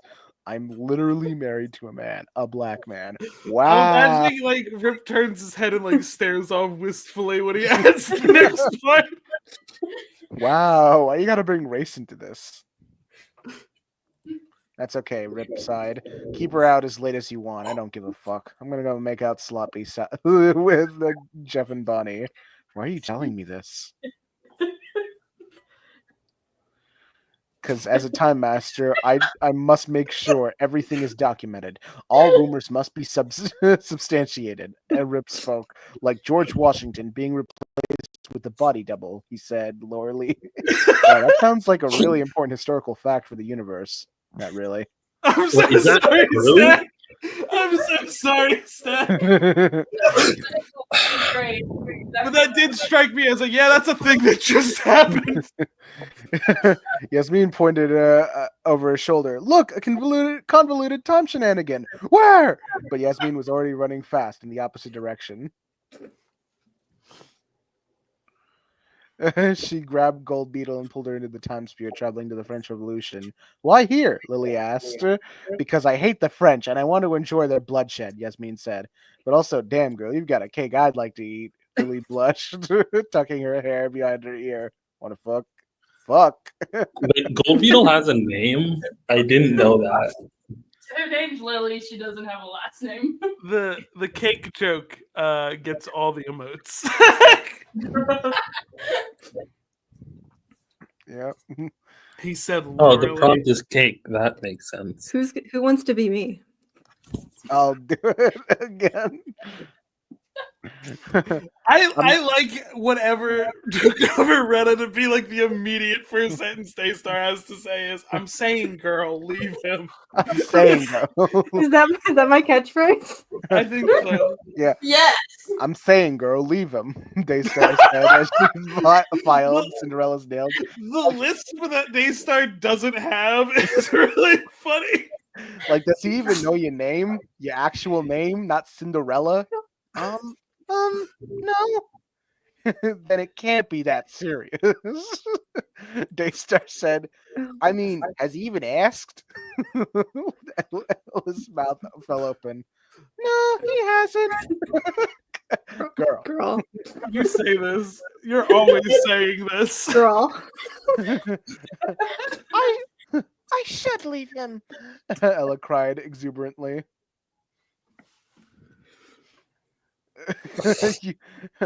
Better idea, Daystar said, pulling a gun from her hip.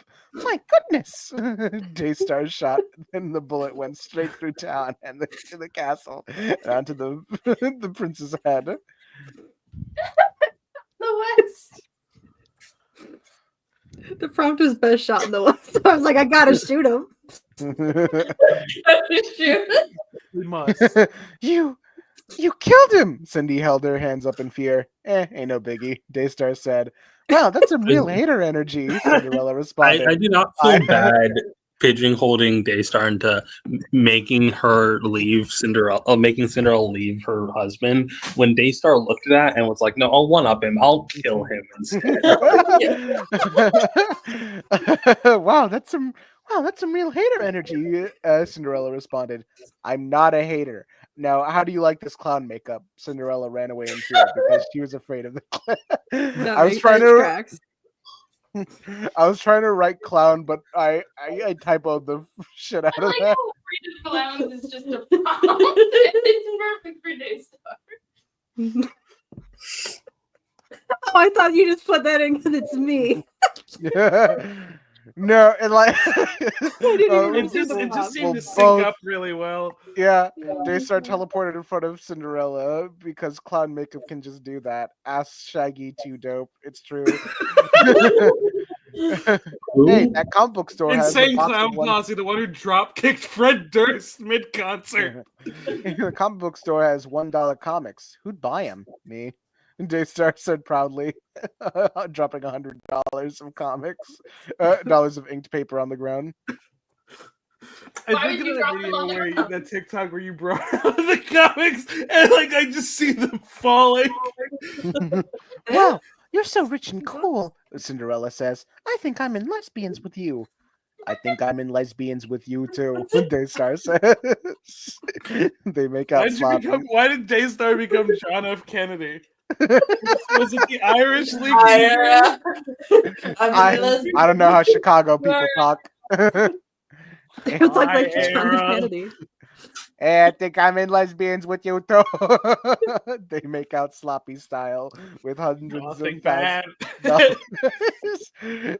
worth of comics, mostly Iron Man and Batman, and anything written by Mariko Tamaki because she's the GOAT. And they do lesbian shenanigans like tax evasions, and Prince Charming gets fucking blown up or something. I don't care. The end. Amazing, incredible, love it. Oh god, there's so much here. All right. It's a frog here. Perfectly frog. So being green, huh? It ain't Benjamin Tenjamin said. Asked. It ain't easy. Benjamin's really good. Alphaba sighed. Alphaba knocks out Benjamin Tenjamin and then puts him on. Honestly, I thought Daystar wrote this when I first. This is an Ash. This has Ash energy. Alphaba knocks out Benjamin Tenjamin and then put him on top of a rug. Then rolled his unconscious body in the rug and then threw him out of the window. Try to find gravity now, bitch. She's wicked. Wow. Why is he beating up this child? Squid squinted at his computer screen. Well, I mean that last line kind of fulfills my prompt. Yet they persisted. Like, I gotta write something. As Elphaba turned around, a loud noise and green light came from behind her. She turned around to see a giant bug. Stink fly! It announced. Okay. That was why I was very red. Like, is that the right name? I was like, yes. Defy this, bitch! It shot gunk at her. He's always saying that. I already made that joke, she screamed as the water in the junk dissolved her. Then Elphaba woke up. It was all a dream. She turned and saw Benjamin Tenjamin there at her bedpost.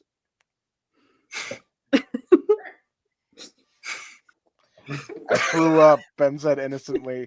Ben, for the last time, you are a grown-ass man now. Stop announcing it. How is this Ben 10,000?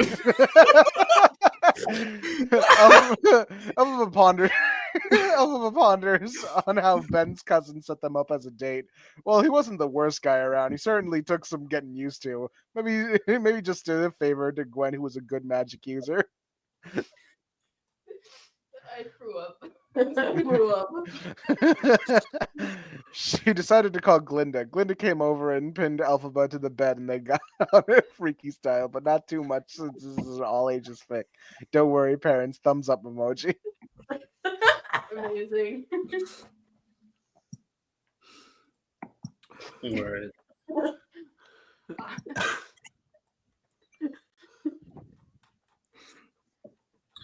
Last one. I don't think I can read this one. No, I can read it. No, I think that Squid Squid has to read this one.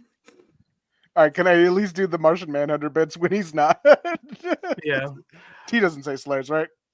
We'll see. Well, Martian Manhunter noticed a strange green creature following him.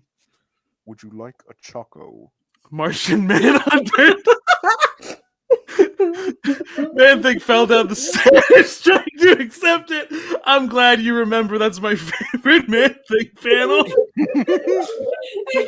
knew it had to be in there. Oh no, jeez, you're bleeding. I'm faggot. Man-Thing mode.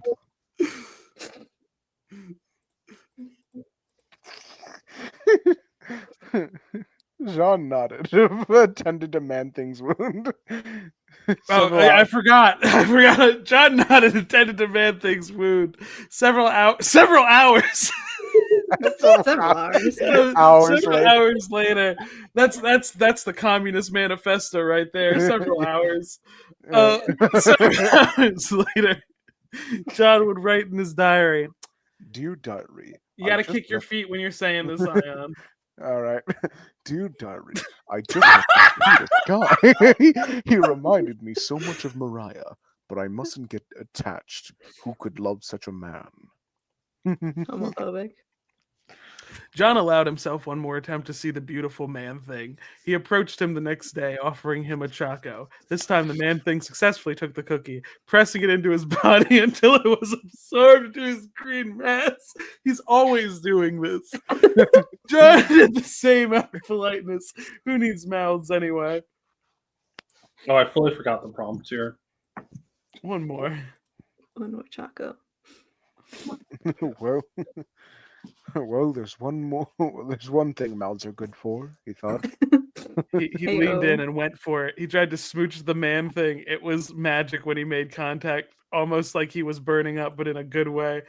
And then I tried, for my next part, I really tried to capture Steve Gerber's voice when he's writing Man-Thing. Man-Thing did not understand the Martian's words, for he lacked the ability to do so. He could merely sense the being's alien, yet all too familiar familiar emotions. Bleh. All that new fear burned at the Man-Thing's touch. And while this was fear, it was different. Fear in response to another emotion. While fear normally enraged the thoughtless being, this balanced out. They fucked green style. I like the lore that we've created that Man Thing knows 2 words. It's I'm faggot. Who taught him this? It was us. I do enjoy that. Because the second I saw Man Thing, I was like, okay, Squid definitely put this in here. And 2, I'm gonna make him fall down those stairs. All right.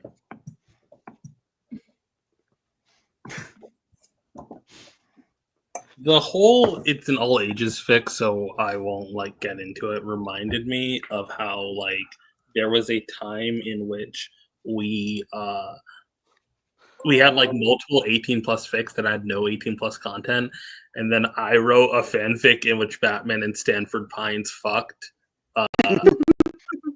in the all ages fic. Exactly. Yay! So Ayon's relationship advice 1. Yeah. The best. You know, I feel like I really made that shine. it was a collective effort. Don't forget to download them. You know, it's several hours. Yeah. Squid, what like weed smoking girlfriend thing did you want me to read? Have you not seen the weed smoking girlfriends Was post? Was that the one where the guy like gets like, mad? Yeah, he has 3 different weed smoking girlfriends. Yeah. Let me find it. I think that's where it's called a bunt game comes from. Pull it up. I'll send it to you. Shamik Moore would have been funny. I know. I was thinking about it because that was one of the ones that I got, and I was like, I can't make that joke. I can't do it. Okay, let me see. I almost did Lois Lane and Maria Robotnik, but I was like, I have Rena and it needs to be this one. Oh yeah, you got alphabet pilled this week, huh? I like it. I like it a lot. I like it because it's insane. It is crazy. Wait, we gotta read the weed smoking girlfriends post, and then we gotta end the stream. I think it's crazy. You haven't gotten this far yet, but I think it's crazy that musical got really popular like 10 years after the book came out, and then he was just like, "Cool, I want to dip my toes back in that world. I'm not gonna write anything about Alpha or Glinda though. I'm just doing my OC." It's great. Isn't Glinda in the second one? Like very briefly? A little bit. Okay. She's in it a little bit. Hold on, it's taking a while to load. It's a long post. It's called a bunt, not a weed cigarette. Weed cigarette. I think they got weed in Illinois. I think it's legal here. It is. It's legal in most of the Midwest. So. They just put up a bunch of weed shops in the last couple of years because it's a thing now. Should I do a weed? I don't think I like it. Try an edible. Is it still loading for you? Yeah, I can do it off my phone. Someone needs to share the screen. Someone needs to share the screen. Hold on. We need the visuals. Not Hold on. Yeah, I'll share it because I already have it up. Okay. All right, there we go. Okay. My 3 girlfriends, and yes, they smoke weed. Do they smoke weed? Yes, actually. You mean she isn't just smoking a cigarette, but a weed cigarette? It's called a bunt. Weed cigarette. And yes, it is a weed bunt. They all smoke weed bunts before we kiss. They are my girlfriends. They don't look like they smoke weed.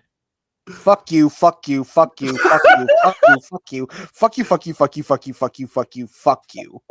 I'm so angry. You are so lucky. My 3 weed smoking girlfriends are rubbing my shoulders to calm me down. I'm so mad. Your weed-smoking girlfriend has a Hello Kitty tattoo on her belly, the one in the middle.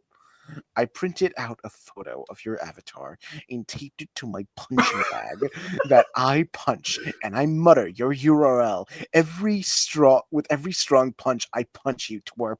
Don't ever talk about Blaze or the wicked cat tattoo I drew on her ever again. I don't want to see you standing outside my home at 3 a.m. Holding your weird dripping brown bags ever again. Okay? Leave us alone. This is your final fucking warning. Well, that escalated quickly. What was that? Come again? Blaze grabs my shoulder. Come on, Jory, they aren't worth it. Please. I jerk my shoulder, shaking her hand off. No! No! Starts to pummel you with my big fucking fist. With each blow, I let out a furious yell. This blow comes quicker and harder, and the yells get louder. I'm yelling so loud, and now I'm crying. Breaking point! The week was hard, and I can't take anymore. I'm opening sobbing at this point, while you blood gurgle. All three of my girlfriends are struggle to pull me off, and they finally succeed and lead me away from the goo pile that is now your body. My God, who even is this dude? Someone needs some anger management classes.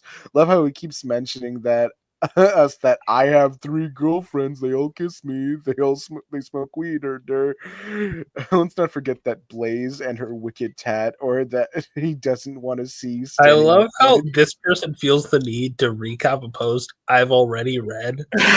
See, this is my thing. I don't know if this person's in on the bit because this comment's just as insane. Yeah, I'm dying over here. Jesus, please, Jory, come challenge me to a bout of internet witticisms. I promise it'll be fun. Shoots you dead, idiot. leaves with my 3 weed smoking girlfriends to go hold hands and kiss.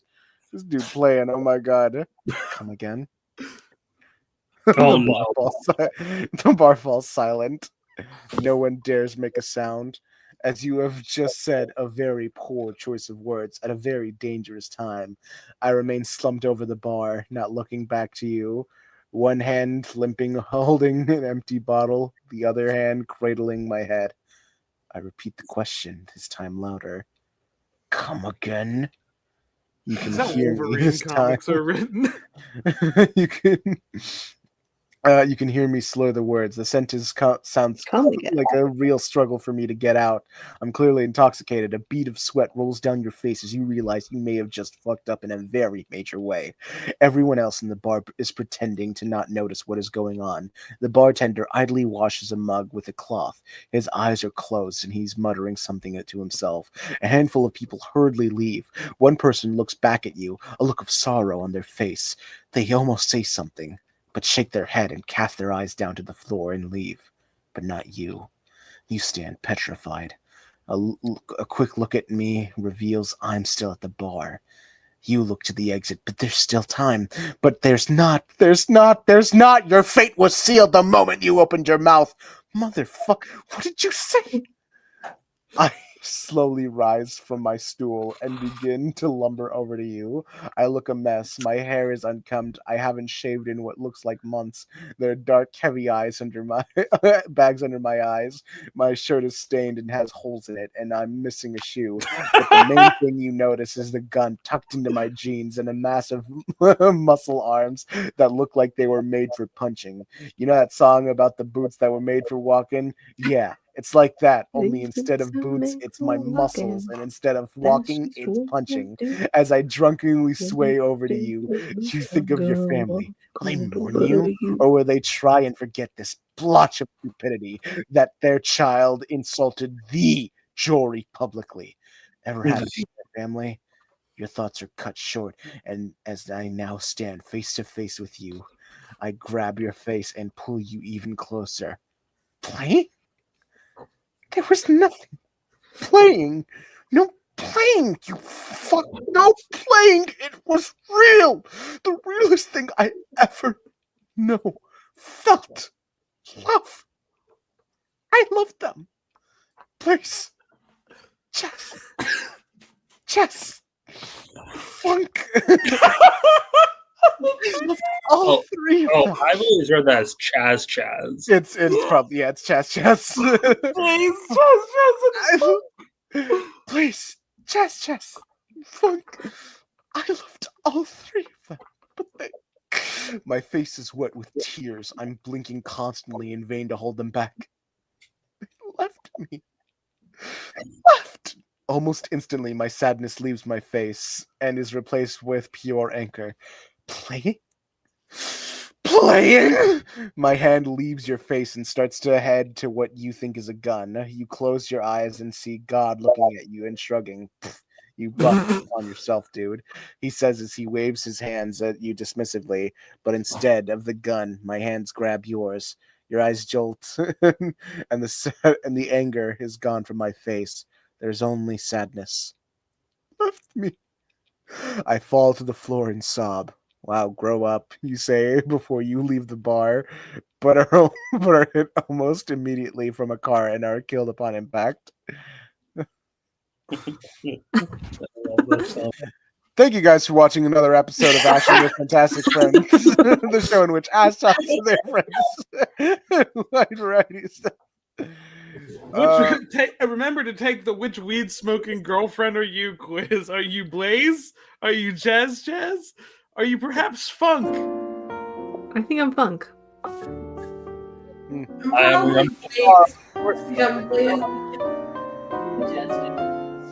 We're running a bit. We are 17 minutes over. Hope you guys enjoyed the stream. We'll catch you guys next year. Wait, no. Turn off the music before you quit. Yeah. No, but I don't make no money on this website, folks.